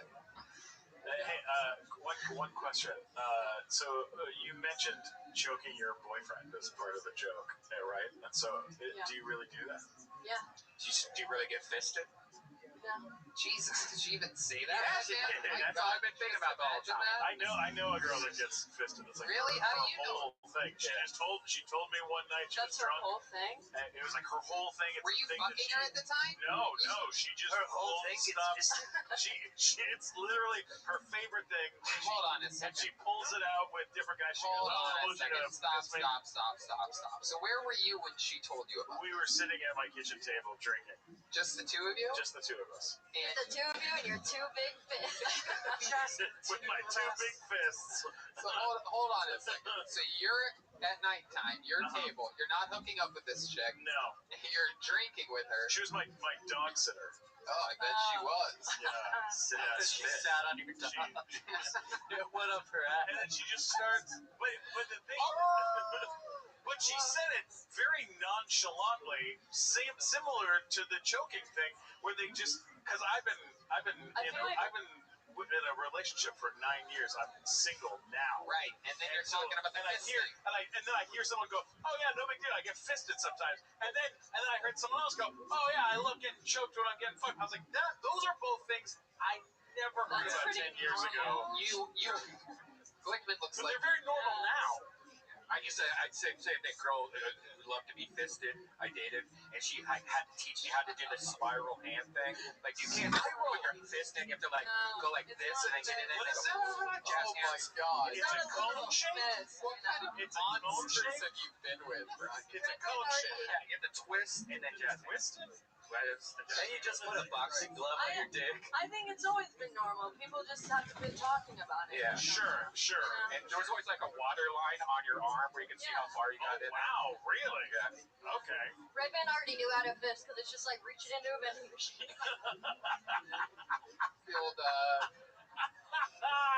The old last Pringle in the can. All right, so learning so much. So you didn't end up hooking up, and don't you think she was hinting to you to try something? It was a pass. You guys are drinking at your kitchen table. The girl's just like, man, I love to be fisted, which means I love everything else in the world. Yeah, She's just waiting for you to make a move. Could you grab me a Sierra Fist out of it? I need Sierra Fist. A Sierra Fist. Mark that off on your Kill Tony bingo. Oh, wow. Kill Tony Van Gelder, 2021. Blow the dust off the Sierra Fist portion of your bingo card. I've been slimed. Wow. Wow. Kylie, you're one of those guests that is so good at us all being able to just have fun with each other while you're up here, you know? Yeah. You really bring it around. You spread the energy. I know. Like, I wrote that for you guys. What's a crazy fun fact about you that we haven't found out yet that people would find interesting about the life of Kylie Vincent? Oh, I have a disabled dog. She's in a wheelchair. Your dog is in a wheelchair? Well, they say dogs are like their owners. You're back. You're back. You guys are both going to be... No, I get it. I made it better to explain the sadness. How many times a day do you take your dog on a roll? Sometimes I bring her to work with me. How's her to work with you? Yeah, the kid just told me the other day, she's like, I'm so jealous. I think you love her more than you love me. And I was like, this wheelchair dog, yeah. Wow. How's her musical theater knowledge? Pretty simple. You could do a whole show. Why is your dog in a wheelchair? She's a rescue from Mexico. She was hit by a car when she was a puppy. Wow, what was she trying to do? Illegally cross the border? Yeah, I think so. But actually, the second day I had her, she got hit by another car. What? The dog's stupid. Yeah. I trusted her. She's a rapper in the dog world. Why do I feel like this dog sounds like Steve-O? Jump in front of the car. Anyway. Hi, I'm her dog, and I'm gonna jump in front of a car. Wow. Whoa, I'm in a wheelchair, snarly. That's exactly. I didn't even know you could do it, Steve-O. Oh, yeah. I thought you were setting him up. I was. Okay. Have you ever cracked your back? Can you do that? Are you scared to do that? Or? I don't know. I've never gone to a chiropractor. I'm just... Try to crack it. Just try to. No, don't do that right now. Don't do that here. Oh, no! God, no! That's what Steve-O does when he gets older. He just goes to his doctor's appointments and says, hi, I'm Steve-O, and I gotta get some insulin because I have diabetes. So Kylie, do you ever has your dog ever been in position since then to get hit by a car? Does it ever run out? What type of options does it have in a wheelchair? Well... Does it poop and pee in the chair? No, it's from a company that designs it. It's like the only one in the United States. But everything else works. Like, she can go to the bathroom fine. Your dog's definitely not autoimmune. Because it's been hit by cars. I loved it. Oh. I loved it. No getting immune to the autos, indeed. My goodness. What's the dog's name? Bam!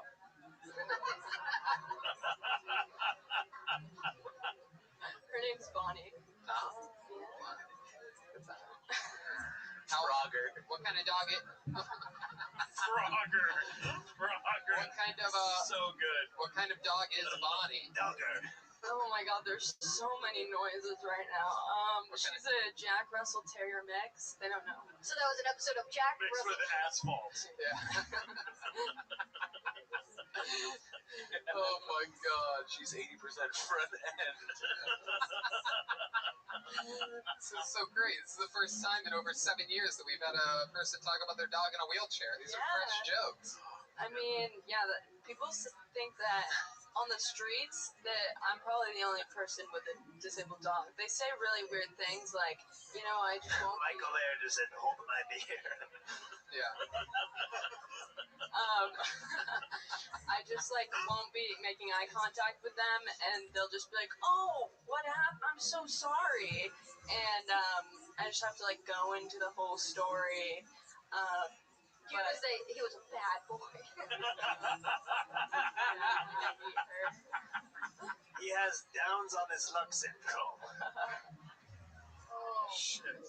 She's part greyhound. I mean, she was hit by a greyhound. Oh. Wait, it was incredible. Wow. So, how does it go to the bathroom? It's everything's normal. Wait, is it sitting in the chair? Or is it like? No, it's like. Dog wheelchair. The way I picture this dog in a wheelchair. Like, no, it's very depressing. It's not like a Imagine normal. it sitting on its butt and wheeling itself. Wait. No, it's not like a person wheelchair. It's like a It's like a scooter. It's like helps them. Just and does it sleep in the wheelchair as well? No, she kind of like squirms around. I bet she can get does. around. Yeah. This poor thing wishes it was put down years ago. No, dude, she's so happy. Really? You never see her with suicidal tendencies? Like she's never done anything like, say, run in front of a car? I mean, twice. This dog wanted to kill itself before it was confined to a wheelchair. Poor suicidal dog. Its favorite chew toy is a gun in the mouth. All right, Kylie. So much fun. Thank you so much. There goes Kylie Vincent, everyone. On to the next one. That was so good. Oh, my God. Dog in a wheelchair. Can we get more people with dogs in wheelchairs? All right, ladies and gentlemen, your next comedian goes by the name of Kate Kennedy, everyone. Here comes Kate Kennedy. I believe this is her debut here on Kate Kennedy. Oh, this is embarrassing. My dog also is disabled and is too stupid to learn how to use the wheelchair. I don't know if you've ever tried to teach a dog how to use a wheelchair, but there's a learning curve. I used to do hardcore pornography. It wasn't degrading enough for me, so I got into stand-up instead. I lied to every single therapist I've ever had to make them like me more, which some people have pointed out is maybe not the best way to achieve your goals in therapy, but not if your goal is to win. I'm just tired. I'm just tired of pretending like it would have been absolutely fine on Jeffrey Epstein's island. I've done so much worse for so much less, and I didn't even get to go to the beach. I had to go to Canton, Ohio. And I know that people get really bent about human trafficking, but let me just say, it's not that bad. I get that it's a crime, but nobody ships kids in wardrobe boxes. They do make you fly economy on Spirit Airlines, so it kind of sucks still, but it's not that bad. Do you guys think Salman Rushdie was mad that he had to write the entire satanic verses in order to get a fatwa declared against him when all Mia Khalifa had to do was suck dick in a hijab? I would be mad about that. Kate Kennedy, everybody. Welcome to the show, Kate. Kennedy!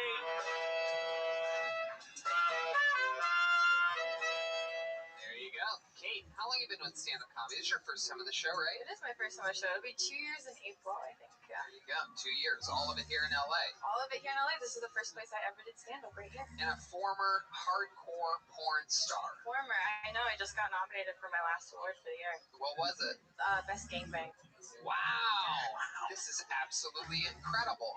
How many people were in the gangbang? Only 3, which I didn't think qualifies as a full gangbang. There were 3 guys and you. Yeah. It's like a Wednesday. They were cholos, though. They were Catholic priests, and I was a Did you say Catholic priests? Catholic priests, yes. I said the Our Father in Latin while they came on my face. Really? Dude, who else could do that? I deserve the award. Yeah, it sounds like you're about to get a Tony Award. Hey. Wow. Is that true, or are you just being funny? No, that's absolutely true. They were priests, and you were a Catholic schoolgirl, and that got nominated for an award? Nominated Padre Espíritu Santo. Holy shit. That's actually the plot of that. Wow, what's happening? What was that looking for? I just looking at Jeremiah get hard. Jeremiah, disgusting. Jeremiah loves Catholicism. Wow. So what are some... Catholicism, yes. I mean, if that's the scene that you're getting nominated for an award for, what I have to ask, what is, like, your most, like, silly or embarrassing or weird or fun thing that you Parody? Did you do a good parody? I do. I got nominated for Best Parody last year. What was that one? It was at Archie Comics. It was Betty and Veronica. I was Veronica. Or no, I was Betty. Now you're about to earn a Red Band Award. Okay. Also, what does your acceptance speech sound like? I don't have to go this year because It's the only award ceremony where they don't thank their mom and their dad. I want to thank my mom and dad. God is not mentioned anywhere. What are those award ceremonies? It's literally the world's biggest circle jerk. Like, quite literally. I don't know. Have you ever watched a girl cry in the hallway because she didn't win Best Anal Scene? Yeah. Like, it's a trophy for getting fucked in the ass. And just outside crying. I just always stand outside in the hallway during the awards because I don't like to sit, and so I just stand there and wait for them to come out and cry. That's incredible. When the porn stars cry, do they like rub their eyes really hard and it just squirts out everywhere at once? It's Pedialyte. It smells like strawberries. That is true. This is what I've heard. It's that porn stars drink Pedialyte for squirting. Have you ever done that?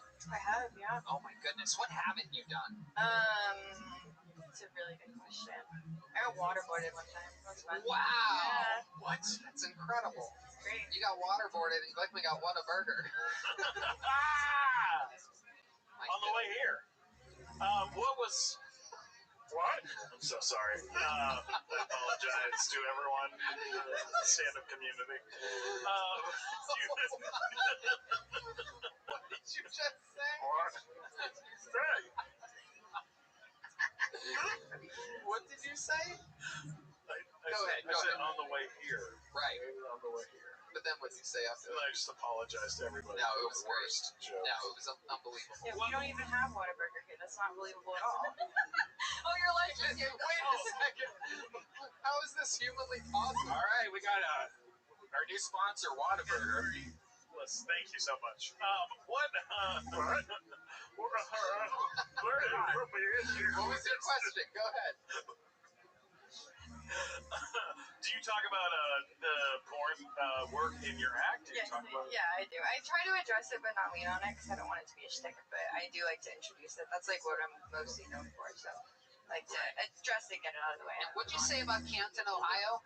Yeah, I used to have a sugar daddy lived in Canton, Ohio. Yeah, go through that. That's awesome. Canton, by the way. You don't know why He Canton. broke up with me this year. He got a dog, and he doesn't need my companionship anymore. That poor dog. Which is very, but like, I just feel like Buddy. You know that dog does anal for sure.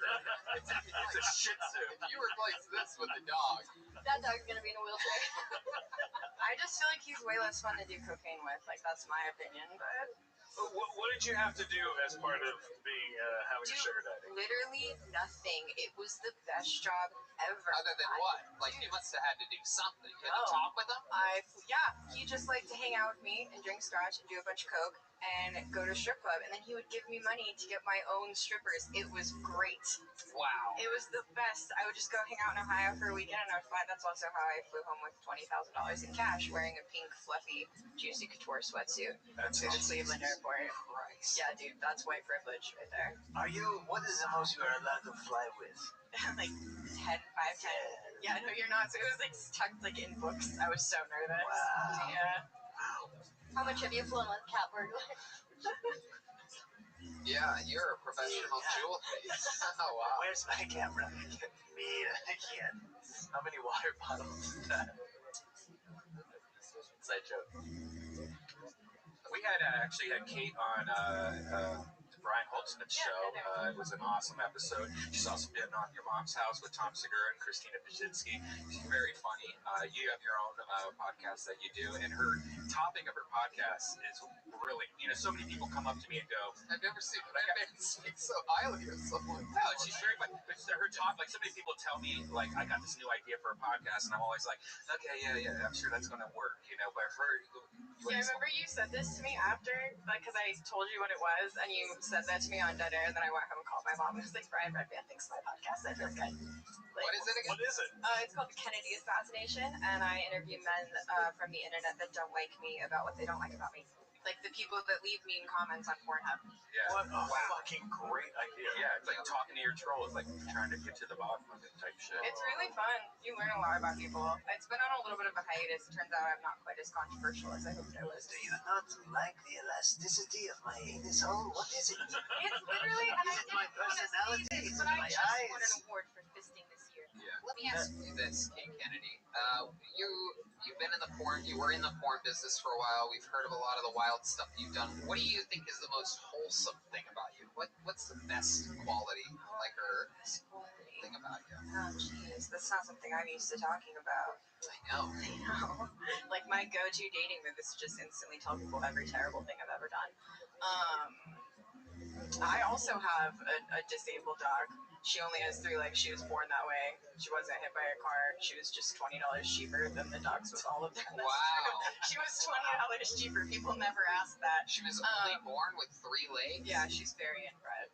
Oh. Yeah. What kind of dog? She's a German short-haired pointer, so she's pretty much the poster child. She's for inbred? breeding. Wow, Glickman's inbred every morning. For God damn it! Right into the pantry. That dog weighs 50 pounds. She's cornbread, he's cornbread. That dog weighs 50 pounds, and I carry it up and down 3 flights of stairs. That's what Glickman says when he meets a girl. He goes, I really want to get into her pantries. Wow. I haven't had a good fat guy to make fun of in forever, Glickman. I'm so happy. Anytime you want to. They always want to start crying. Thanks, be a Tony. baby about it. Yeah, Redmond is just on cloud 9 right now. I don't think you heard the rest of that. The other ones are all big babies. All right, Kate. Well, how much longer does your three-legged dog have to live, do you think? She's almost 5. She's really healthy. She just had surgery in April, but she's doing good. So, she seems like she's doing good. Again, she can't use the wheelchair. Are you doing dating, Tinder, Bumble, any of those things I might have on my phone trying to get? MentiofSnatch.com. I got kicked off Tinder a couple years ago, and they block your IP when you get kicked off of Tinder. Yeah, you can't rejoin. They just send you a really mean email. That's why you need a good VPN, like ExpressVPN. That's right, and you can get it right now by going to expressvpn.com and using the promo code KILLTONY. Yeah, you could be in Japan. All right, there goes Kate Kennedy, everybody. Great job. See you, Kate. On to the next one we go. Heck yeah.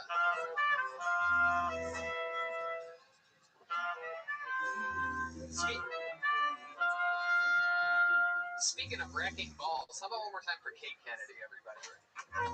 All right. Your next comedian goes by the name, I know this guy, ladies and gentlemen, it's Andy Lowe. Here we go.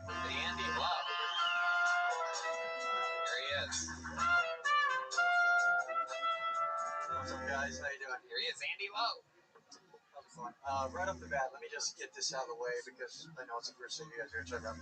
I know I look like Weird Al, but sort of like if Weird Al was campaigning to be like the mayor of a tent city, So I know, don't bring it up.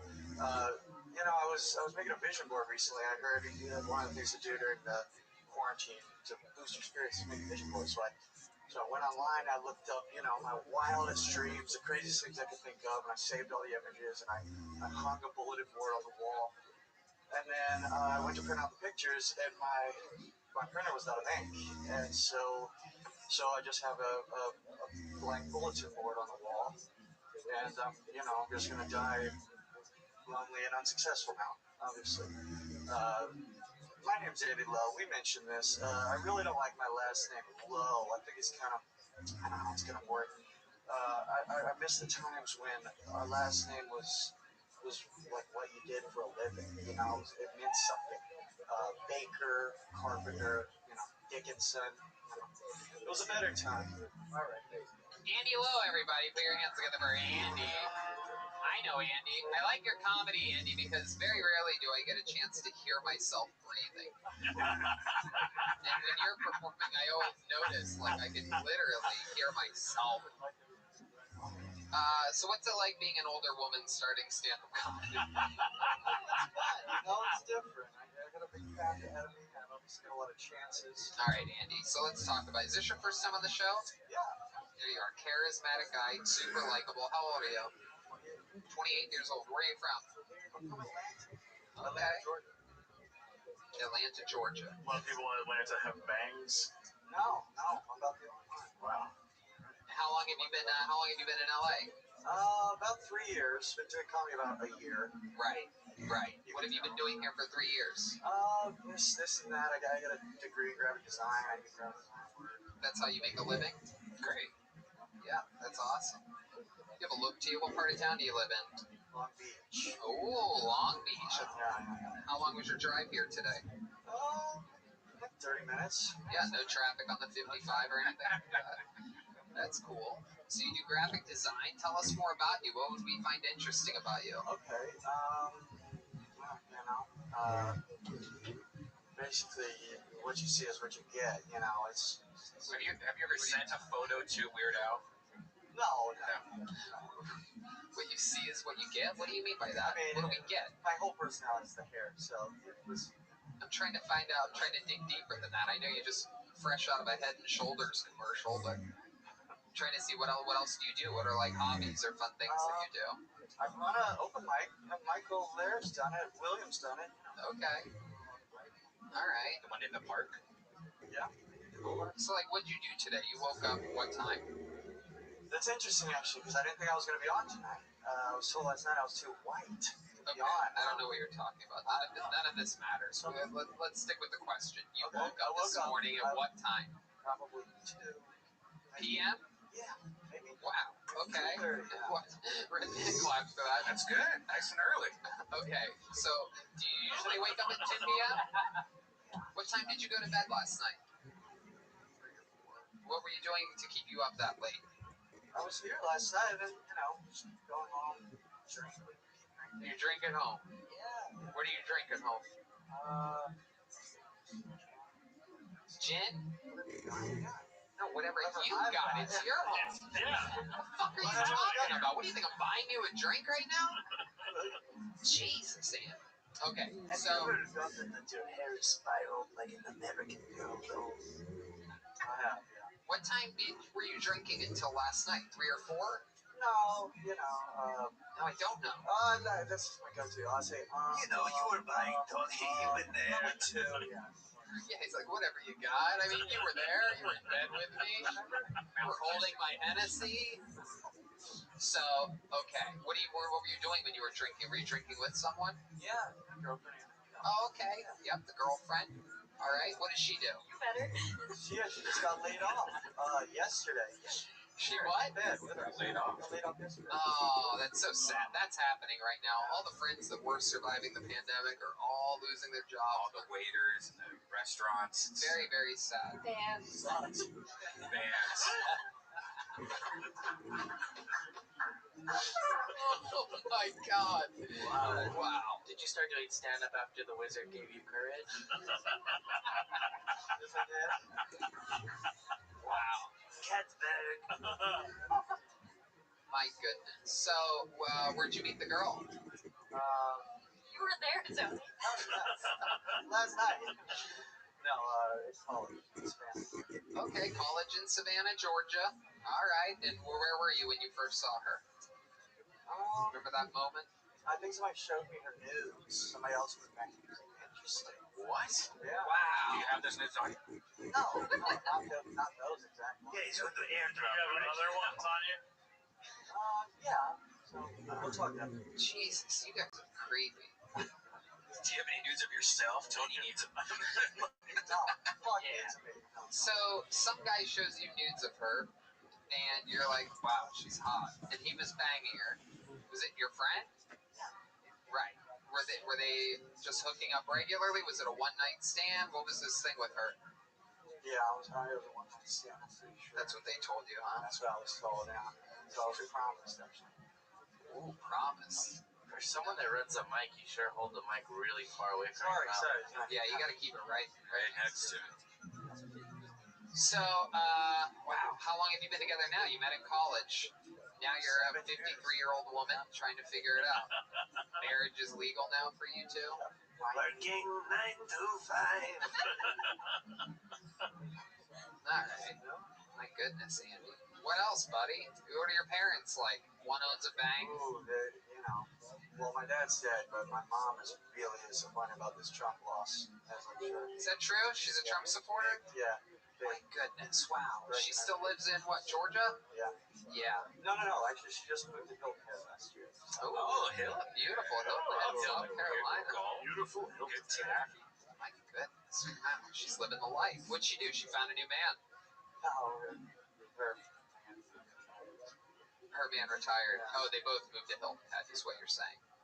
My goodness. I wonder what Trump would say if he could speak to your mother about these elections. The American dream. Yeah. That's right. He's very angry. He's very angry. I don't know if he... We have losers. We have people that don't have it. We have people that are morally corrupt. We have people that are selling this country down the drain. Nobody can do that like me. That's very good.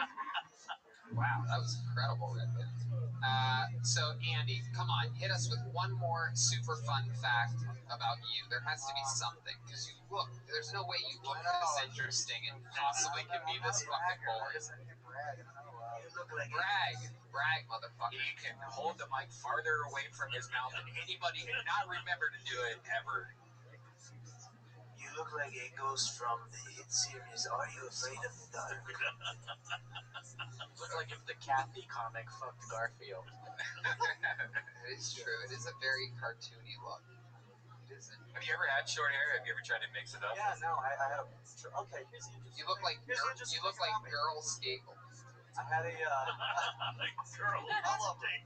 Oh, I had a traumatic brain injury a couple years ago. You did? Yeah. Oh, that makes so much sense. You probably have so many fun hobbies It's and so much more interesting. Yeah. And I woke up from a coma, strapped to a hospital bed, and I had 50 staples in my head. How did you get put in a coma? Medically induced. Wow. They just did it for me. What did they do? They played your comedy set for you? All for days. Wow. Incredible. Gotcha. All right. Well, Andy, fun times, man. Hey, enjoy your time in Texas. I'm gonna miss you guys, right? Texas, right? There you go. Thank you so much. Andy Lowe, everybody. There he goes. Andy Lowe.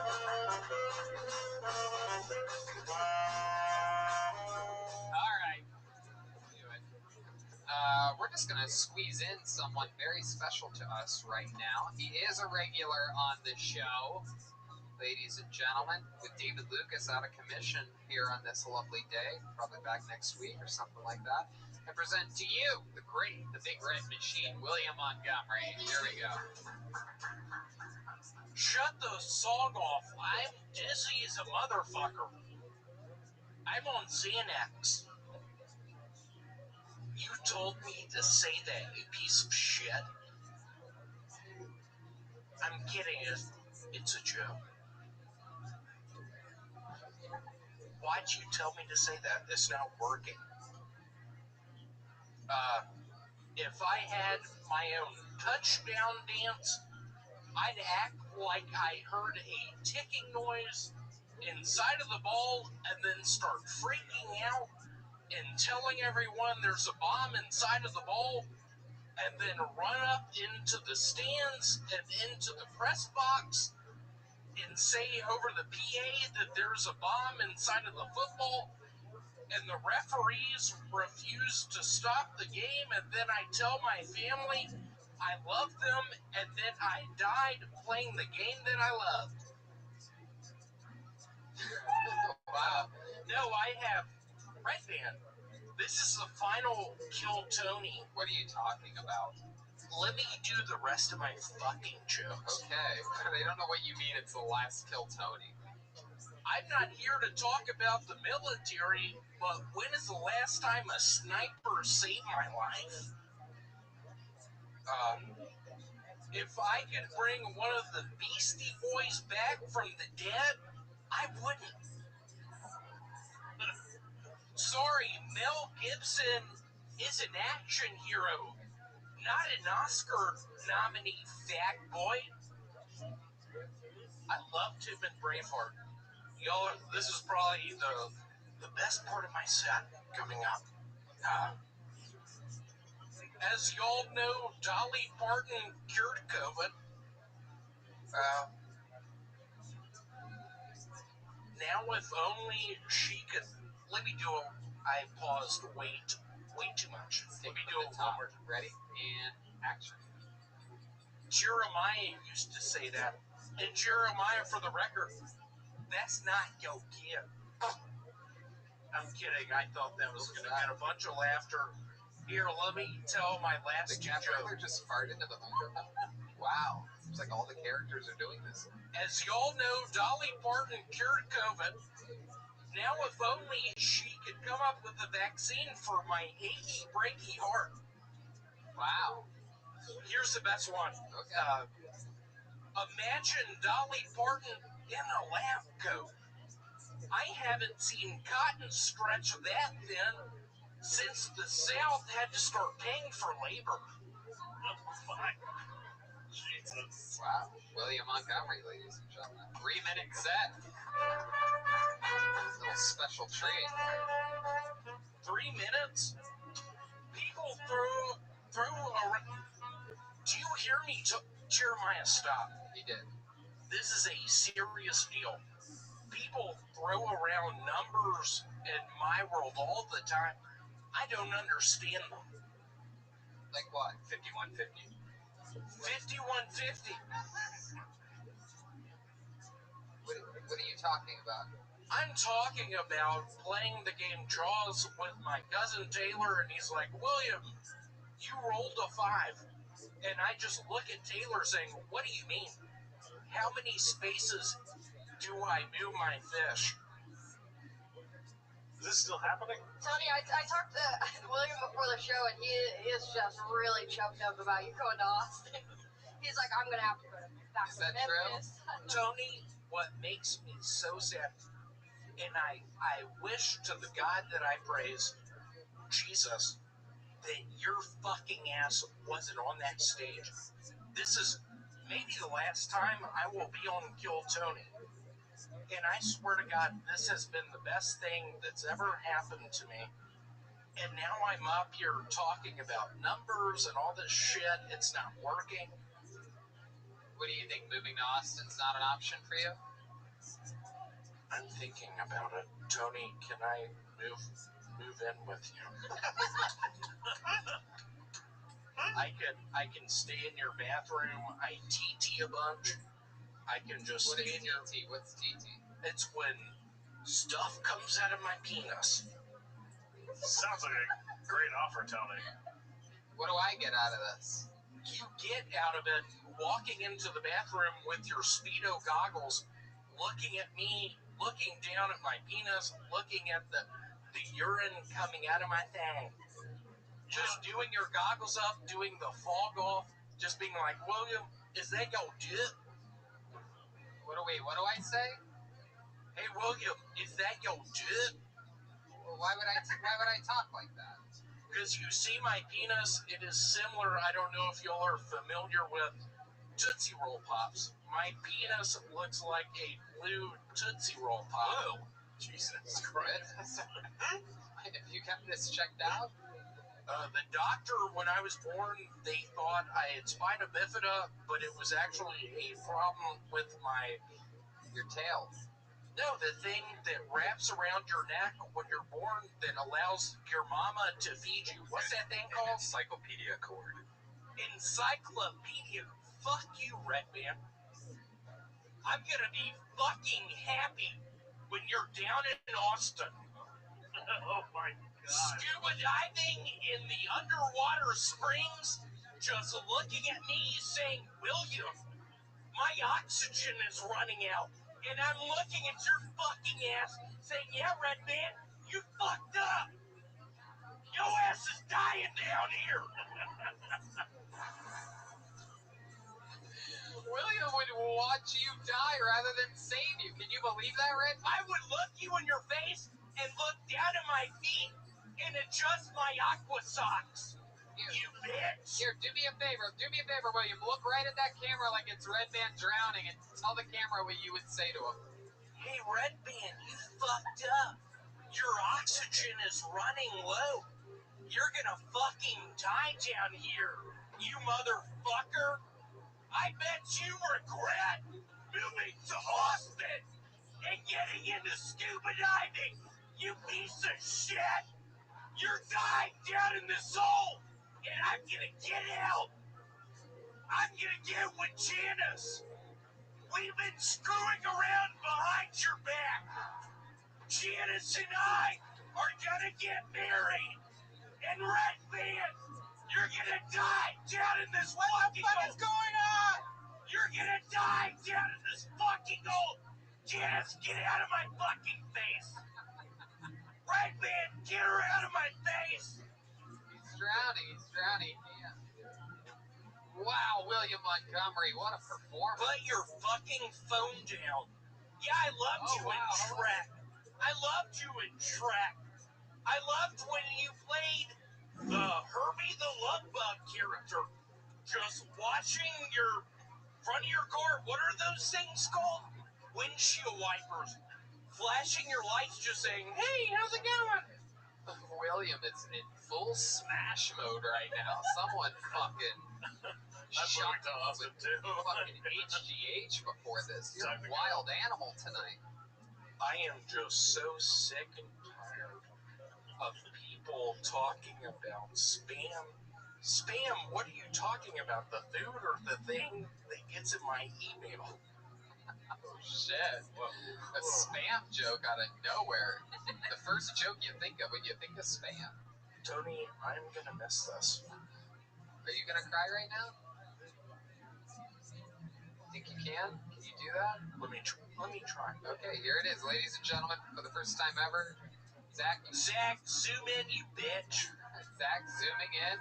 Let's see if William can cry. Oh, there's some sad military music. That usually does it to a Civil War reenactor type like William Montgomery. Oh, he's just found out the Confederacy lost. Oh my goodness. William, if you need help, just think about your life. Tony, I appreciate you saying that. Yeah, William, to get sad, think about your life. Yeah, that's what I said. All right, William. So what are we talking about here? You got to get going, right? You have a curfew tonight. I have a curfew. Thank you so much, Red Band. I'm gonna miss you playing these stupid fucking songs when I'm trying to be serious. You just typing on your fucking calculator, whatever people call those. I use a calculator, William. Yeah, you use a calculator. Your girlfriend gave it to me. Well, oh, talk about Texas Instruments. Yeah, right? she gave me a TI-81, bitch.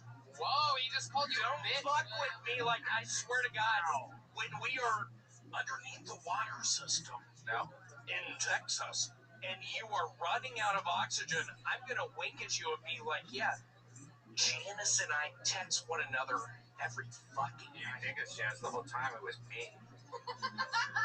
Wow. Well, I appreciate you. We talk about our penises. We talk about looking at our penises with binoculars. I appreciate that. Just me standing just up on the mountainside, just looking at Red Band's penis via binocular, and you look at my penis via binocular. What if I put the binoculars down on the table? That's really funny. Why'd you fuck that up? We're doing one of the best things ever, and you say bullshit like that. William, I want to let you know that indeed, there is a chance that we will be moving to Austin, depending on where. Could I go down there? Could I still be the regular? Because I am fucking churning out jokes like no one else could. You churn them better than anyone. I am churning out fucking jokes like no one else. I'd like to see your dumbass try it. You couldn't do it. Yeah, I'm talking to Stephen Glickman. William, this is a guest of ours. You have to be nice to the I don't know how to fucking read, Tony. But I keep on writing these jokes. Could I move to Austin? Keep this up? You know what, William? I'll make you a deal. If you can get to Austin and you can find a place to live and find a way to support yourself, you find a good. Look at this. You can go down there, right? You can come visit. Look at this. Listen, I say that a bunch. Listen to me. You can go to Austin and visit. You know what you can do? You can scout out some really nice storage facilities for you to work at, and you can just make a smooth transition from working at a storage facility here to there. And you know what? In Texas, you can also find a lot of girlfriends that will be willing to beat you up. What scares me is I feel like I will move down there and fill a Ryder van with explosives. No, don't say that. I'm a Timothy McVeigh guy. No, you know that. He's just kidding, everybody. A lot of the members of the Secret Service listen to this show. Did you know that? If they ever come at me, they know it's William. I may double down on Tony's offer. Talk a little slower. Red Band. I can always tell. I've done this show a long time. I always know when Red Band's. What's your offer? If you come down, continue to be a regular on the Kill Tony Show, I'll let you be on Brothers in Cursive Austin edition. Wow, he's going to let you do your own podcast in Austin. Look at this. It's actually, he's thinking. This is what it looks like when he's thinking. Shut the fucking light off. Why did it get brighter? And if David Lucas doesn't want to... That works every time. And if David Lucas doesn't want to come to Austin, you can choose who you want to be your brother in cursive. I sort of don't want to get into this, but you know I don't trust blacks. I know, you've been telling me this for a while, that you think it's a bad idea that David's your brother in cursive, and you've been wanting a white guy. It's turned into a literal nightmare where I'm doo-dooing into the shower drain, and I'm looking Okay, all right, William, that's enough. So much TT and doo-doo and da-da. All right, William, unbelievable performance. I want to let you know that, that the invite is open for you, William, but I've literally had people say, I have a job for William that's so easy, he'll be able to work from home, with this other job as a car, and I go, William, this person wants to give you a fucking job. You have to do nothing. There's always some weird reason why you can't do it, or why you won't visit a doctor, or why you won't get out of this situation or that situation. So I truly believe that this might actually, I feel like you're not going to make it to Austin. I feel like Michael Lair's not going to miss a beat. Yeah. And you know how many people that listen to this show that have jobs for you in Austin? If you move to Austin. I guarantee it. If people listen to this show, I believe this is the week before Christmas is right around the corner here. And if you can offer William a job, offer him a job. The economy's booming out there. It's a fucking real red state. I need a Stephen Glickman. Let me work for you. All right. Sounds great. Wow, look at that. All right. William, we absolutely adore you. You'll always be a regular in our hearts. It's been so much fun. I have loved every fucking minute of it. Shut up. What did you say? Security. Can we get this guy out of here? I have loved every fucking minute of all of this. I can't tell y'all enough that I appreciate your candor. Shut up, Glickman. Oh my God. Shut up, dude. Make you? Glickman? William, go on. Be nice to our guests. Go ahead. Keep talking. William. Glickman? I believe in you, William. 2 years ago, I met your mom. You were cool with it. We started kissing in a bathroom. William, come on. Keep it going. You're on your closing. It's true. Glickman and his mom looks a lot like him. Just a bald-headed lady from Memphis. And we made out on the stairwell of the fucking Oak Court Mall, and I'm looking at her saying, I trust Glickman. I like him. And she looked at me and she's like, William, shut your mouth. I love you so much. Wow. Oh, my God. William, you are such a fucking incredible talent. You absolutely destroyed me tonight for 16 minutes, nonetheless. Absolutely shockingly incredible performance. 3 minutes of stand-up comedy. I'm fucking around. And one of probably my favorite interview of all time.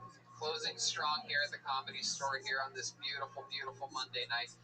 Ladies and gentlemen, one more time for William Montgomery, everybody. See you on the flip side, buddy.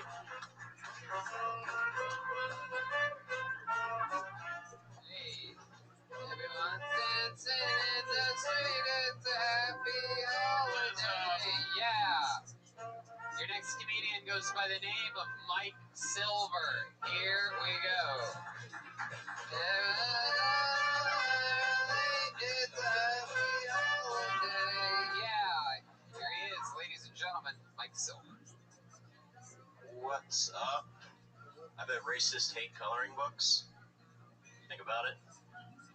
But it's their baby boy, so maybe for their birthday one year they get him a brand new coloring book. He's so excited about it.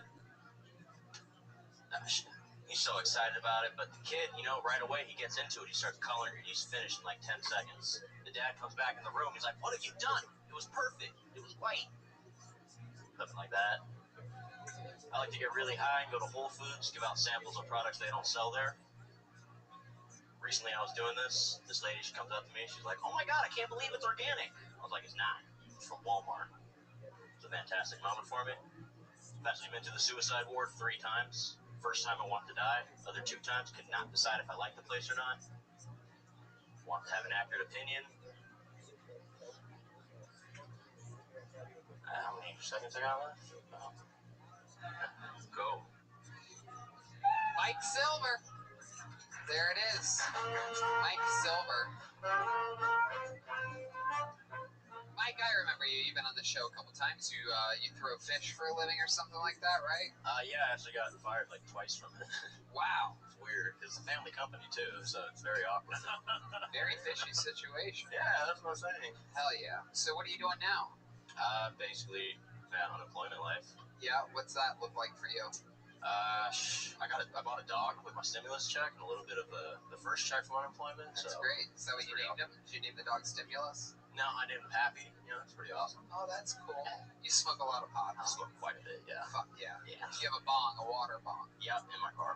In your car? Hell, got it. Come on, dude. Like, I know the type of person that's got a bong on them. Basically, yeah, it's just like whenever you leave, or when I leave anywhere, it's just like smoke a bowl. Right before I came in here, smoke a bowl. You know, of course. Yeah. Constantly. I get it.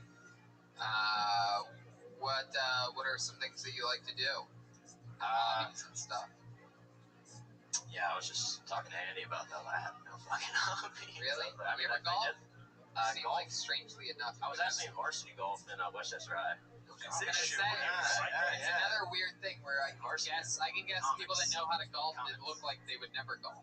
No, but that's the thing. I get that vibe from you. No, they solely put me on that team, like, because I was white. It was kind of unreasonable. Wait, why? They needed a token white guy for their golf team? Yep. Where the hell did you go to school? Westchester High. Hell? No, Westchester High. It was a predominantly black school, so, like, they had a golf team, and I was like, hey, I play golf. They're like, where'd you play golf at? And I was like, what was your country club? They're like, all right, for sure, varsity golf. They made me captain. Never went to a golf course. Wow. Amazing. Did you have fun? I mean, like, I got a free 6 period, so worked out. Hell yeah. Free 6 period. Good that. What were you into when you were growing up? You had a free 6 period. Glickman had 2 lunches. Yeah, no, I tried to join a gang when I was younger. It wasn't a good idea. You tried to join a gang? Yeah, like, it just wasn't good. What gang? It's... Should I say it? Wow. Like, I'm from LA. It's in LA. You know, it's unreasonable. Man, fuck it. It's called Posers Dresse.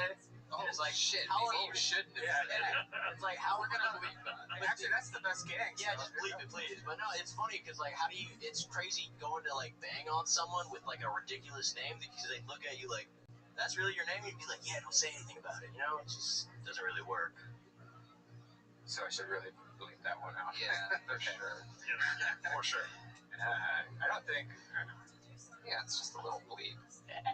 Because they probably just don't want anybody talking about other gang, right? I don't know. Like, it's a weird society because it's kind of like. What the fuck made you think you could get into it though? Right, They must have I'm just also laughed Honduras. at you. They're all standing on the front stoop laughing at you. Yeah, like, dude, I used to sell meth on a scooter. Like, it just didn't work. It's Westchester Park. Okay. Because everything has come naturally and easy for him. Exactly. Like, he's like, hey, can I be in your Mexican gang? You need another white guy? Yeah, I once, yeah. So, where do you live now? I just moved to Koreatown. Nice. How's that going for you? No better time to be near a bunch of Asian people than when there's a virus. I am a chef at a Korean barbecue restaurant now. No, it's awesome. It's just parking's a bitch, but you know, I like it. It's way closer to everything. You know? Have they been eyeballing your new dog that you got? Yeah, honestly, it makes me really nervous. Because, like, I've had people look at it and then lick their lips. It's like, what are you doing, man? Yeah, that's frightening. You ever notice that the drivers are bad around Koreatown?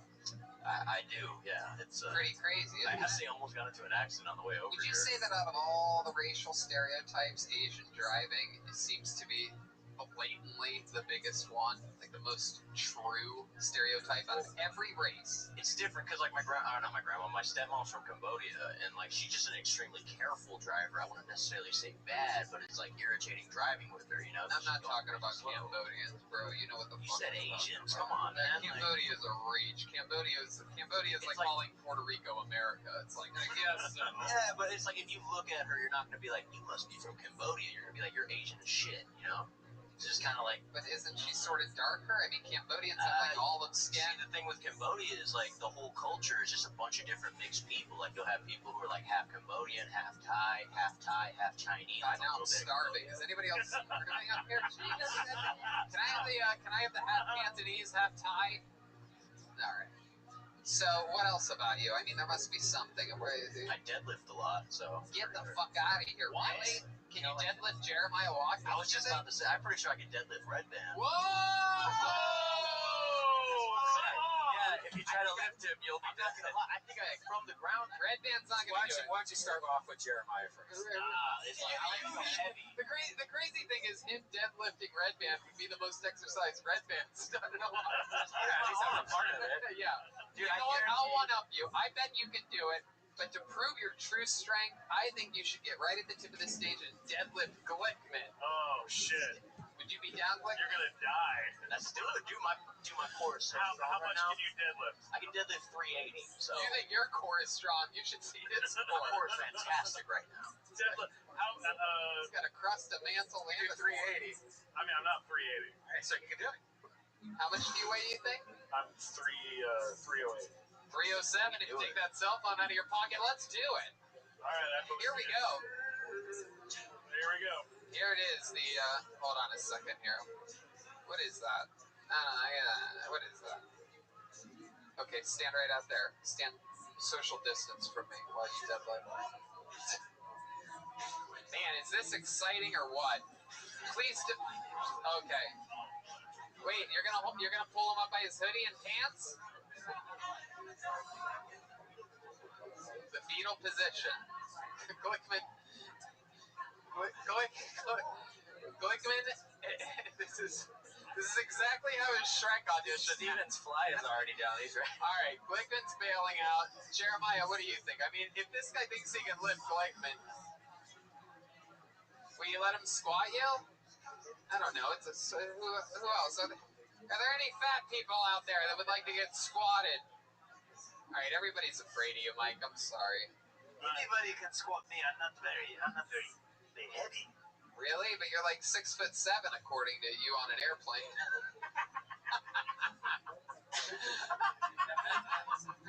Wouldn't that mean you're heavy if you're so tall? And you have the same confidence as my height. I have confidence in your height. How about you? How many people see him deadlift Michael Larry in his wheelchair? There you go. I don't know. Here's a guy who doesn't have a choice. If you lift this wheelchair over your head, I'll soon be deadlift. Just make sure, whatever you do, Mike, just please, for the love of fucking God, don't drop him. This is probably a horrible idea. This is a very Colette is dying over there. Why is he so strong? Oh no, this is a horrible idea. Wow! Oh my God. Oh my God! Michael Lair. Holy shit! Wow! What's incredible about this is Michael Lair has so much dead weight, he actually weighs the same as Glickman. Wow, he's finishing off. How about a hand for Michael Lair? Nice job, Michael. A fucking real fucking improv player right there. This guy will fucking roll with anything. Literally and metaphorically. Mike, you are extremely strong. He was a lot heavier than you thought. Yeah, I was like, what? It's a special kind of dead weight, that fucking ALS. I was this close from dropping him. I was like, this, I would not. Oh, God. you thought you could do me or Glickman? What the fuck? Well, I can deadlift you guys. I'm telling you, I saw something. I saw what happened there, and it's what I'm saying is true. Michael Lair has this special kind of dead weight. Like, I'm like, oh, this is gonna be. I was expecting him to fly right up once he got his arms underneath him, and sure enough, just get him out of the rafters. It's so heavy. Yeah, that's incredible. Michael Lair, real man. That's what a body feels like. It's all that fucking Michael Lair cock in those pants. Yeah, you got a 10-foot cock, dude. That's just gonna weigh a lot. All right, Mike. Well, so much fun, man. Impressive strength. Fun times, fun interview. Thanks for coming, Mike Silver. Appreciate it. Thank you. All right. Thanks, buddy. We're having fun. This is it. This is the final comedian of the night right here. We're going to do this and get the fuck out of here. Ladies and gentlemen, make some noise for Gino Riccardi. Here we go. Good brisk jog. Gina, we're good. Me and my girlfriend are in an open relationship. That means two things. She's allowed to date other dudes, and I'm allowed to fuck hookers. Nobody's fucking me for free. I'm 5'7". I look like an extra from the Fast and the Furious franchise. I'm broke. No, it's just not happening for free. She always asks me, like, she'll go out on a date and she'll come back. She's like, what did you do while I was gone? I'm like, I fucking got high and watched a movie in peace without having to narrate it to the person next to me. Whenever I get laid, she always has to ask me, all right, how much of our money did you just spend? That's what I got for you, man. You got 21 seconds. I got 21 seconds? Yep. People always, yeah, it's just different than it used to be. Having tattoos on your face used to mean you were a dangerous person. Now it just means you drink White Claw. There you go, Gino Riccardi, beautiful. Gino, fun set. You've been doing this a little while, huh? Yeah, a little bit. Was I supposed to be looking there, by the way? Yeah, you're doing everything just right. Okay. You're doing it just right. But if at any point you want to say anything insanely funny or weird, you should say it to that guy. Dude, I hope I'm not looking at my future. Actually, Joel, this looks more like your past. Looks like that. I don't know what I was going to say. Your present. No. All right. So, Gino, let's catch up. This is your first time on the show. First time. How long have you been doing stand-up? I'm going to guess 4 to 6 years. About 4. There you go. Getting into 4. Where at? Phoenix, Arizona. Yes. Are you serious? No. I started in Orange County. Okay. That's the Phoenix vibes I'm getting. Yeah. Same place, basically, just different areas. Okay.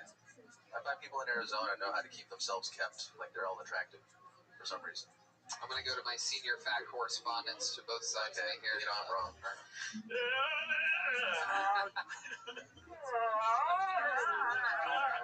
All right, Gino. So you live in Orange County still? Yeah, still live in Orange County. What do you do for work? In the before times, I was a bartender at a hotel at the Doubletree. Oh, okay. It's the most laid-back job. Good cookies at the Doubletree. Oh, they are amazing. They're warm. They let you sometimes have 2 of your sweet talking clerk if you come there. Wow. You don't just steal them, cat burglar? Sometimes you have to be polite. All right. So you were a bartender at a hotel. How about now? What are you doing to survive? I'm on unemployment. Right. This is the only time I've ever been able to do stand-up 7 days a week, so I'm taking advantage. Absolutely. Have you been doing it 7 days a week? Pretty much, yeah. That's incredible. Yeah. You're just going everywhere, different places, hustling? Everywhere, yeah. How does it make you feel performing? Cold. It's cold outside. It's weird. It's cold. It's cold. It's exotic. Everything's in a park outside, somewhere in the dark. Right. Yeah. Right. And you drive from Orange County every day? Every single day. What kind of car do you have? I have a Honda Fit. Oh, I hate Honda Fits. I hate them so much. Do you drive like shit? You can't help it. That's why people hate Prius drivers and like, because there's no acceleration. There's no like, you can't peel out. It's the worst. Yeah. Do you ever go in the far left lane on the freeway? I mean, when I get up there, you know what? Don't do it anymore, please. I'm an excellent. Can you tell all the Honda Fit people to stay the fuck out of that lane? You just don't belong there. That is the only time that Tony is far left is on the highway. There you go. Absolutely. For those of you that remember my political views, I'm not far left very often, except for on almost all social issues. But look at these idiots running this fucking city now. Anyway, Glickman, what do you think? Tell me about this open relationship. Is this real? Good question. Yes, this is real, yeah. Why? How long have you been in it? Since we started. How long's that? I don't like to count, but it's been long enough. The ballpark. Like, she started taking Couple my years? last name. 2 months? Like, 5 years? More than 4 years. More than 4 years? Yeah. Do you know when it's closing? That's why I don't like to count. Anytime, like, people always, like, congratulate you on just, like, not being dead or not, you know, being Let me ask you this. It's weird. I never really got it, right? Open relationships. That means she can just go out and bang somebody without a condom? No, not without a condom. But I mean, if she's sexually adventurous enough to go have sex with other people, what makes you think she's sexually adventurous enough to not make someone wear a condom? Because she didn't want to die, I assume. What do you mean die? What did you guys still have AIDS in Orange County? No. I assume it's everywhere. He's going to murder her, Tony. That's what's gonna happen. It's the same reason I would wear a condom. That's, I mean, same reason I wear condoms. Because you fucking don't You wear condoms with her? No. You wearing a condom right now? I'm wearing one right now. It's a long drive from Orange County with a flappy condom. Has she ever met somebody that, like, they kind of, you know, you almost feel like, oh, she's going to leave me for this dude? No. Why do you think that is? Why are you so secure that she's not going to leave you for another guy? Because she's perfect. Dude, we're just perfect for each other. If you were really perfect for each other, wouldn't you be fucking so often that you don't need to hook up with other people? I don't know how, like, have you been in, like, long-term, like, more than 2 years? After 2 years, you've done everything you can do together. There's nothing else to explore. Jesus. And frankly, I don't want to do a lot of the shit she wants to. A lot of the shit she wants to do, she's like super freaky. She wants to get like tied up. I'm lazy, dude. She can do that with somebody else, and like that's fine. And she comes home, and I'm like, that sounds like it was a lot of work. And it's not like there's no pussy left over for me. I can literally fuck her any moment of the day I want. If she's sitting there like studying or whatever the fuck she does, I can literally just walk by, put my dick in her face for like a minute, and then like walk away. And then she'll just get pissed off that we didn't fuck. But I just wanted to put my dick in something for like a minute. Just put your dick next to her face for a minute. God, I love love. I mean, this is so romantic. That's incredible. This is love the way that a shot of love with Tila tequila was love. Yeah. Wow. So Gina, what else about you? What else do you like hobbies or anything like that? I play music. I used to be a drug dealer. What kind of music do you play? I play like what I just play for fun. So I play like musicals, like stuff like that on the piano or whatever, or jazz on the guitar. Wow. Yeah. We were dressed up as Jose Aldo for Halloween. Wow. There you go. What was that? It's a reference. You look like Jose Aldo. You look like a UFC player. Oh, okay. Do you sing when you do these musicals on the piano? Sometimes, just to keep pitch. It helps you learn pitch better. Can you give us a little? Can we just hear one little sound of you just doing anything at all whatsoever? No, because I haven't trained it. Come on. I haven't trained it while it's going to sound horrible. Come on. If Glickman does it for a second, will you do it for a second? You're saying sing? Yes. No, I'm not going to sing. Why? Because it's going to sound bad. What if you move your mouth? I would like to hear Glickman's voice coming out of that body. I just do it to train, like for pitch training. It helps. It helps train your ear. Do you know how to pitch a baseball? No. I throw like a girl. It's horrible. Wow. Where'd you grow up? Huntington Beach. Yeah. Huntington Beach was a bunch of white people that want to be gangsters. They all joined gangs. It's really weird. I was in a gang. The Apple Dumpling Gang. God, you son of a bitch. What gang were you in? I was in a Weight Watchers. I was in did you say Krispy Kreme gang? Oh, Crispy Pork Gang. It's a restaurant. Crispy Pork gang. I was in a Crips gang. That's Wait, what? 100% true. You were a Crips? 7th grade. Wolfgang Puck. I was in the 7th grade in a school. It was really tough. And little junior high school. He was in the Ku Klux Klans. Ku Klux Klans. That's pretty funny. Yeah. You were a blood crusher. There were. No, there was a bunch of kids that were all in a gang, and then one of them I was coaching in an acting scene for class, and then he was like, hey bro, I got you, bro. And I was like, what does that mean? And he was like, don't worry about it. Just you do this hand signal. He like showed me a hand signal, and I was like, okay, what's that? And then he told all the other guys in the gang that he had jumped me in, and then they all showed up one day, because I was working in the lunchroom. I bet you were. and they all asked me if I was in the gang, and then I did the hand signal, and then they all were like, "This is the funniest thing in the whole world." I was like the fattest little. Of course. Yeah, I was like a little ball of fat Jew. The gang that he was in was the Hell's Angel food case. I did not last very long. What city was this? Encinitas, California. It's the big city. Yeah, the big. It's a beach city crib. Beach City crib. There's a lot of editing I'm gonna have to do with all these gangs. I think the ones in that one are going to enjoy the show. Those guys are great guys. Great senses of humor. Absolutely. All right, well, Gino, thank you so much. Really great set. Gino Riccardi, everybody. There he goes. Here comes the drawing from Ryan J. Ebel. We had fun tonight. This was good. Wow, look at that one. My goodness, everybody looks fucking stellar. He even made Glickman look good on this. Wow, look at me. Wow, the drawing really does take away 20 pounds. Guys, how about a big hand? RyanJEbelt.com for those prints. How about a big hand for our guest, Stephen Glickman, everybody? Wow. Stephen Glickman is the host of the Nighttime Show podcast, available everywhere. Also, check out Monster Hunter, coming out soon. Yeah, Nighttime Show just recorded its 200th episode with Kevin Smith, so you can. Awesome. Shit, that was a good get. So we you had can Kevin Smith here for a 420 episode. Fuck yeah! I remember that. It was incredible. Yeah, it's good. He's a great guy. Very solid. Lives right around the corner from here. Oh shit. One more time for Glickman, everybody. Hey, thanks, guys. Comedy store royalty. Former door guy, worked his way all the way up to being rich.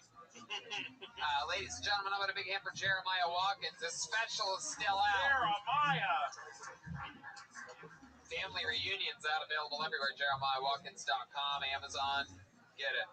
What else, Jeremiah? Yes, there is Cat Burglar t-shirts at JeremiahWatkins.com, and I've got a great podcast, Jeremiah Wonders, you should catch up on, and I want to give a thank you to Gino from Speedweed, who has been helping me produce it from a long time from Letterboxd Studios, and he is a silent supporter of all of us, and a lot of times, so I just want to say thank you to Gino. There it is, indeed. Every single week, Gino, hanging, killing it.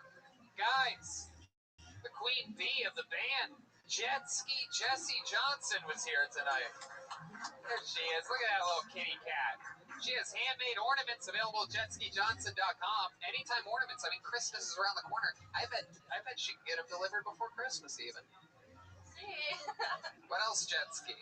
We got roadcasts with Jeremiah. Phil and I were on them. Look out for that. And I just want to thank you guys and everybody listening. I just did a show for Ohio University, not the Ohio State. I just noticed that today. Wow. I hope you didn't say. I know, but it was so cool that it was on Twitch and all the comments. I was seeing all this vroom vroom from all over the country and the world. And yeah, thank you guys watching. Nice. Thank you guys. Well, you're the best, Jet Ski. You know what I just realized? That cat burglar behind me was Joel Jimenez the whole goddamn time. Absolutely incredible. Joel, tell us something. Shit. Thank you to Ludwig. Thank you to you guys. Thanks to everybody here at the Comedy Store. I love it. Love you guys. And have a great rest of your year. Red Band? Yeah, thanks, Comedy Store, so much, guys. I love you guys, and I'm going to miss you guys. Comedy Store, Peter Shore, Paulie, Richie, Curtis, Jen, everybody that has anything to do with this place. Guys, how about a big hand for Damon Easterwood coming in, unlocking the power of the room for us. Thanks to everybody and everything. Who knows what the future holds, but we will indeed, most likely, see you guys next week.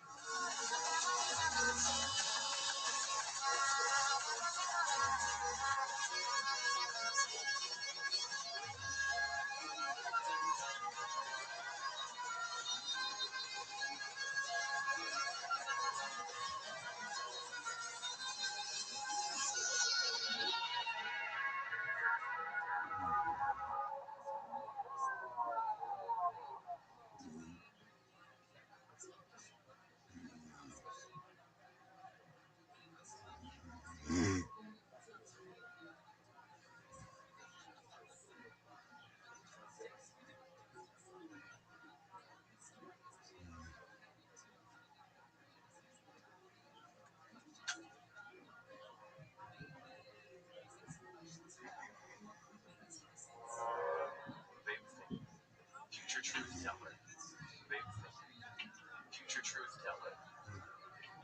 Jesus Christ, our Lord and Savior, returns, admits he's an asshole, and apologizes for Flint, Michigan. Future Truth Teller. Movie theaters actors never rebound and become infested with guys jerking each other off. Theater owners rejoice as they now have a new audience to sell popcorn to. Future truth teller. After spending several years in prison, former President Donald Trump sees how profitable they are and opens his own chain of Trump prisons across the Bible Belt. Future truth teller.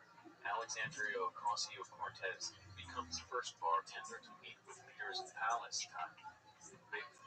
Future truth teller. The most damaging side effect of the COVID-19 vaccine proves to be 14 feet of CVS registered tape. Future truth teller.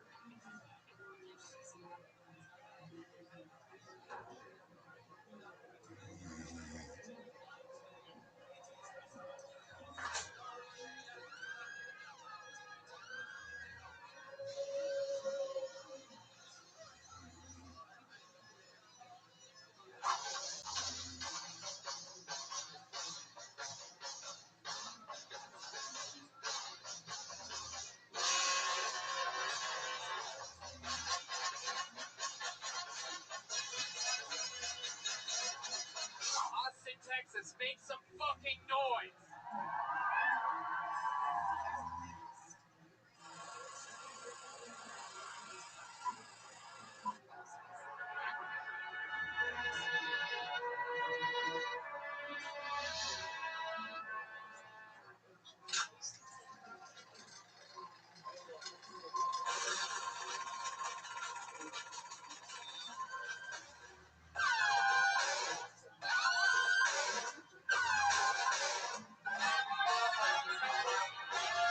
Hey, this is Red Band coming to you live from the world famous Comedy Store main room for a brand new episode of Kill Tony. Give it up for Tony and Cliff. Yay!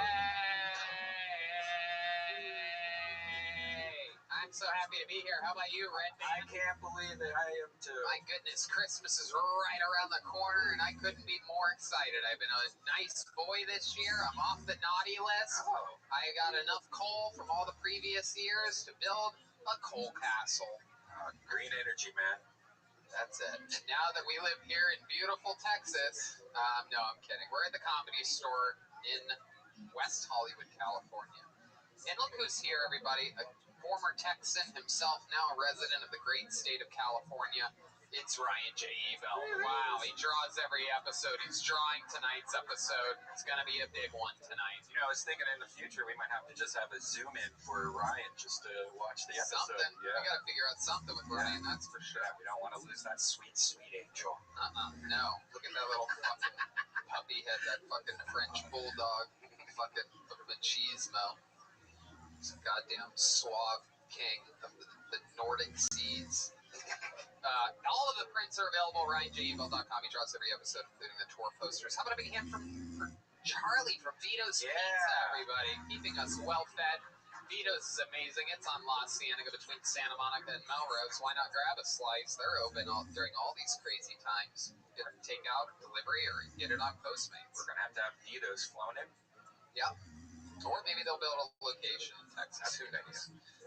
And the great Gino is here. Yeah. Speedweed Gino. Also the CEO over at Betterbox Studios, which let us camp out there during a lot of this pandemic. And here we go. We're ready for another incredible episode of Kill Tony. But before we start, here's a little bit more about the amazing sponsors that made this episode possible for you here today. Hey y'all, the holidays are just around the corner. Are you looking for a way to stay connected with loved ones during the holidays?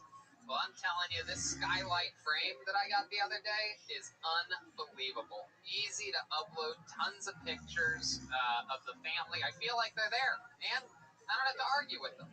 It's absolutely incredible.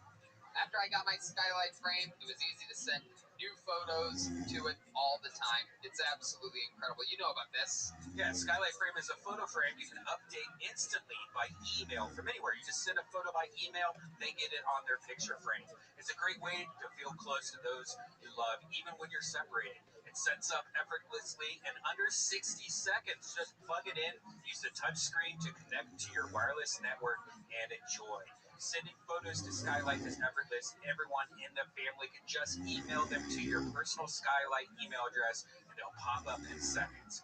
Multiple people can send photos to the frame, so it's a great way to keep large networks of friends and families in touch. It has a black frame and a white mat, so it looks like a real photo frame that adds a beautiful touch to your home. For a really special gift for the special people in your life, you've got to check out the Skylight frame. And I'm telling you, we have them. They're super cool. We have fun with it. Sometimes I'll send him pictures of me in the bathtub with a rubber ducky right to his frame. Now, as a special offer, you can get $10 off your purchase of a Skylight frame when you go to skylightframe.com and enter the code TONY. That's right. To get 10% off your purchase of the Skylight frame, just go to skylightframe.com and enter the code TONY. That's SKYLIGHTFRAME.com, promo code TONY.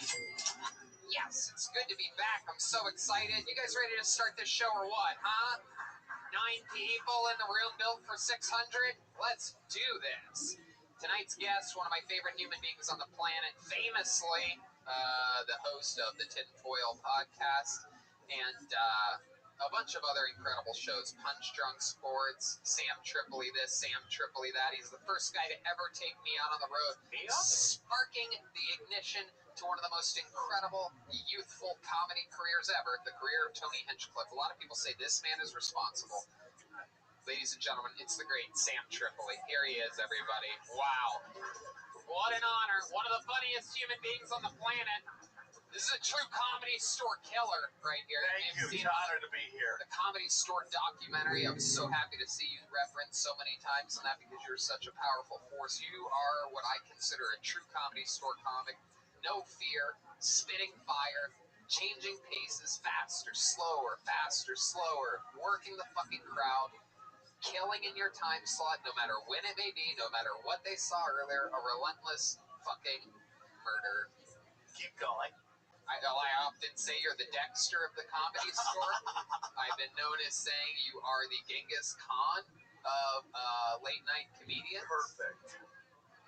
I think that's good, right? And all the comedy careers that you've sparked, including mine. I didn't know how to go on the road until you took me there. That was for, I believe, I think it was a 5-minute spot, cold opening your shows. Me, Sarah Tiana, Steve Simone, and you. Thank you, dude. And Sam brought me on the first paid gig ever to Santa Barbara at the Red Velvet Room. Yeah, dude, that was a fun gig too, dude.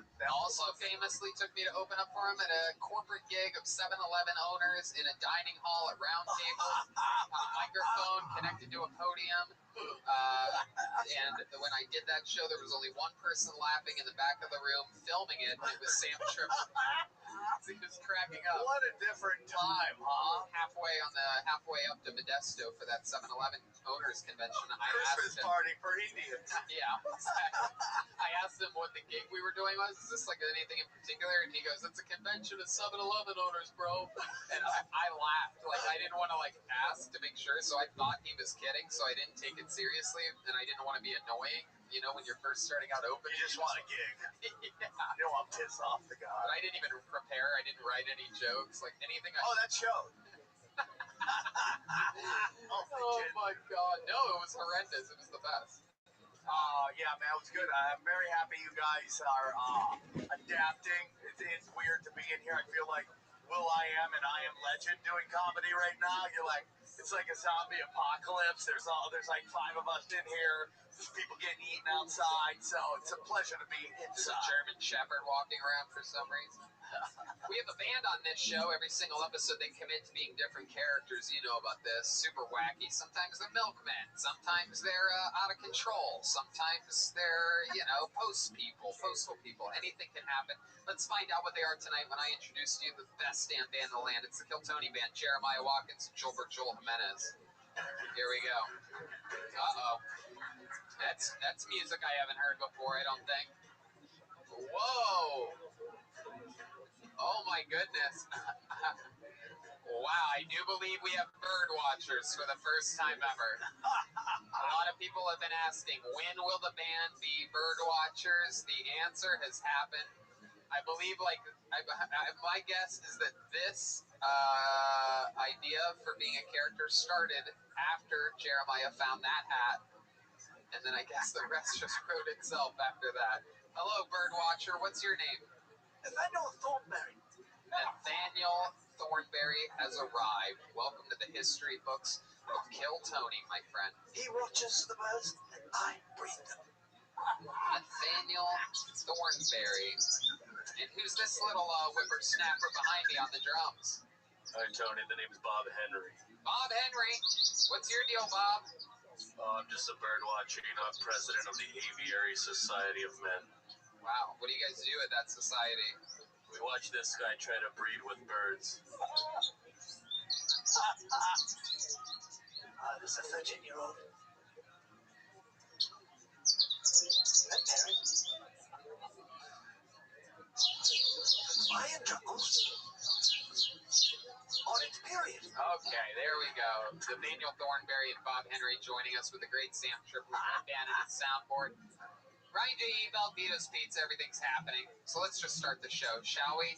Here we go. You guys ready to kick this fucking thing off, huh?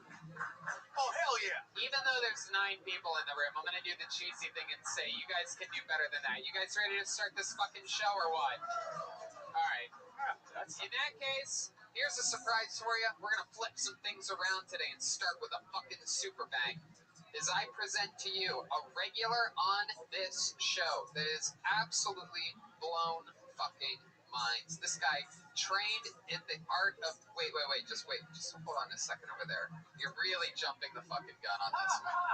I mean, Jesus Christ.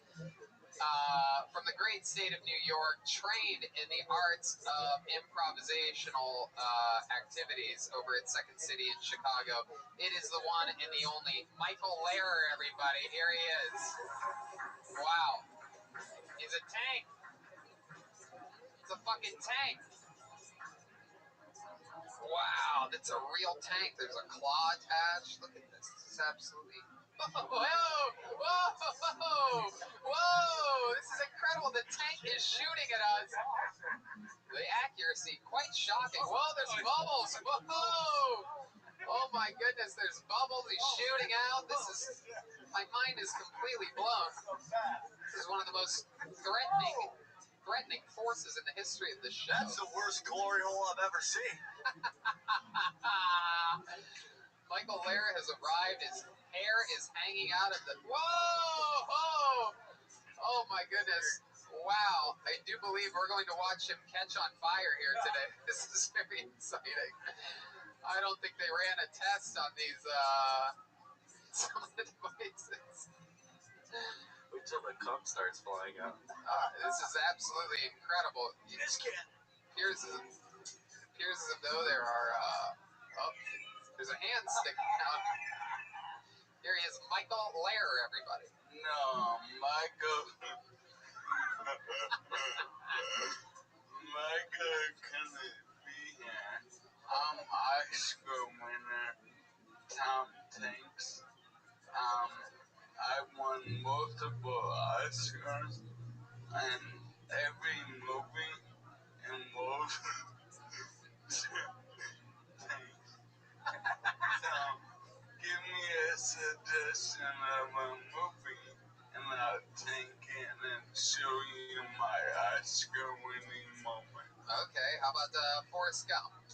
Oh, life is like a fleet of tanks. You never know what Eastern European country is gonna sell it for $500. Wow. There you go. Wow, I love the noise that happens after you make a joke. Hey, give me another one. Okay, oh, you're blowing bubbles. He's excited over there. How about the hit movie, 1994 classic Goodfellas?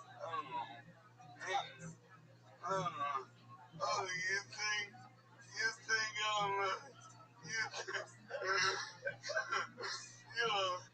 think I'm a tanky guy? Oh, am I here just to shoot missiles at you? Oh, what am am I a tank? You just roll over the wheel.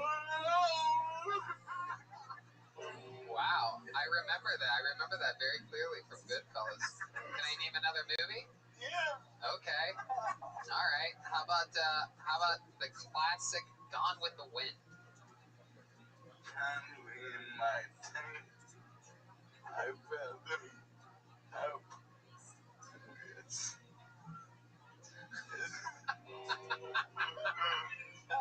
Actually worked, dude. I like that. I thought you were going to say, tankly, my dear. I don't give a damn. Oh my god, that would have been so much better. Give me rattle them off. Let's see if I quick fire. More movies? Yeah. Okay. Let's do. Sam, you got a movie you want to do? The famous movie by Belladonna, My Butthole's Haunted. Oh, man, I feel like I got fucked by a Russian tank.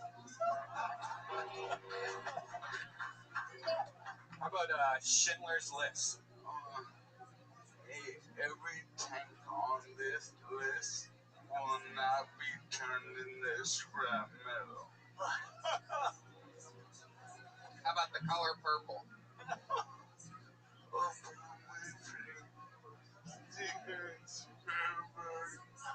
Let me free my tank. Ghostbusters. Good one. What? Ghostbusters.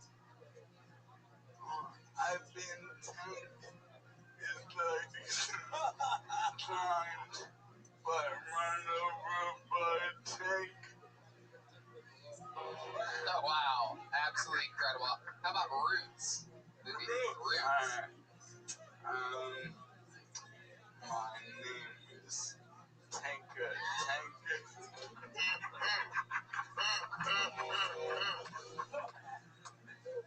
How about the Bird Watchers? You guys got a movie in mind? Thank you for smoking. If people keep driving tanks, then people are gonna die. The tank industry is life to us. Oh, well done. Bob Henry, you got a movie? Yes, absolutely. How about Jurassic Park? Oh, good one.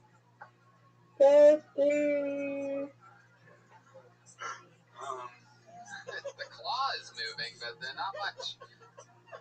No, I hear a tank. How about the classic Cheech and Chong, Up in Smoke? Man, I feel like I smoked a Christmas. Wow. Absolutely incredible tank. This is really, really impressive. I can't believe that you have this wealth of history. What else have you been doing with yourself? Those party poppers aren't working the way you thought they would. No. I keep seeing each one individually wiggle and not ignite.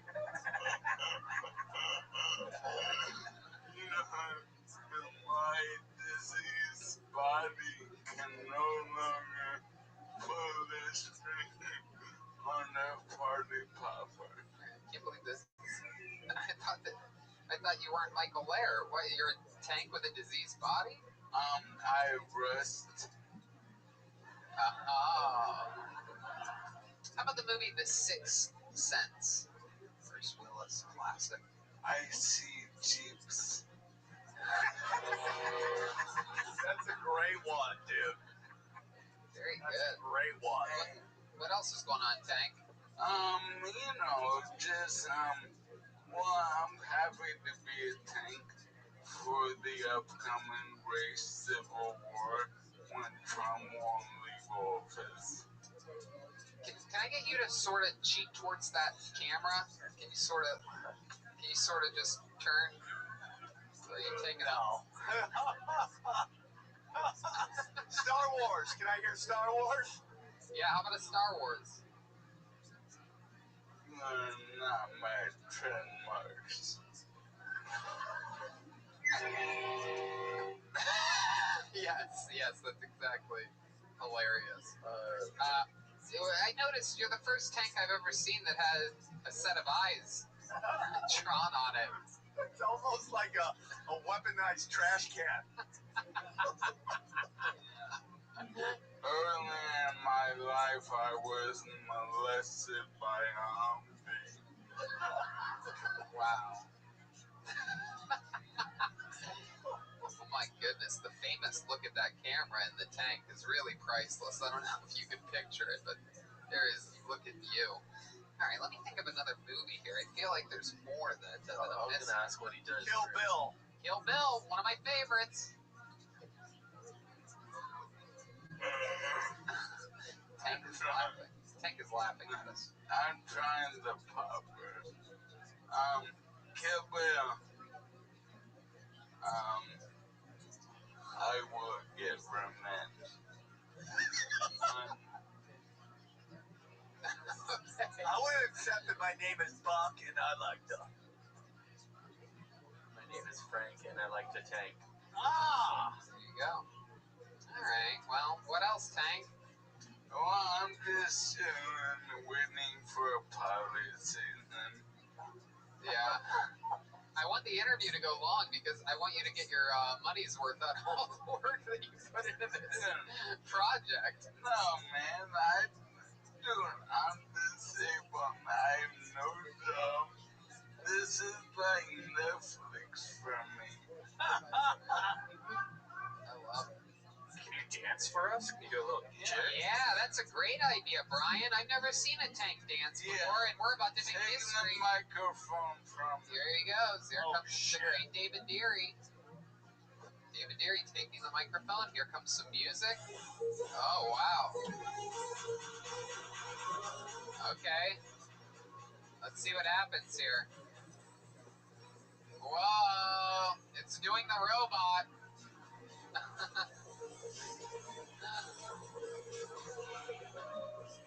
Wow. Oh, wow. It's sponsored by the Home Depot. It's like a NASCAR, this thing. Uh-oh. Oh, he's backing that ass up. Look out. Uh-oh. What's going to happen next? Oh, my goodness. This is incredible. He's stuck. Yeah. Seems to be some technical difficulties going on over there. Home Depot. There's a flaw in the design of this tank. Oh, there's bubbles. Bubbles. Bubbles going into the darkness. The opposite side of camera. Wait, what just happened? Something opened up down there. There's a flat. There's a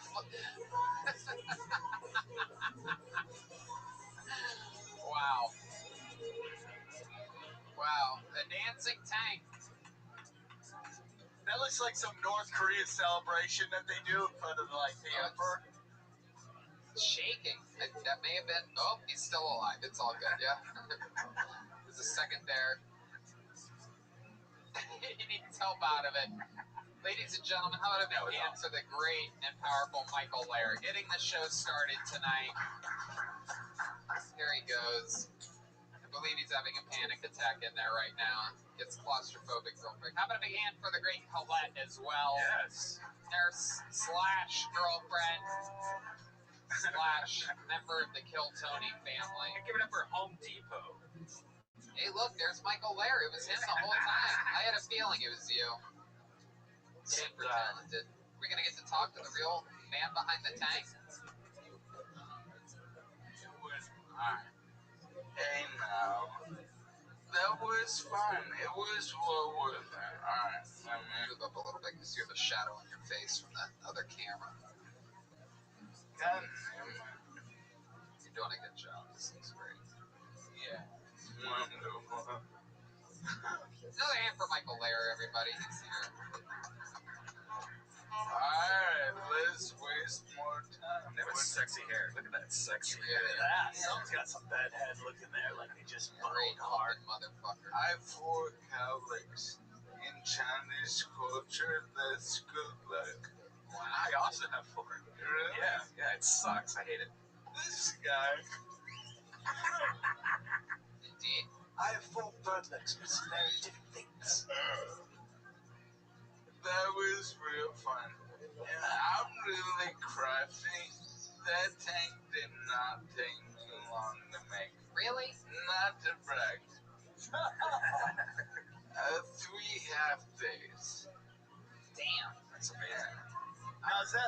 half days or 3 half days? It's like a day and a half. Yeah, I mean, that's just like filming shit. And cardboard, you can make it. Wow, look at you. It's true. Cardboard is a malleable substance. Indeed. Some homeless guy's wondering where his house is right now. Right. And now we're returning, and it's a weapon of mass destruction now. So he gonna be happy. Wow. I sell that shit at some downtown bullshit museum. Yep. For fucking 10 G's. Goddamn right. Fucking better than half that bullshit down there. Went to a goddamn cake museum. Just cakes as big as a room. Fucking cake museum. Michael, we love you so much. Thanks for getting the show started with a bang. Michael Lair. All right. It's time to meet a stranger. Here we go. All right, we've seen this young lady on this show before, famously friends with our resident horoscope. What do they call that? A psychic. She's here. Nikki Fuchs, everybody. Here she is, Nikki Fuchs. Here we go with Nikki Fuchs. Here's Nikki Fuchs. So, me and my dog have a lot in common. She's had 6 litters of puppies, and I've had 6 abortions. Yeah, I actually, since having a dog, I've felt really empowered to walk at night. Not necessarily because of the dog, just because I'm carrying a bag of shit in my hand, right? Nobody's gonna rape you with a bag of shit in your hand. And I know somebody's like, wait a minute, what if your dog doesn't take a shit? I have spares, bitch. And then another person's like, wait a minute, what if that's their thing? Let me have my fucking moment, okay? Can I just have my goddamn rape moment? Jesus Christ. She's my soulmate. She's my soulmate. She fills all of my voids. Well, most of them. She's a big black dog. She's not a big black dick. Damn. There you go, Nikki Fuchs with a minute. Wow, very interesting set. I gotta ask, 6 abortions, is that true? That is a fucking joke. Oh, it's a joke. It's a super joke. It's actually 12. I mean, I've actually had 0 abortions, but hey, if you've had an abortion, keep exercising your right. If you count that set, you've had 1 abortion. It's not fun being me when there's not a packed audience here. Thanks. But it would have been an incredible noise if this place was sold out like it used to be every Monday. Yeah, you would have killed me. Fucking pandemic. Pandemic. Fucking pandemic.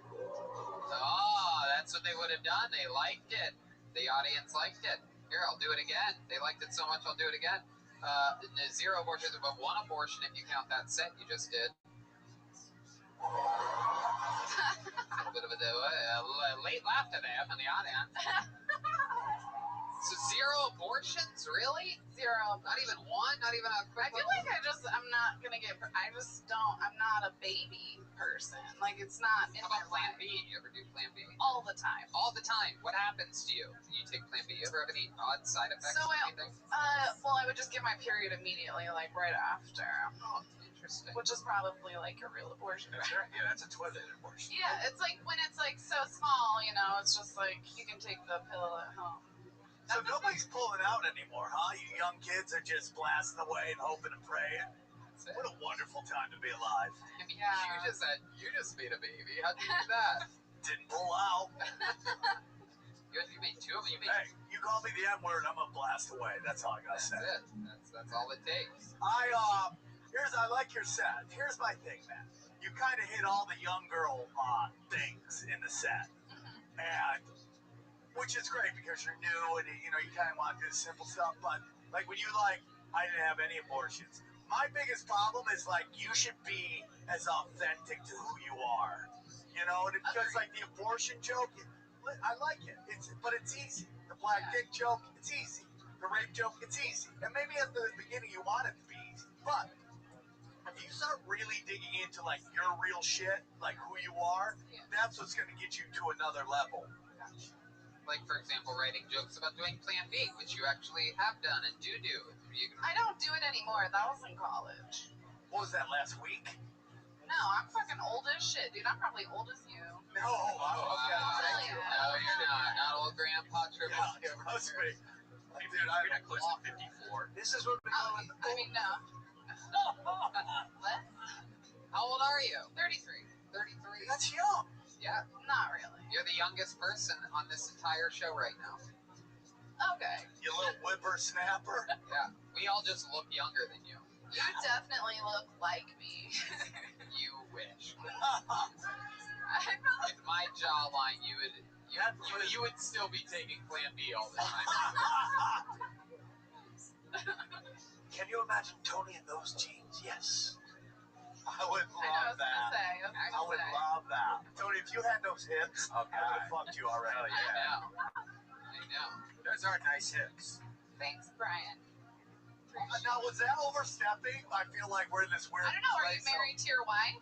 What? Are you married to your wife? Well, I think I have to be married if she's my wife, but I don't have a wife. Okay, that's what I was wondering because you did just have twins, right? Yeah. Okay, so that I was just trying to figure out like. Wow, a lot of inside information. Questions from the guests. I was sitting over here. Well, So, Nikki, what have you been doing during this pandemic, other than cutting your own hair? Hanging out with the dog. Hanging out with the dog? What kind of dog do you have? She's a pit mix. Oh, wow. Ticking time bomb. Not really. She's actually really nice. Pits are great. They really are. No, they really are. They're little lovers. They get it because of fucking rappers who've ruined everything. Rappers have ruined pit bulls, guns, and weed. They made everybody hate them because they fucked them up in the music video. Pit bulls are little lovers. Shitty pit bulls, shitty owners. Loving owners, loving pit bulls. Thank you. Yeah, she's not shitty. Did you rescue your pit bull? I did. Trouble. This is trouble. This is like She's one of the never women. been It's in. like one of the women that starts writing to a guy in jail, and then when he gets out, lets him live with her. That pit bull's gonna. Can you even take it to a dog park with other dogs? I just haven't chose to yet. You just got it. Why? Yeah, Why do you think you haven't? It's still like new. I'm just trying to learn who she is. We did meet a puppy today. How did that go? They loved each other. Really? They really did like each other. Yeah. Yeah. How do you know that? Because she didn't eat it. Yeah, she let it go. Yeah, she didn't fucking try to bite it. Like it was fine. When did you get the dog? Like this summer. What did you name it? Name her. I didn't name her.